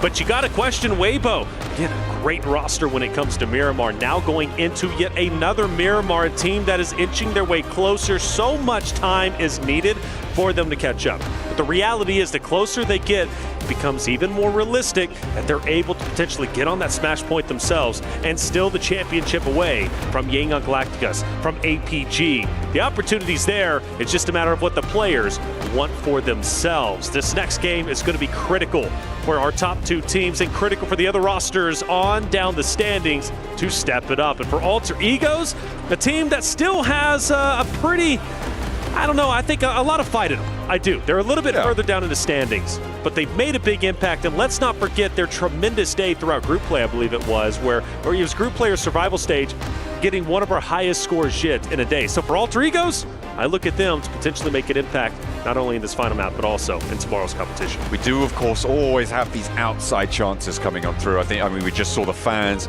from Weibo, or for Weibo, I should say, as well as the team gearing up. They are right on the cusp of thinking about maybe being anywhere near to the top two right now, which is more than you could say for most in this tournament. Them and DRX, kind of those two teams who are sat there. Maybe Fireflux as well. Throw a couple of those on into the mix. But so far, it is really just such a difficult situation for the teams in the middle of the tables because we've had two such dominant teams at the top of the standings. We've scooped out a lot of the point scoring from the rest of these tables, which makes it so much more volatile. And that's going to hit the middle of the table hardest in this instance, which means that teams can go up and down upwards of 5 places just every single game. It can reshuffle the middle of these tables very, very quickly. Things can get spicy here as we head on in for our final time today over towards Miramar to see what we got coming on up. It's our final time, our final chance to see who will set the point threshold. Will it be Yangon Galacticos? Will it be APG? Those are going to be your two front runners to set the threshold going into tomorrow. 10 points would then be added on top of that, and that will be our smash point. Don't get too caught up in that, though. I know we'll be explaining it tomorrow, but at least as this game goes, this is the final opportunity to get as many points as possible to set yourself up nicely going in to tomorrow's competition.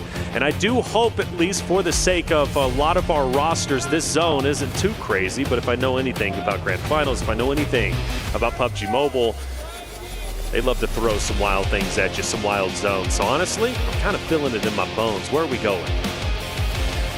Ooh, okay. Give me something spicy. I mean, the spiciest circle on Miramar, as we all know, will be that East Island circle, right? That we saw at the end of the global stages at the end of last year back in London. That was nutso, and it was really, really dastardly. Not going to happen here, though. Don't be ridiculous. Stop bringing it up, Taylor. I have to try. I've got to try, man. I need something spicy. One day you'll get an East Island circle. One day. You know, I didn't get my military zone. If I would have got that, I would have been perfectly satisfied with normal, okay? But this is going to be all right, and it's going to be great for those teams who just like a standard style of gameplay will most likely, actually, Yangon Galacticos not going as north as we're used to seeing them. They're going to be a bit more south, which doesn't change up too much necessarily, but still could be a little bit weird for their competition. For 33Z, Weibo Gaming, come on. We look at you to be the front runner to break the top two, and you already lost one. They haven't lost them yet. Not just yet. Not just yet. We'll see. Very certain that they are going to lose it very soon, but not yet. They're going up. They're trying. Oh, no, they did push back. They're all in one vehicle. We know this is not necessarily a good thing. I hate it so much. Stop that. Thank you very much. Goodness me. Alter Ego, hop out of the vehicle, drop two off, and they haven't actually confirmed this flush just yet. So, looks like they're not even going to try. They're just going to get away with it. Get out of there. I mean, disengaging, maybe a good idea. It seems like Weibo Gaming, they're going to be happy to play on the score. You know, if I'm Alter Egos, I want that point. Right, I'm a little bit further down than I want to be going into tomorrow's competition. Even with a heroic game this time around, it only breaks you up into maybe 70 points. And still not very close enough, at least. Not as close as you would want to be. to the rest of the others. But they get back in. Oh, maybe a trap has been set. Whoa. They forgo one. Oh, excuse me, Alter Ego's fire back onto Weibo. They forgo one cleanup, potentially getting two now. I see the math. It's working out. Hey, look, he's still down behind that rock. So now, let him send in a third. Let him send in a third to get the other two up and take down three, and then do it again and take all four down. I reckon they'll fall for it again. They'll do it. They'll be like, oh, yeah, let's do it. Yeah, for sure. They're actually leaving. No, they're just leaving. I mean, they've already lost both of the press. They don't want to press it up. No point in getting stuck into this one further. So, Weibo down, split to half of their roster. DRX now, our major hope for maybe catching over towards the top side, but Yangon Galacticos fairly disengaged. Shumasera was the drop spot for Alpha Gaming, and they are, again, fairly uncontested in the zone. Ooh, a little bit of a drift off the side of the road. Mernat. It looked cool. It did look cool. Yangon Galacticos not only in first place, but also getting style points. I don't know how those points factor into the overall standings, but we'll figure it out. We'll have a discussion with the TO on the back end. Mernat South, that most likely is where the rest of the trio for Yangon Galacticos are going to be heading down, potentially rotating over towards maybe APG. I don't know. I mean, that's the team, right, who's kind of been gatekeeping them several times. They have history, and, well, even more so now, being 1 and 2. So now I bring up the conversation you set up just the last game. When does APG decide to truly challenge Yangon Galacticos? Now, obviously, you brought it up in an initial POI fight, but in this case, for APG, there's a lot of distance. They don't necessarily know where YG is currently at. But if they do see them, shutting them down this game and challenging them, especially with the lead they have over Weibo, who's currently in third, could be worth it. The idea that I had for potentially Yangon Galacticos going for those hot drops was a bit contingent on having more of a lead over APG, right? Now that they're neck and neck again, I expect them to go just by the book, play their game as they've been playing it up until now. If you're starting to get sort of 30 points ahead of a team, that's when it's sort of a lot less risky to go for the hot drop engagements, right? Because even if you're taking them down by 2 players, right, you're severely limiting their point scoring capability. And if you're able to do that, that is brilliant stuff. Ah, okay, it was a knockout with the Mini 14 from Rosemary on the early game to find that. That's the pickup. That did not go well at all. Goodness me. I'm actually happy we caught that, though, because it's you take down a solo, questions remain. What are they doing? Well, they did it all to get 2. So bang for their buck. You like to see that. So $3.99, best price out there. Fireflux, a bit spread out. Solus is going to be one who's pretty much by himself, and you've got quite a few players around. Regnum Karya not far behind. Power just up ahead of him. You know, these splits, sometimes they pay off. Oftentimes, I've seen teams get too punished. And, well, in this case, I'm hoping it doesn't happen to Fireflux. But for them, they still seem pretty confident where they're currently at. DRX also coming up behind them. So Fireflux need to band together sooner rather than later. I'm looking at the northwest side right now, and it seems like our observing team are too. We're going to hop over towards Hora, over by the Crater Fields. The Falcons close by, right on the northwest edge, fairly isolated from any other team, really, so not likely to see any third parties on this spot, but you can see close by to one another. Potential for things to get involved now between these two rosters. In 12th place and 14th place, Hora and Falcons respectively. They need something. I mean, they need something big, right? And unfortunately for them, they're not too far behind, sort of third place at this point, right? They are within striking distance, and that's what I was saying in terms of the volatility of these tables. It's just so crazy what's happened with Yangon Galacticos and APG that sort of ruffles a few feathers in terms of the typical conversations that we have at this sort of stage of the tournament. But it's definitely very, very movable around the middle side, right? If you get a big game here as Falcons, you get 22 points on the board. All of a sudden, you're up at 64. Right. You're in the running for those podium positions.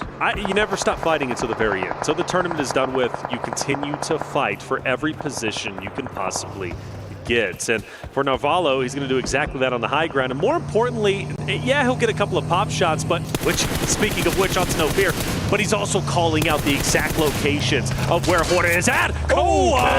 Airborne hits the shot on a sleepy and takes him down. Super surprised he's still alive. Hey, you can take the Falcons to the sky, but those guys just fly out of the way, you know? They're dipping, they're diving, and Koa's on the business. That's right. With the pump action there. Hora now busted down to a limited supply of players on 2 now remaining standing. Redox is circling again, giving them an aerial display as they threaten to take down Jiggle. Koa pumping into the smoke with that pump action shotgun. Nade over the top, and Jiggle should not be long for this game. Another nade over the top, and the airburst is good.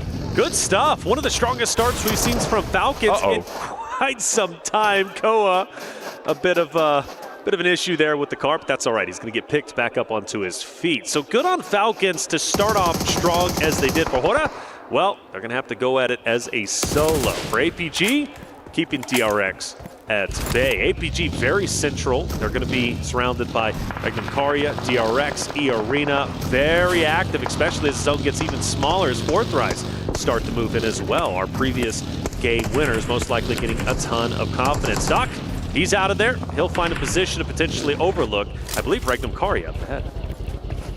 This is nice and central on the circle, right? The north point, the northeast side of Chumacera, up into these hills, a lot of ridge lines they can play around. Potential danger from further to their south. The question is, what teams try and isolate that sort of position? You can see the high ground that is afforded to them. Yango Galacticos, potentially, one of those teams behind them.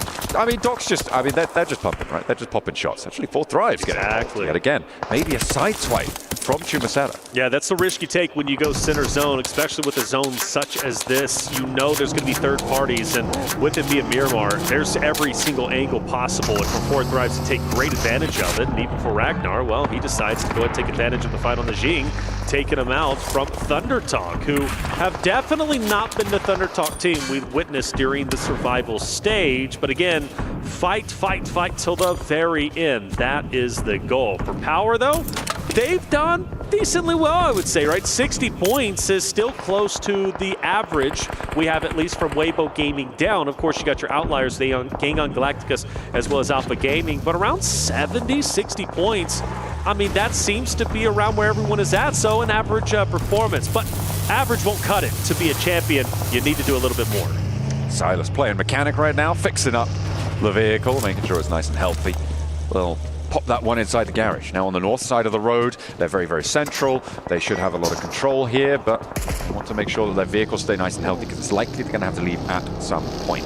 Northwest side, the Falcons were able to win their engagement with Hoda, not fully clearing out the roster, but adding 3 points to their tally. They'll now be chased in by the blue towards Noxian Red Force, so potentially a little bit of difficulty on the road side on the northwest edge. The question is, will they find the positions to deal with those angles that they need to try and breach past? Falcons have had a great start, but what will their finish look like? Because you set it up nicely, and I agree with you. A 20-point game here puts them in the running, potentially making an impact in tomorrow's Smash Point competition. But it all depends on that Noxian Red Force fight. But the good news is for them, they don't need to get too overly aggressive. They don't have to full send it in. They can stay where they're currently at and wait to see where the next zone is going to pop. Couple of teams now looking to try and play that edge style, right? Yangon Galacticos, we know they like to play into these games late. They're allowed to do that by the rest of the lobby as well. Falcons actually, oh, is that Falcons getting a knock over towards Nongshan? It may well be, it could be Ida as well. It could be teams off in the distance like Fourth Rise. A really hard north shift on this circle. Goes back up towards Picardo. Falcons, I mean, this is their only real opportunity here to gain some confidence, if nothing else. Without a doubt, and they do decide to send in on Noxian Red Force. Meanwhile, for Alter Egos, fighting on the right side, the opposite side of where Falcons and Noxian Red Force are currently engaging. Soulless, just a sliver of health, slips away. Krypton has a chance, and he'll take it. Taking down Scarface, reducing the numbers even more for Fireflux. Fireflux rolling up like a sushi conveyor belt. Krypton chows down on them, able to knock them straight on out of the vehicle as it flies on past. Add that one to the bill, thank you very much. 4 elims now for Alter Ego as they post up on the east side of the circle. Good job, Alter Egos in a great spot, fully effectively pushing Fireflux back. Opposite of Power. Meanwhile, for Falcons, we knew this fight was going to take place. Noxian Red Force was their only other enemies. Now, Falcons win this in good fashion with all 4 players left up, excuse me. They're going to have this compound area to themselves, which could be incredibly valuable depending on where the next zone shifts. So, a critical fight for them to take with Tizzy in the smoke. Falcons need to keep their head on a swivel and not just blast on Biome. That UMP is going to knock them out. Nade in from Koa could find Tizzy if he gets the bounce right. He knows there's a person in here now with the damage tag, and Koa immediately able to put him down there. Again, that's the warehouse now controlled. The longhouse is next up. These are a lot harder to take control of than the warehouses. But the question is, do they need to right now? They've got control of this warehouse. The Falcons, not really too many teams contesting them in this area. Could potentially be third-partied by a team like Yangon Galacticos. And the longhouse still has some teeth to it. Don't necessarily need to push just yet. Need to keep Narvalo up. Going to be very difficult to do. XCY forced to retreat now, and that should give an ample amount of time to get Narvalo back in the fight, which Redux is going to fully commit to. And Noxian Red Force knows this. Nade's going to be cooked, and it might have a chance to connect onto Koa through the doorway. Good. Just misses. I thought that was good for sure. Just a little bit too long on the cook. The one side of the wall does catch the damage that they were looking to put in towards Koa's health bar. Now Yangon Galacticos could be a back angle that spots out Nongshim Red Force, because they've been playing on the far side of this longhouse against this push from Falcons for quite a while now. Weibo as well, with Order moving in, could also find angles with Falcons in their sight lines. We'll have to wait and see, because they have drawn the attention.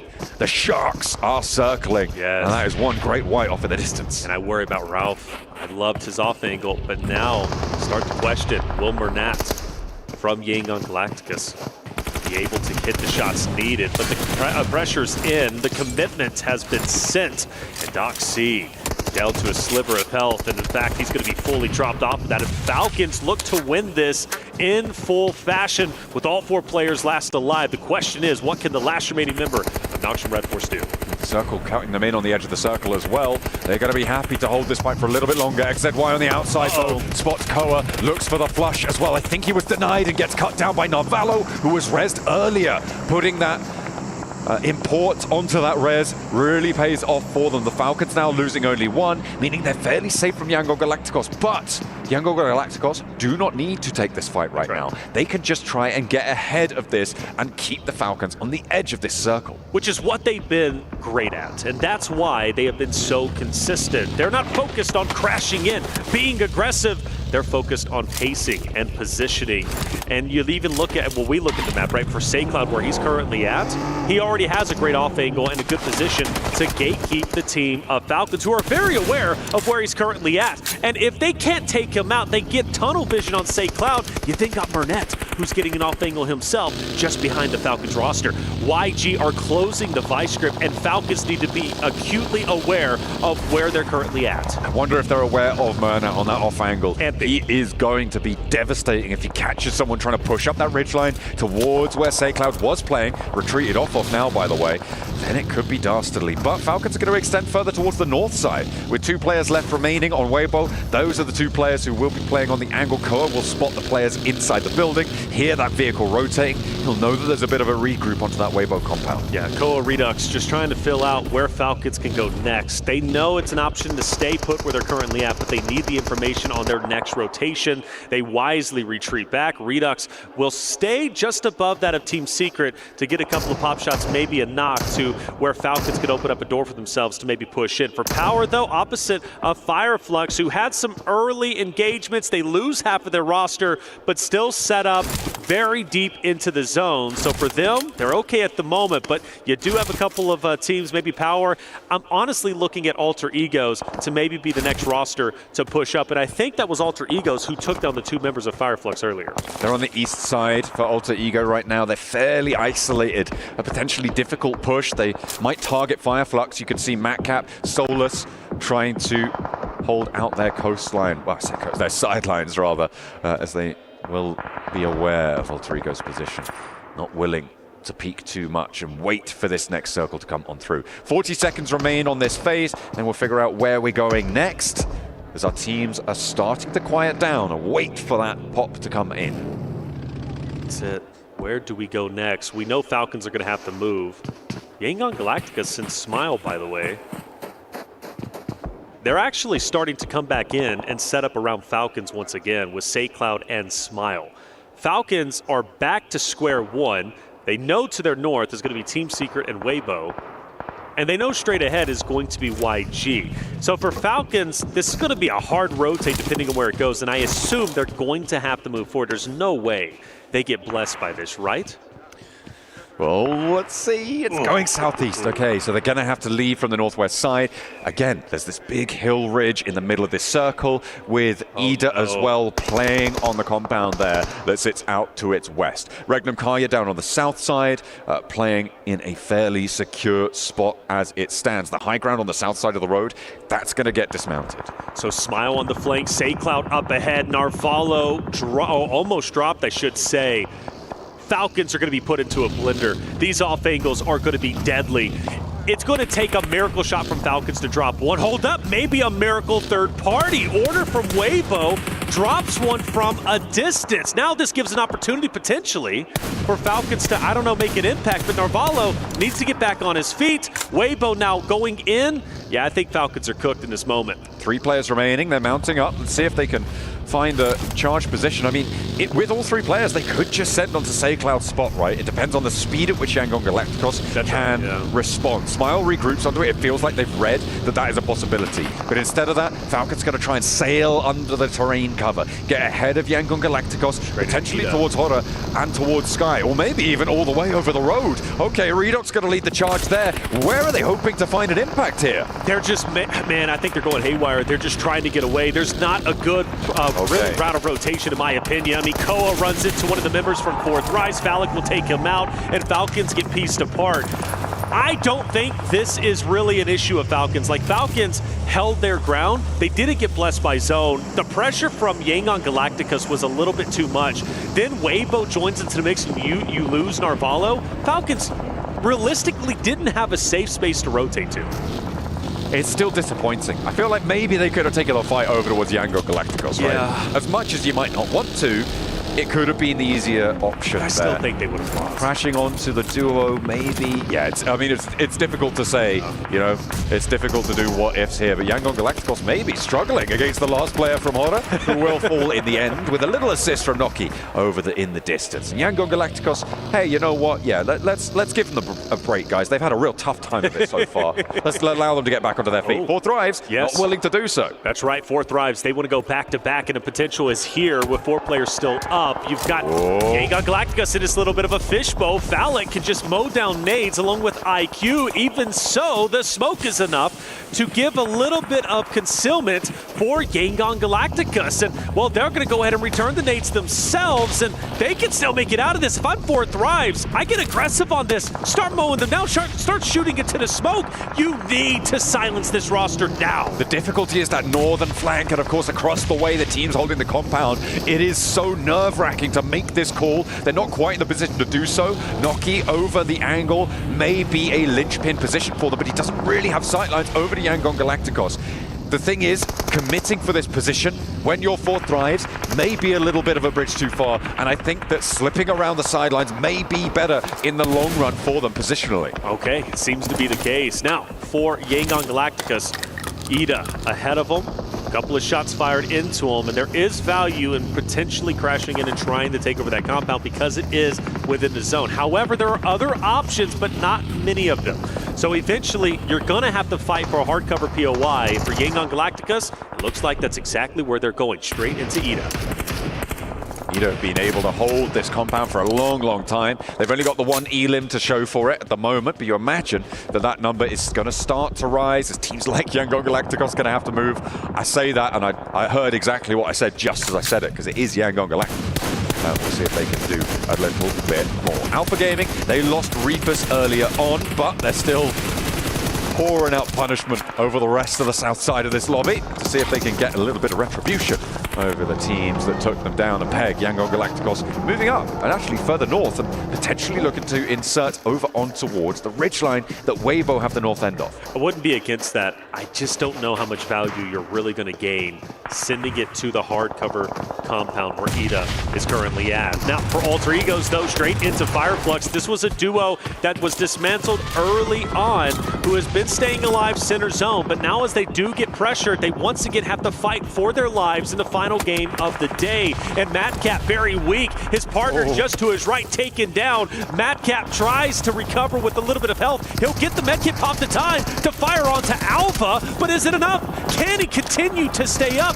Can he continue to fight alter egos? The answer is no. They will be able to roll back, and Yangon Galacticos are going to go right now, headlong into the compound here. SaeCloud down first, Smile and Myrna trying to put pressure in down the line. Rita goes down the line. Rita goes down now. Darkin cooking the nade, so is Emre, and Smile wants to keep SaeCloud alive. Denied that opportunity though, as it will be shut down. Eren from across the way, putting nades on in. That splits Myrna, and he's shot down with the nade from across the distance. Over in that warehouse, they hold strong. 2 players for the top of the table team. It's Romeo and Smile to try and piece things back together against Ida.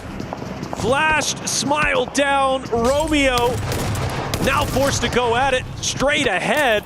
It's a battle for sure. The winner of this getting a plethora of points. But Weibo comes in, and Weibo needs a big game. This could be massive for them if they can somehow, someway as a duo, wipe these 2 rosters and get a deep run. That'll put up closer to 100, but as order falls, Sook last alive. The chances of that happening now fall to the wayside. Not really super likely to happen in the first place, but Eren on this off angle in the warehouse has been instrumental throughout this entire fight. With just Romeo remaining, he was able to cut across the sideline of Yangon Galacticos' position for so long. Beautiful stuff coming through on the off angle for the young Firecracker player, Eren, over on Ida. Romeo, the last one standing. Yangon Galacticos trying to fight. Here comes the push, and it is going to be good as Darkin gets the final shots. Yangon Galacticos out earlier than they wanted once again, but let's face it, still healthy. But now APG has a direct route into first place to set the point threshold. Ooh, DRX as well.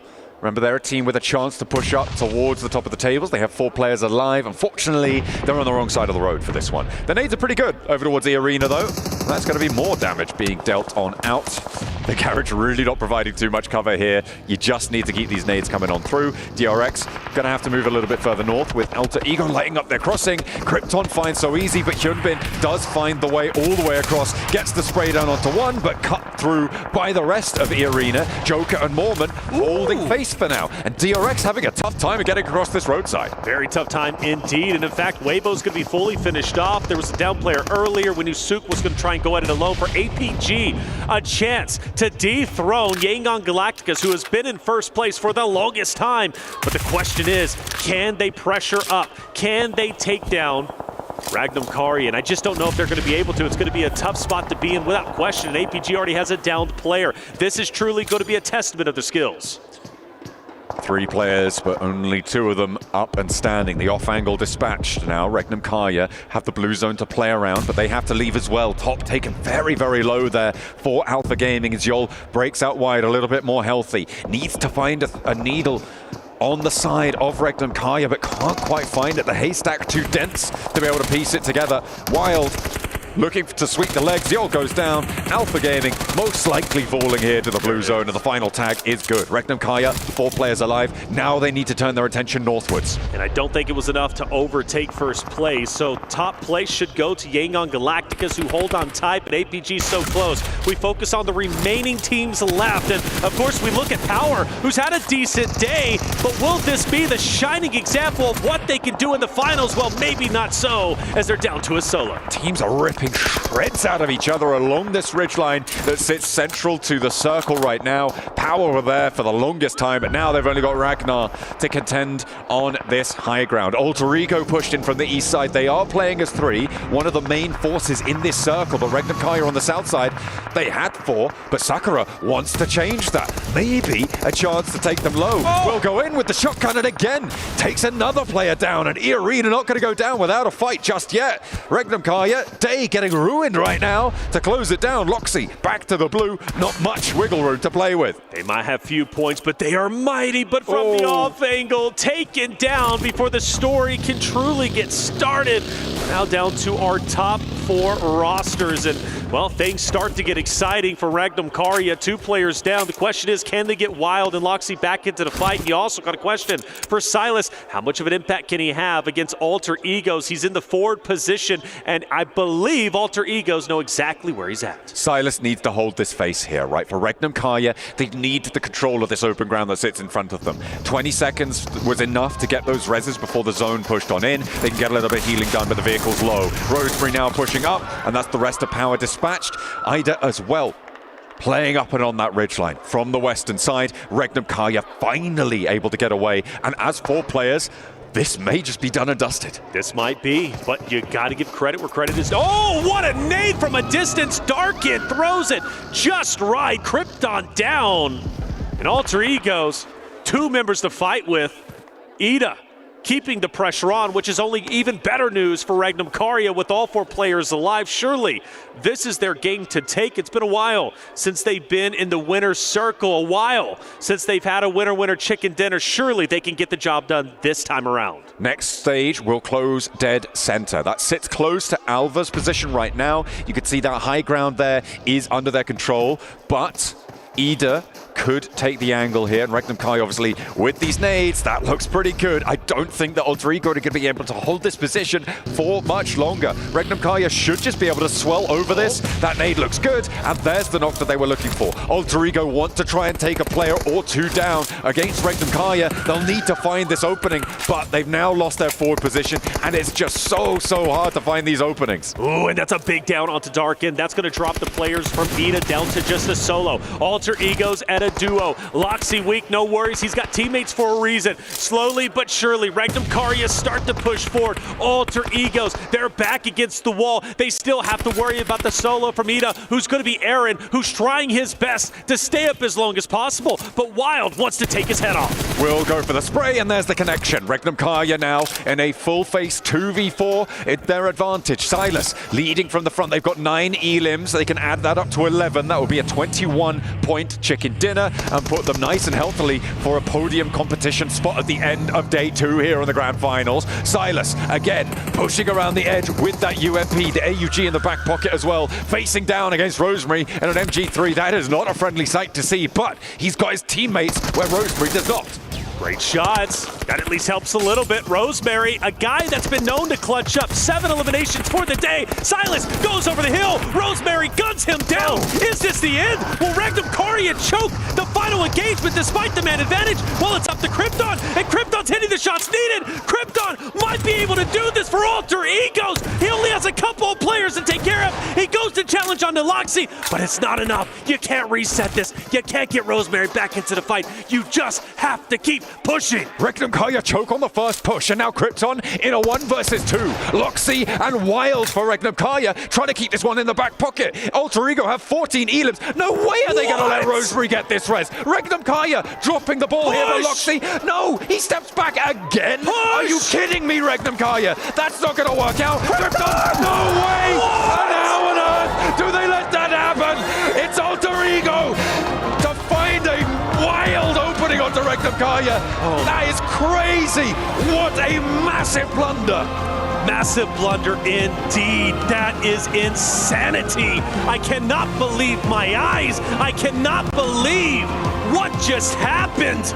Alter Egos stand their ground. Regnum Karya, despite the man advantage, can't get the job done. And that right there pretty much puts a cap on the entirety of today's performance. Teams dropping the ball where they need to pick it up the most. But for Alter Egos, really the crowd favorite, a team that is looking to make history, might have just put themselves in the ballpark of potentially winning a championship. What a dropped ball there. Regnum Karya with a 6-point swing on that as well. In that engagement, they would have 6 more points if they'd have been able to win that. And it was theirs. It was theirs for the taking. He was super low. He had nothing going for him. They allowed the first A to come through. They allowed the res onto Rosemary to come through. You cannot criticize Regnum Karya enough, and I hope that the desk will do just that. We're going to head to a break for the final time today. We do have a little surprise for you later, though, so don't go anywhere. Stay tuned. We'll be right back.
time again.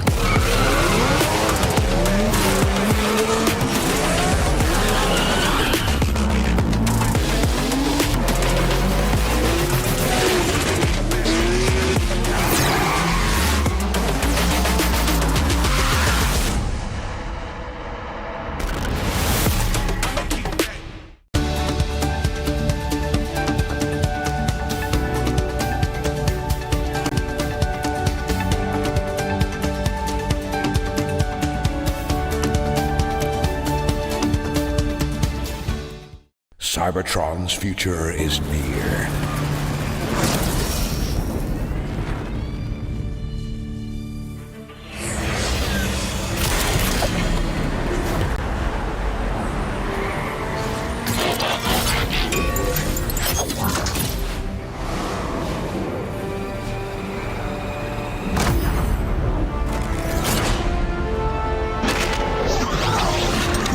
Autobots, roll out!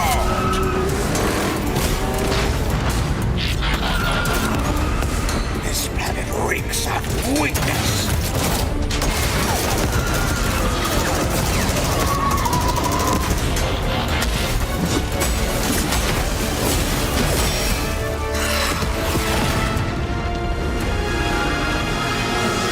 Your courage reignites my spark.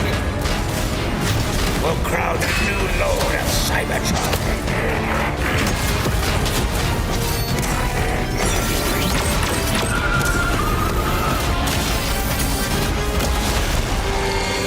Roll for freedom. A victory for all sentient beings.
Just made Esports World Cup history as the very first esports organization to walk away victorious in not just one, but 2 game titles in the exact same week, topping the charts now in the club championship with 3,200 club championship points and plenty more opportunities to garner more. Oh yes, the intense action has been delivering, and of course the games keep on going. Intensity, building, and it certainly was on the cast, and that's what we brought over to the desk. We're keeping you guessing with how the setup is here, the PUBG Mobile World Cup. Reflections, John, a bit of a crazy one. It kind of felt like we were in the operating theatre. The push!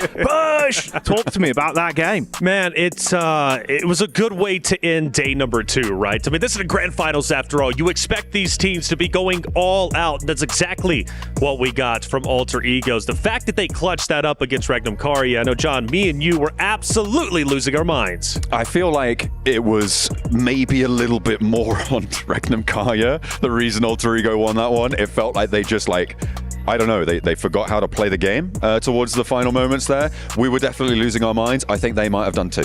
Oh yeah, you can imagine. So what are you thinking about this gameplay, blonde man?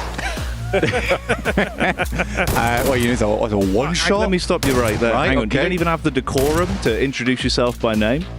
It doesn't matter what your name is, because we're talking about this, the intense action that came out from Alter Ego. Now, obviously, you were setting this one up on the cast, right? Yes. Expecting Regnum Karia to go in, crush it, lock it down. Without a doubt. What went on there? You know, this reset should have never happened. And me and John were just going off. It's like, you need to push this. And I feel like throughout the entirety of all of our stages, teams have not taken advantage of Nox. And this is one of those cases. And, well, obviously they get punished because of it. Why did Loxy not push up? I don't know, man. It felt like they dropped the ball. I agree with Blank agreeing with Reflections. Oh, there you go. We got his name in. All right, go on then, Blank. That's Blank, by the way. What you got for me? What I will say. Can I say? Yeah, you can go. I want to. Can I go? Are you going rogue, though? Hold on. Maybe. Whoa. I could be. But yeah, what we'll say is that the timing on the DBS shots was critical to that engagement. It was kind of a minor thing there, but the skill and the under pressure to do it, just to manage the amount of ammo he had and be very direct on the shots, there is a big opportunity there. When the slight delay, when he got the initial knock, there was time for a re-knock to come through, but he wanted to be absolutely sure he got the correct hit reg and the one shot, one elim. Pretty important maneuvers. Is that okay? That was quite good, actually. Right. Boys, what would you rate that? Do you think that was a good breakdown? For him, I love him. 10 out of 10. For me? Absolutely. Great breakdown. He really outdone himself. You know, the level, the caliber that he's at, you know, that's probably an A+. Yeah. Probably an A+, I would say. S tier, baby. Exceeds expectations. High school commentary. Absolutely. You passed. Yeah, you've nailed it. I think generally high fives all round for that one. And I mean, as the days develop, right, we've seen that level of intensity in terms of the chicken dinners that have been taken away from some squads here. I think we've got to lay props, of course, to the top dogs that have been up there absolutely dominating. I think we were saying on our cast, Blank, there was a few naysayers going into it. Would Yangon be able to keep up this level of impressive performance? Yeah. What do you think of their day overall? Well, Kalaris, who was a naysayer, Kalaris, who really did not like the team, and Kalaris, who said that they would never make it in, and Kalaris, who said they'd drop out of the top 8, in fact. If you didn't quite get that, Kalaris said that. Okay, so Kalaris said that, just for anyone at home. Let's have a look at the overall rankings, though, and see how it's shaping up, of course, to get you up to speed if you're unfamiliar, and you're not just listening only to Kalaris, because you'd be, 1 point in the greater if you didn't. Yeah, you would be 1 point ahead right now. Alpha Gaming right at 117. They're on the doorstep at least. At least there's 2 teams in this race, right? We're going into tomorrow. That's actually going to set our bubble as well for the smash ruling. What is it? Plus 10, 128, 118 plus 10. Oh, he's right. He's done it again. Exceeding expectations once more. Blank with a 128 call. Brilliant. I will say my only concern is Alpha Gaming. I feel like Yangon Galacticos have been highly consistent on Erangel. So that's where most likely the tournament could in fact end. There's no way that we go into map 2, in my opinion, with the point threshold not being exceeded. That includes Alpha Gaming, but I put Yangon Galacticos as the great team going into tomorrow. They already showed it. 4 winner chicken dinners, which is incredible. But I do want to say, for Weibo Gaming's sake, if we get to Miramar and they surpass the threshold, which should be, 128, I really do think Weibo still has a chance. Damn, okay. Wow. Playing home. Weibo, see if they can deal some damage. John, your thoughts on this? I think that it feels like Weibo don't really have that chicken dinner fire lit under them right now. More way the no. Smash ruling. Way no right now. I think that Alter Ego have a better chance of winning via Smash ruling. I said my hot take at the start of today was that there was going to be a team that wasn't going to win on points, but was going to win via Smash ruling. That's a lot less likely right now. Yeah. But if it's going to happen, I'm pinning my hopes on Alter Ego. Okay, I'm curious about this as well for you, Blank, then. Sort of thoughts on the team overall. Obviously, Alter Ego, Rosemary was saying, right, feels like a great squad. They can play off one another.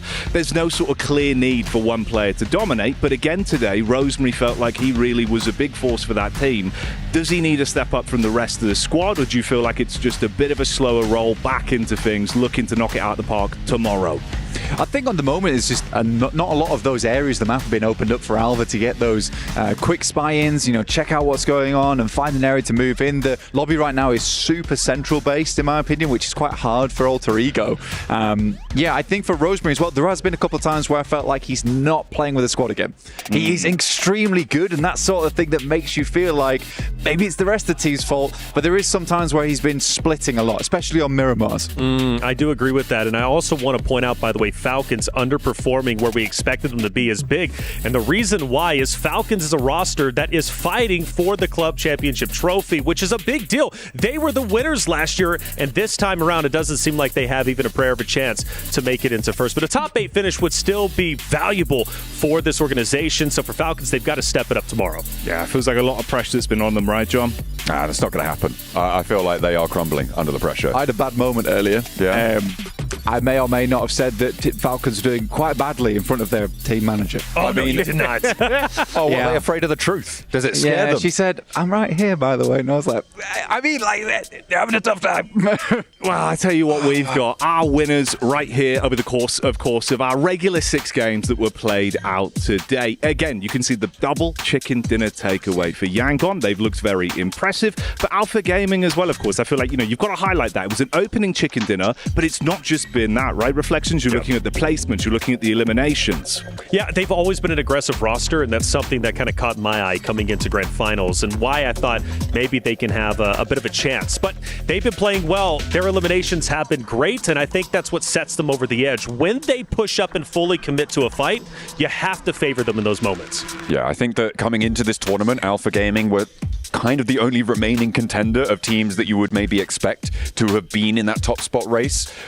Coming into this one, obviously you have no longer Alpha 7 coming into the tournament. On my boys Alpha 7. What's going on here? Yeah. They are so bad.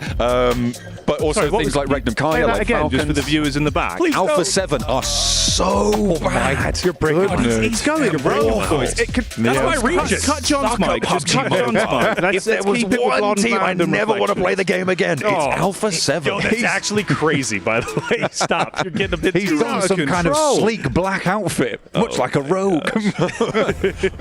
Well, yeah. That's all you've got for me?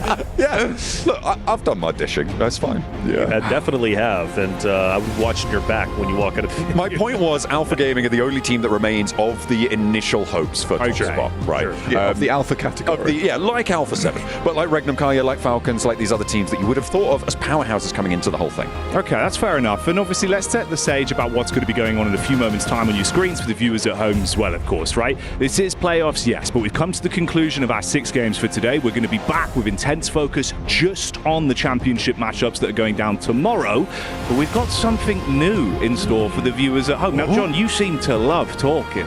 Can you give me a little bit of an amp up, like a pre-ramble, maybe a trailer type breakdown? What's going to come up? We've been treated to the grassy pastures. We've been treated to the deserts and the jungle, but we've never been treated to them all at once. No. Well, there's something just around the corner that may deliver just that. Oh, see, that's quite good. This is why we pay him some money. Just enough. Yeah, just enough. Chocolate bars, mostly. Well, yeah, but, salt and vinegar chips. Different variety, really. He likes them Galacticos bars, I've heard. He's a big fan. Yes. Oh, yeah. Well, they've been looking very delicious today. That's what I've got for you. Plenty of chicken dinner they've had. Yeah. But, of course, there's money on the line. Yes, it's a show match, but we're hoping for some explosive gameplay out there. Reflections, thoughts on this one? Obviously, a bit of a different variety, as John said, right? You've got a seamless blend of different styles of combat in a PUBG map that brings it all together in a very fun way. Yeah, without a doubt, Rondo, right? And from what I'm hearing, there are respawns as well. Said the name. That was good. That was good. Hey, but I am excited for this one, and I think it's going to be a lot of fun, and respawns, they're going to be crazy. Oh, yes, it will. Well, we set the stage for Rondos to get ready for things to get rowdy. Let's get over to Kalaris and Maxman. Rondo.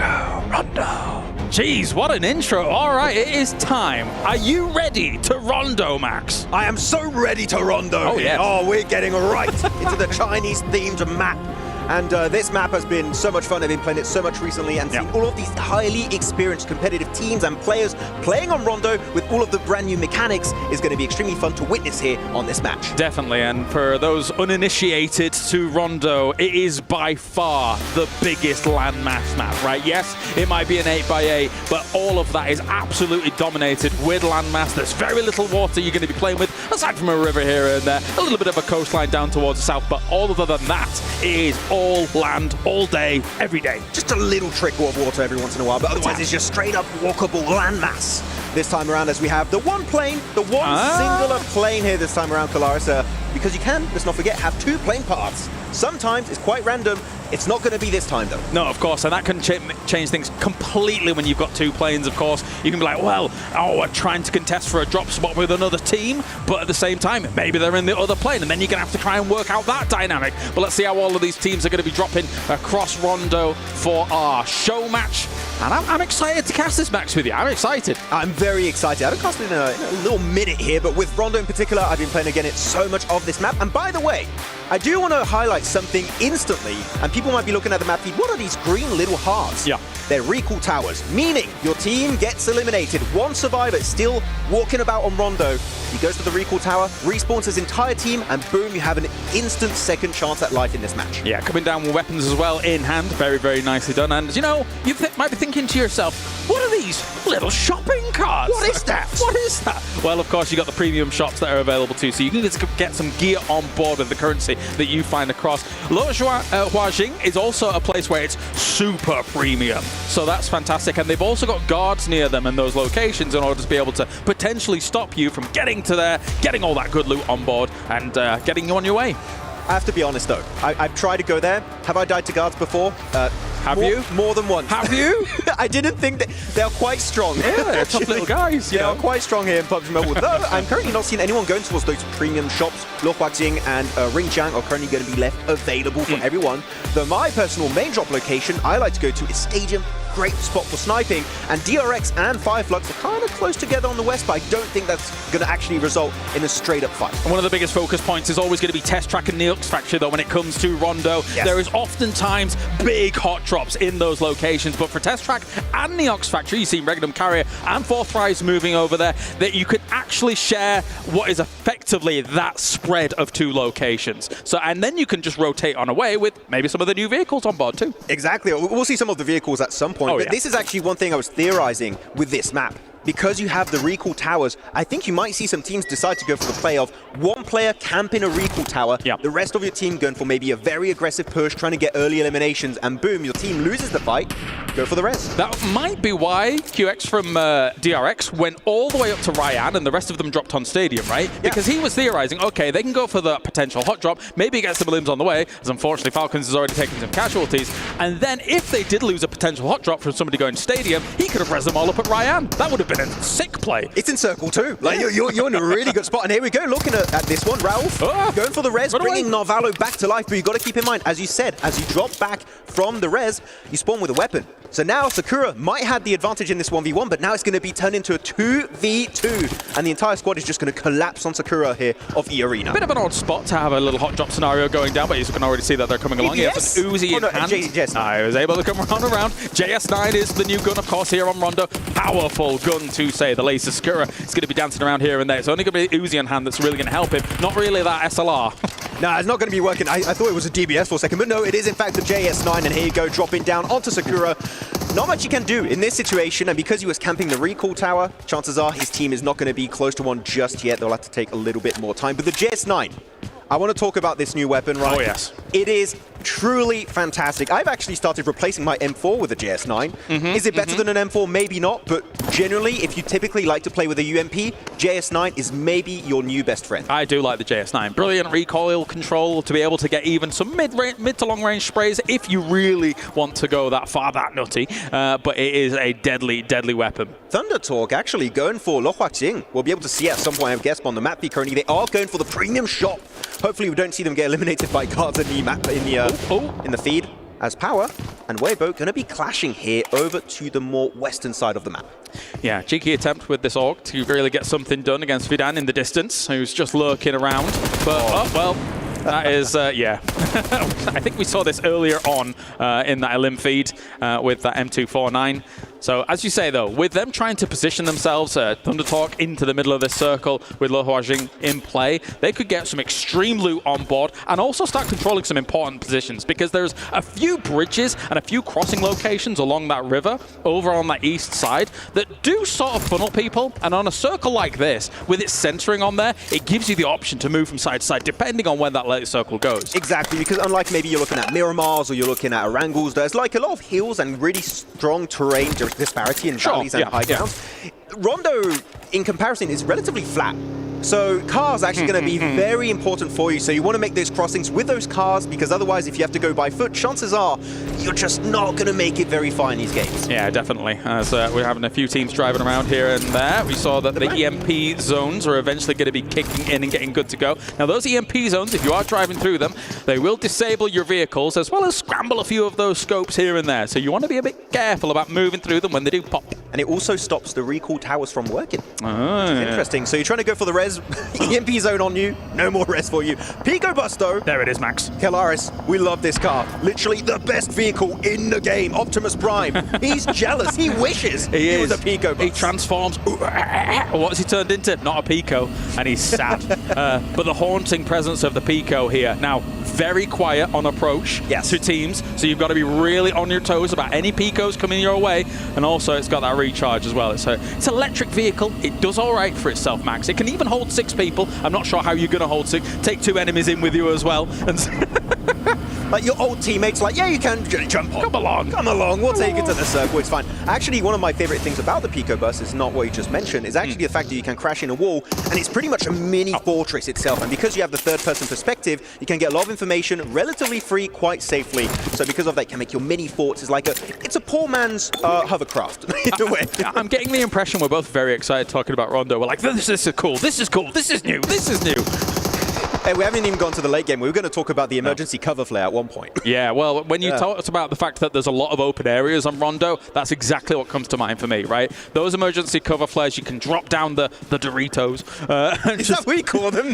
From time to time. They're triangles, you know, and then be able to around the corner, easy peasy, here for Mr. Heat, over on Weibo. They are relatively far away from the circle. Yeah, well, okay, they're just on the edge here in Yulin. So just trying to get themselves towards the later stages of this. The thing is that about playing edge play here, you kind of want to, on that circle one, play some central positions. Yeah. Because you've got so much land to try and cover, see what you can get going, because you don't want to be transitioning towards some of these center compounds when they're all going to be taken. Yeah, I like drawing comparisons of this map compared to, for example, a Miramar or an Erangel. Compared to Erangel in particular, you have still a lot of named cities, but you also have a lot of unnamed cities and little compounds around the map, especially in like the more grassy area of the map itself. So the big compounds, even if they're taken, you still have a few buildings you can hold on to. So I would agree and favor Central in the early stages because it's such a wide map. As Regnum Kara here looking to have a little bit of a clash with our South Korean team of DRX, but it's still early game. Is it worth it? Not really, though I do see the EMP zone currently engulfing all of DRX.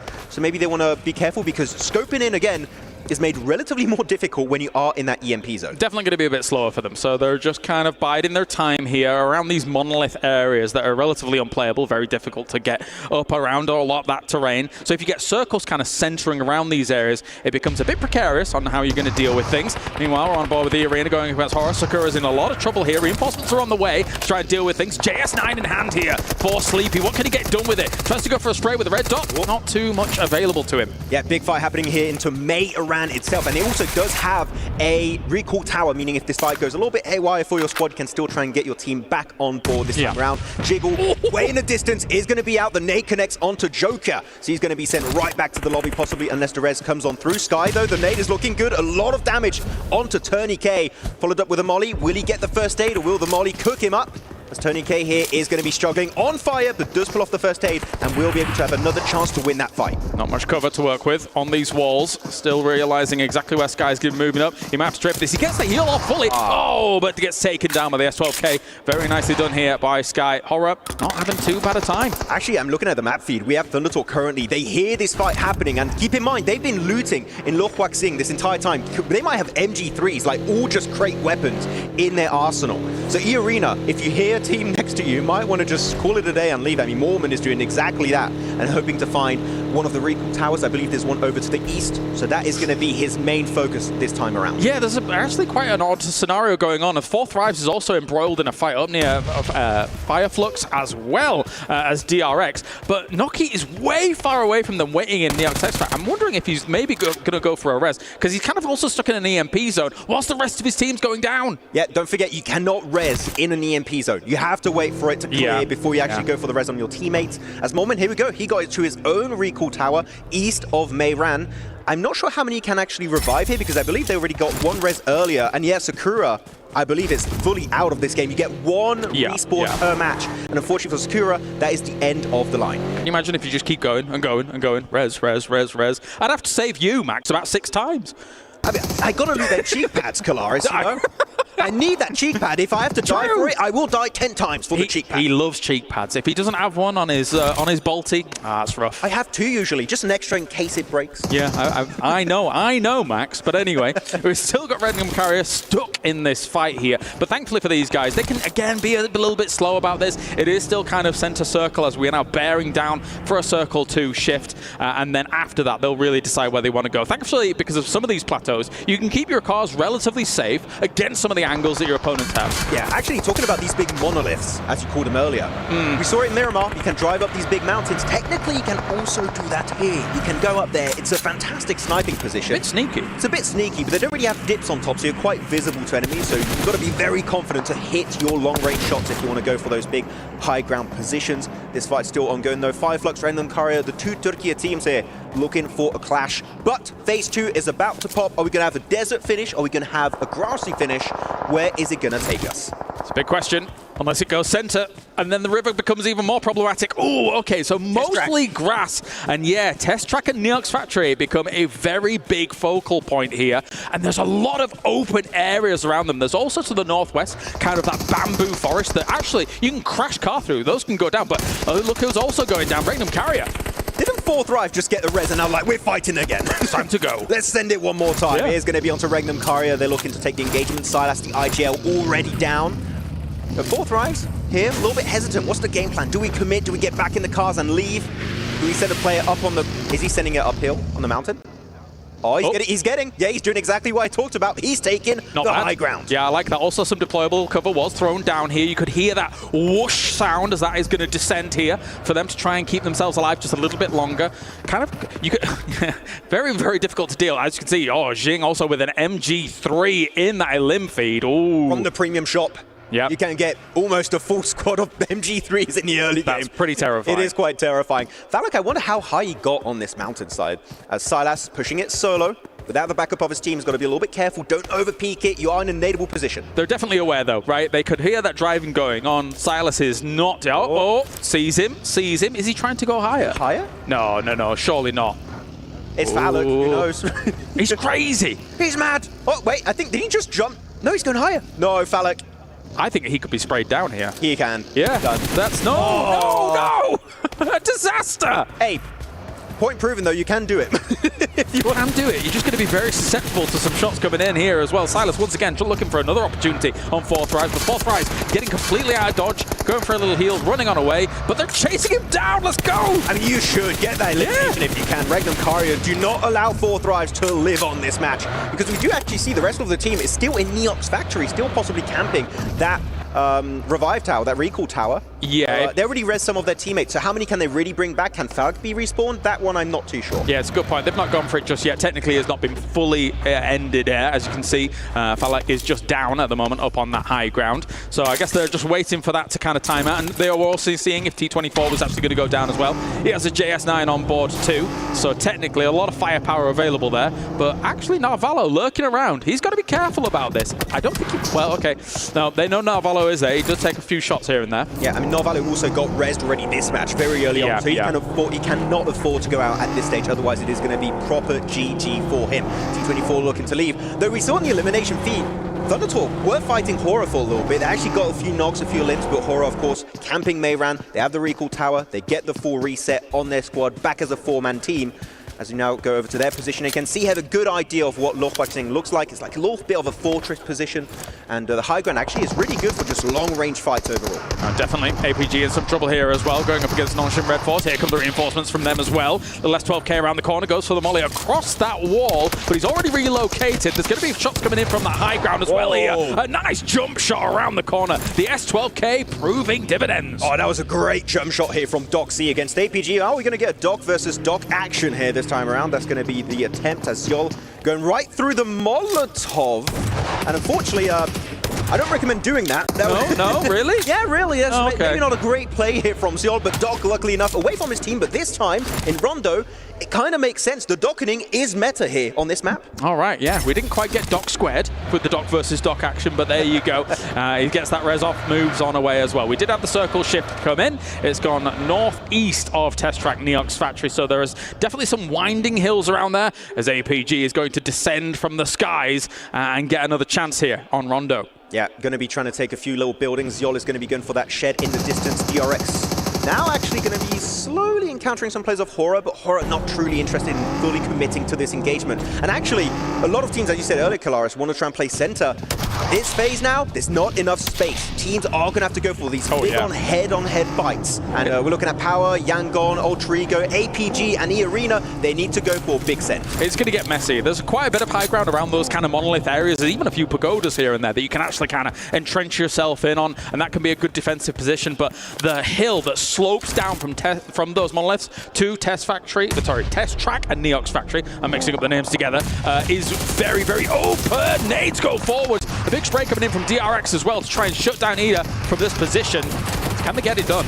It's going to be Emre and Rita here, the last two survivors for Ida Esports. Darkin, Erin, if you want to get the res on those two players, you need to wrap up this fight very, very quickly as a huge nade of Rita connects onto Sizzy. Now DRX, the entire setup is just falling apart in this compound. No, definitely. I wouldn't be surprised if like a third party wants a little bit of action of this. There's even shots coming in from the distance as well, understanding that they could potentially take away some of these knocks wherever they can find. Was that a knock? Was he did he finish him off with the nade? He eliminated his own teammate. Oh no. Unfortunate. You know what? There's one way to make it up if you can actually res them, but of course, there's a limit.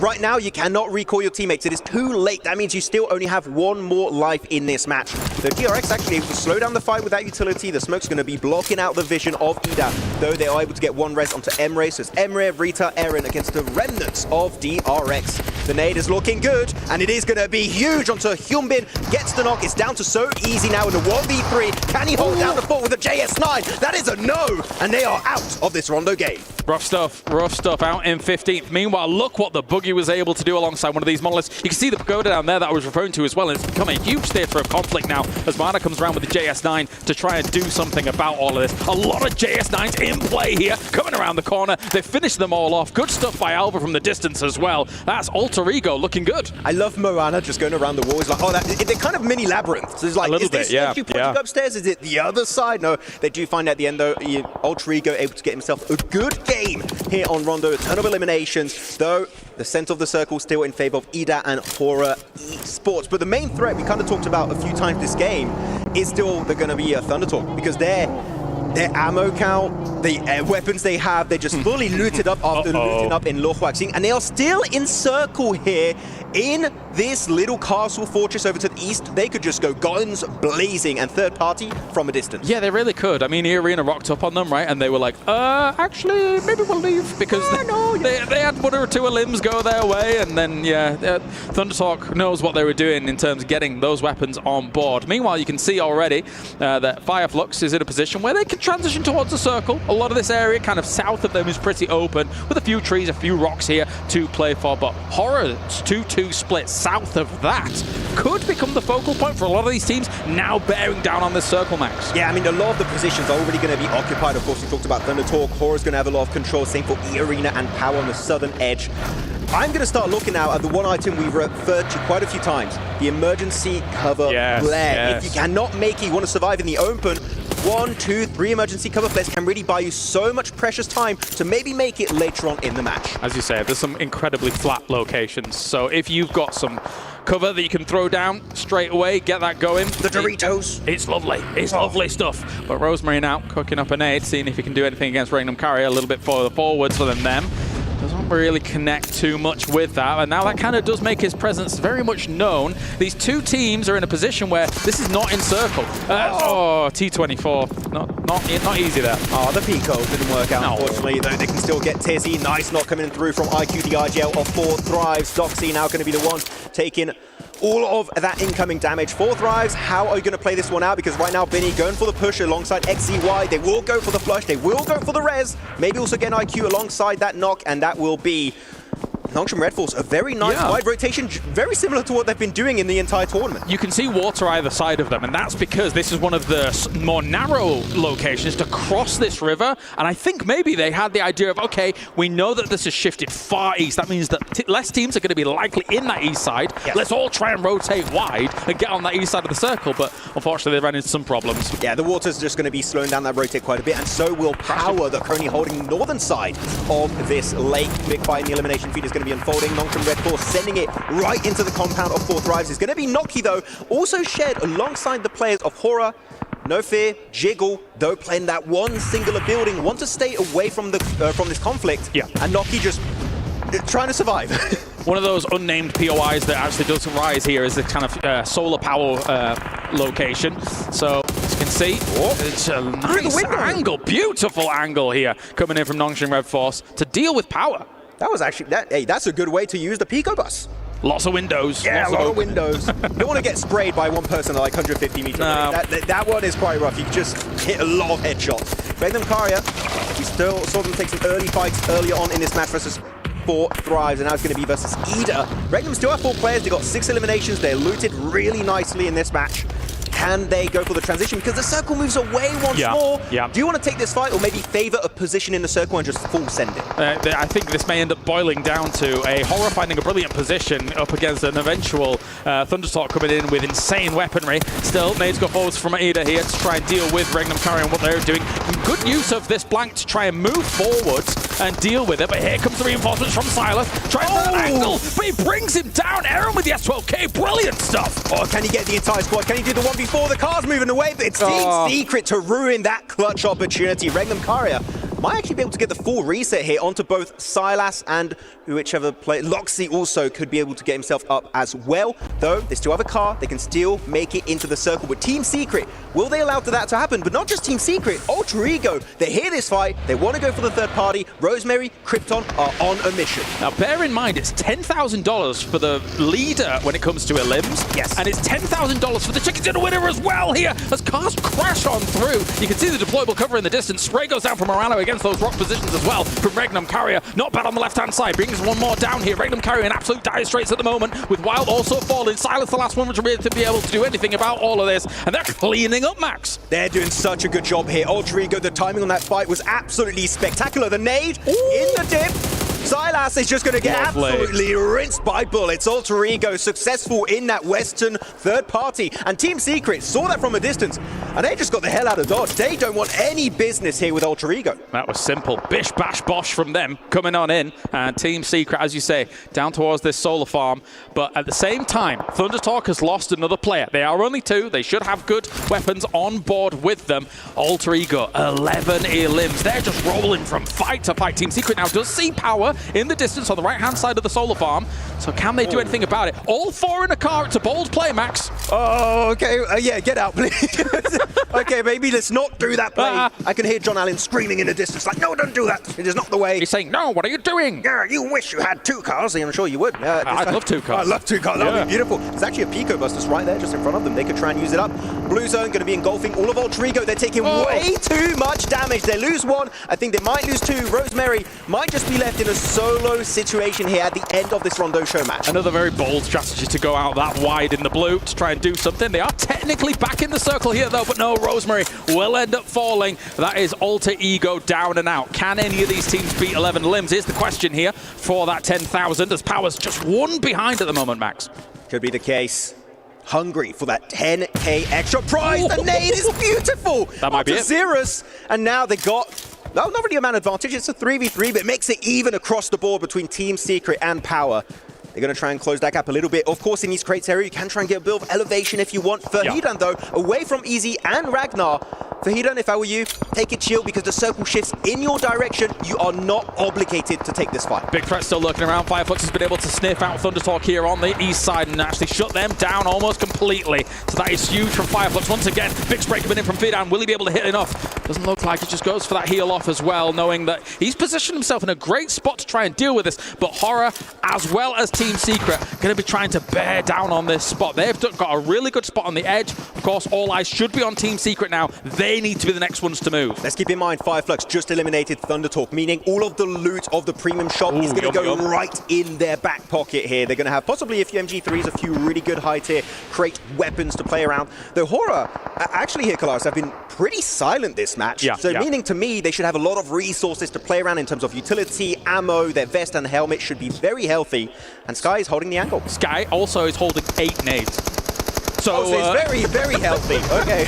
Big push here from Fireflux to try to do something about power. Try to dislodge them from this rock on this southeast side. Not too bad at all. The shotguns come out, though. Are able to clean up a lot. Fidan's not really there to be able to aid this position here, as Fireflux is trying to do the very most. It's up to Ketch and Solus to shut them all down, and they've done pretty well. Maybe they can get the reses off. Yeah, Ketch and Solus, the true OGs here of Fireflux. They've been on this squad for absolute years in PUBG Mobile Esports, and still here over in Rondo. We saw the emergency cover flare dropping down from the heavens. They're going to have a good little anchor to play around. There's going to be for Ketch in particular to use that to his full advantage. Though Horror, Team Secret, they're fighting it tooth and nail here in this unnamed compound. I mean, it's now the nade on Frankie. Oh, looks good. Perfect. It nice. hits it. I mean, this might end up being the winning play here for them to try and shut them down. The circles come their way as well. If they can shut down Team Secret, who was trying to leapfrog forwards of Horror, and they've taken them completely down. We talked about the nades before. They had them in spades. Did they shoot even a single bullet? No, I don't think so, I think the bullets were nades at the end of that one. The circle, as we see, shifted again on phase 7 in favor of Horror. And actually, one of the new mechanics here, if you want, you can actually explode the ground and you can create some dips. This is what we're going to see used in favor of Fahidan, behind especially that emergency cover flare, so you might survive quite fine this match because of that dip. Terrain destruction going to be important here on Rondo, but now Horror could be staring down a chicken dinner and maybe even the Elim lead as well. If they were able to get 20k on board, that would be huge for Ketch. Just trying to use this pylon to keep himself alive for as long as possible, but he knows he has to make a huge run for it. He hopefully might have some more deployable cover, but it's looking like Horror's going to be able to take this one. I think if they would have some here, they would have possibly used it a little bit earlier on in this match here. But Horror, if you have some, don't use it, because you don't have to. You're in the circle. Fireflux are the one that have to use the emergency cover flare if they currently have it available. They're going to be waiting out in the blue, and Solis is going to go out and deny that point. They don't know who has Elims, but if they denied, and actually they have 13 Elims versus 12, they could walk away with 10k for the Elims if they both denied. But I think they got it! 13, they tied up with Fireflux at the very end of this Rondo show match. How does it work in case of a tie? I don't know. Me neither. We'll find out. Maybe Horror gets themselves the victory here after taking that warehouse location around the solar panels and being able to win in the end, Max. So really fun show match here to kind of showcase what Rondo is all about, the terrain, the extra additions to the game as a whole. Very exciting. We didn't just showcase, like every single new addition on Rondo was actually used in this situation. I absolutely adore it. I do have to say though, Horror, can you play like this in the main tournament? I would love to see more of that in particular, but over here, Rondo was an absolute banger show match. There is some irony in you predicting them for the main tournament and then them winning the show match. Yeah, not much to add to that. All right, well, thank you very much, Max. Thank you to everybody else tuning in for this Rondo show matches. Back to the studio here to talk about good old Rondo and the tournament. Oh, rambunctious plays on Rondo, and not only was there some schooling going on from the teams, but they were both teaching us how to actually do our jobs as casters. Now, John, I know this will be beneficial to you. Anything you took away from that one? I really liked when they highlighted the number of players in a single vehicle. I think I'm going to talk about that more from now on. It's crazy, because obviously Max was doing an impression of you, but it's weird, because I thought there was double audio, because that's actually what you said. I don't sound like that at all. No, he doesn't. But Blank, what did that game sound like when it came to victory? Was that just a hoorah? Was it something a bit different? Oh, wow. Oh, what do you think about that? You agree with that, Reflections? Hoorah! Like, that's what I heard, baby. John, at I feel the like you're very keen end, for man. one. No, I was just trying to get some comfort from what just happened over there. Yeah? That's what I was looking Did you for. like that? You didn't enjoy it? Do we do a 3-2-1 hoorah? Here, I'll bring you in. Get ready. Let's get some oxygen. Yeah? All right, you ready? 3, 2, 1. Hoorah! There you go. Oh, a little bit They extended theirs. Yeah, you did not extend. You abandoned us. I mean, it was nice. I did. I kind of betrayed you guys. I went rogue. It's okay. We're used to it at this point. Used to you going rogue. Yeah. Wow. And I mean, look, to be honest, it's kind of a perfect summary of obviously how our show match went down there. Great use of the recall towers, bringing your teammates back into the action blank. That's what you did. You went rogue, but made a great maneuver. I was going to say some rogue maneuvers during that match. Exactly that. Yeah, it was good. It was good fun. I enjoyed it. Definitely got to see some more of Rondo, and we got to see quite a lot of what was going down there. We got to see the JS9, we got to see the Pico bus, we got to see the Rez coming through. I quite liked that here in PUBG Mobile, you get to climb those monoliths with the buggies, with the vehicles, get up on height. Didn't quite work out for Falak, though. No, not quite. And obviously, we've got those match rankings coming in there. We can give a little bit of a highlight. Reflections, what stuck out to you? The thing that stuck out to me, and one thing that I really appreciate, again, going to the respawn conversation, it allowed teams to get a bit more aggressive and feel more comfortable challenging, which you typically cannot do when it comes to regular PUBG Mobile, right, on our traditional esports style maps. So getting more aggressive allows to more eliminations, allows to more engaging scenarios, which is a lot of fun. It also sets teams up maybe to play that anchor role, which is kind of a crazy scenario, a good talking point, which we did see time to time. But I mean, so many eliminations, it makes sense. Again, respawns, gives you security, gives you the opportunity to continue to push rosters. I couldn't have said it better myself, so I'm glad you stopped it there, because we got to get into the Kadir top plays of the day. And of course, this is going to be reminiscing over the actual competition, the championships matchups that we were having today. Like tons of highlights. Give me the run through. What's got you perked up about this one? This one right here honestly, this was a top play, and it's sad that we didn't get to see too much of it, where it was Doc on a sliver of HP being able to clutch it out. But there's just fantastic plays all today, guys, honestly. Yeah, absolutely. I feel like this may have been both a good and a bad play. Good from Yangon Galacticos, yes. Bad from Team Secret. Without a doubt, Team Secret, in our opinion, did not need to push forward as aggressively as they did, and opened up the door wide for Yangon Galacticos to take another victory. But this end zone was crazy. 4 thrives looking so strong. Actually, I was kind of getting into that. Can you give me some more? Cast what, it. the cast? Yeah. Come on. I can't turn it off. I've been doing it now for the past 8 days. But this was an incredible moment. It was Alter Ego standing their ground and taking over a victory from Regnum Karya. And of course, that specific incident should not have happened, in my opinion. You should. I got the Lil Wanker going. I should. All right. Yeah. I should not have this. Reflection. But it did happen. And Taylor, no. Okay. You've doxed him. I'm not going to lie. You guys threw me off. That throw you off a little bit. John, quick, pick it up, John. You're his duo. Shout out to his in-ears right now, because they are looking fancy, just like his casting, and unlike Regnum Karya's close down on that match. Ooh, okay, that was pretty good, boys. I'm enjoying this. I think we're bringing a bit of a new flavour to the desk here. It's like a mobile casting booth, you know. Yeah, we could run around and do that all over the boulevard. You've got freedom to move, John. If you want to have a walk, you can go for it, buddy. The desk has been doing it all tournament long, so if you want to just leave, just leave. Where do you want to go? Yeah, I'm good here. You good? I know, I felt unsafe just then. I'm back on the sofa. Scared you. He's got his sea legs, but I tell you who didn't. Our Sony hero of the day. Let's have a look who's walking away with the title this time around.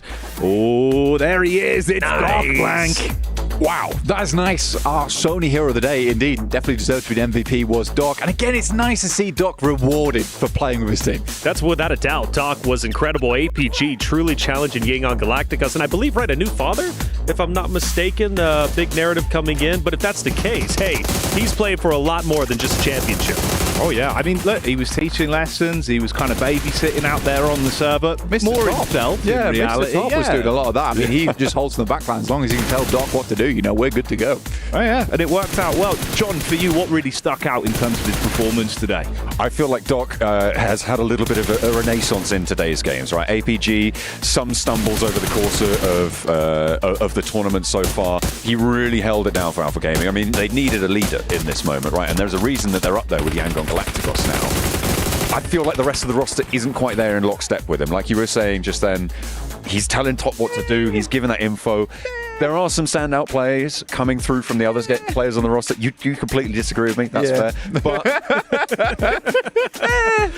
well, okay, you know, I think that he was the hero that they needed in that moment. I'll today. take that, John. I'll take that. And we'll let Blank make his noises in a minute. Because, of course, we've got the Honor Domination. So let's get into it. Blank, you know what? You seem to want to talk. Break it down for me, because there is a lot of players you were umming and ahhing about that have been slaying it today. Wow! He's doing sound effects. That's a lot of triple limbs right now from Doc, Ziol, Reefus. And actually, you know what? This proves my point. Well, can you just take a look? Okay. How many players are on there from APG? That's that would be. That's hard to add. Wait, hang on a minute. Can I try? I need a moment. Do the maths, come on. Physically quite hard. Well, there's one from Ketch. Okay. Yeah. On there, The other and one's he's not on APG, right? The other one's Falak from Fourth Thrives. And the others are. There's not really any other team there. Look, I think the rest of APG, much like John, need to step up. Isn't that right? What? Look, I feel like they stole those feelings from someone else. They must have done. I don't know how they've stuck that one through. I do want to point out Fireflux, by the way, had a wonderful day despite them being further down in the standings. And Ketch was a large reason why. They bully. You got to stand up for yourself, man. You're right in the middle. I tried standing up just before. I didn't like it. That is true. Never mind. He's the lost cause. Yeah, he was struggling. I quite like this, though. It's good. You know, we got the comedy and then we've got the sort of straight man with a direct approach from Taylor. I'm the serious He's directed the camera every time. We don't matter. I'm 33. I'm getting old, man. He's talking to the camera more than he's talking to us. Oh, what are you? I love you guys. What are you talking about? I didn't expect that. But I did. Spicy one. You're keeping it going. It's good. But I did expect this. Say less, my G, but say more, say Cloud. Let's get down to the stage and see what Barney had to say in his interview. As two teams lead the charge going into Smash Sunday, I am, of course, joined by SayCloud from Yangon Galacticos with an incredible day 2 here at the PMWC Grand Finals. I've got Marco here as well, coach. I'm going to quickly start off, SayCloud, by asking you about Alpha Gaming, because you guys are obviously hyper aware of the scores going into the final day. It's you two leading the charge. Are you aware of where they're positioning themselves on the map? And if so, are you guys going to adapt anything going into the final day to either avoid them or push them to get one up on them?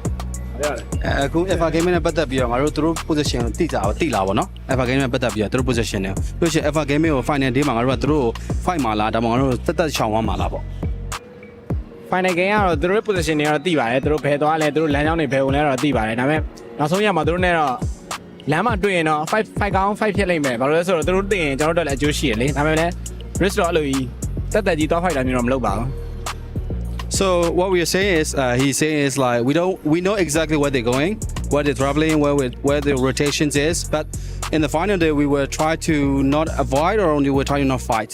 Either like we don't do anything, but if we see them on our way we will fight them. We don't take a risk.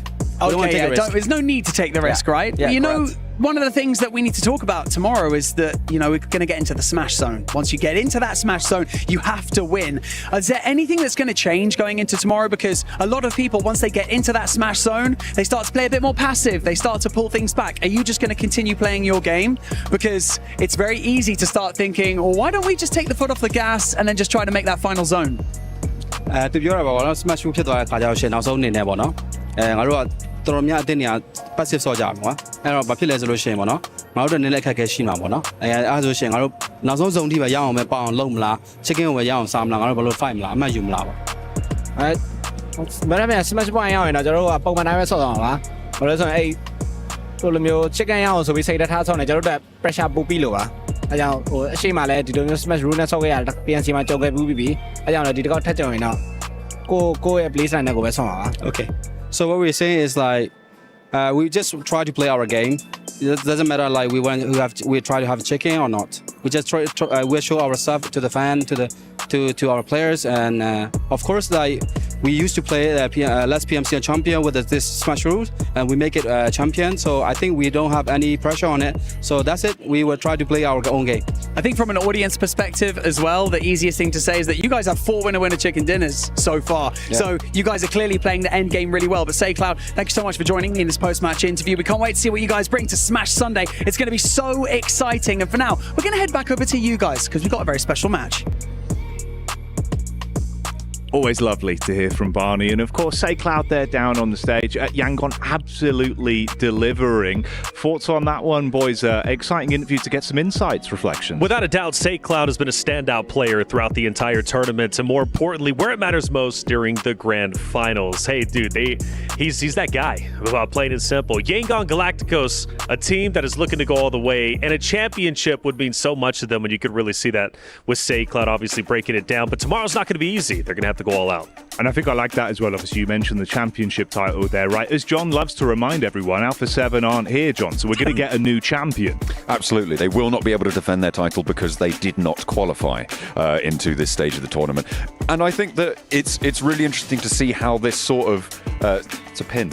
I got that one earlier from Barney. It's shiny. It's distraction. Yeah, Blank was having a little gander at my pin. But yeah, I feel like it is really interesting to see how the regional power shifts over the course of the years. Right, we had a lot of strength coming through from SEA early on in PUBG Mobile's history. I compared the situation right now to a few years ago in Kuala Lumpur with Bigatron and how dominant they were all the way back when. It was like 2019, something like that. Many years ago. Many years ago. We were but we ban. Before the crash out. Yeah, before the crash out. Sure.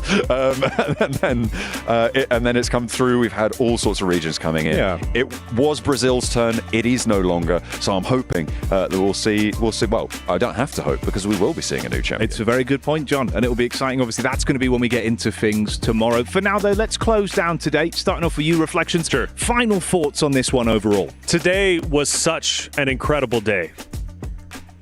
And there he goes. John, you? I think that Smash Ruling, definitely potential. Alter Ego, they're going to do it. And everyone's slowly leaving. Blank, what are you thinking about the day? He's gone. I want to give you a little bit more. Okay. Just quickly to finish things mate. up. I appreciate that.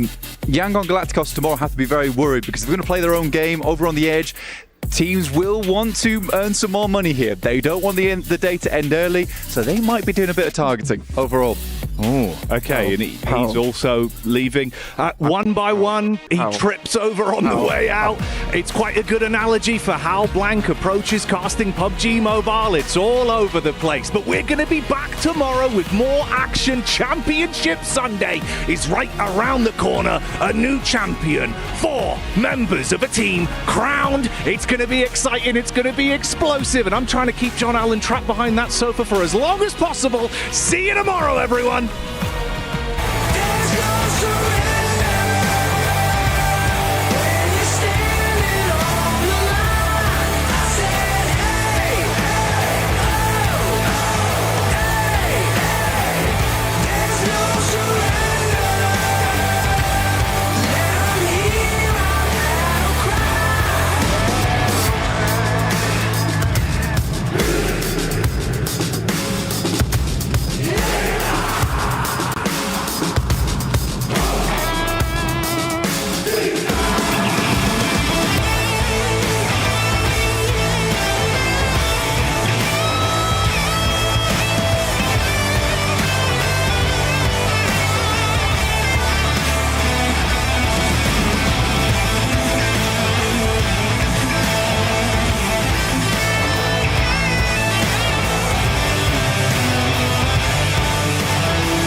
anticipated addition to the Mummy Series outfits is here. Paired with the new Ice Tomb Glider, the Polar Spectrophage set is just what you need to freeze your enemies. Or send them ablaze with the Inferno Fiend set's new upgradable Chain Inferno Uzi. All the Mummy outfits are back. Get them all. Join now and collect the whole series to turn all eyes on the battleground. Event period, July 10th, 2025 through September 2nd, 2025.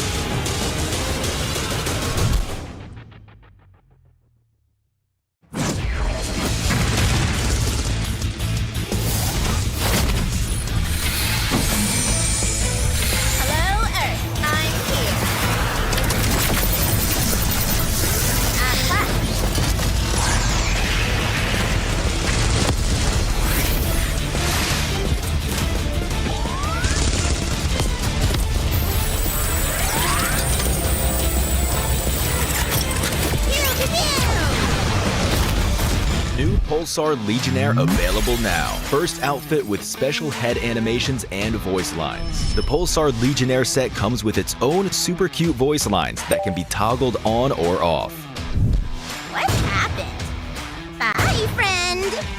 Hello, Earth. I'm here. It also features the upgradable Hyperion ship DSR and Jet Reaver glider with special animations. Experience parachuting like never before. That's not all. Even more rewards await. Event period, July 25th, 2025 through August 26th, 2025. What are you waiting for? Get the new Guild set now.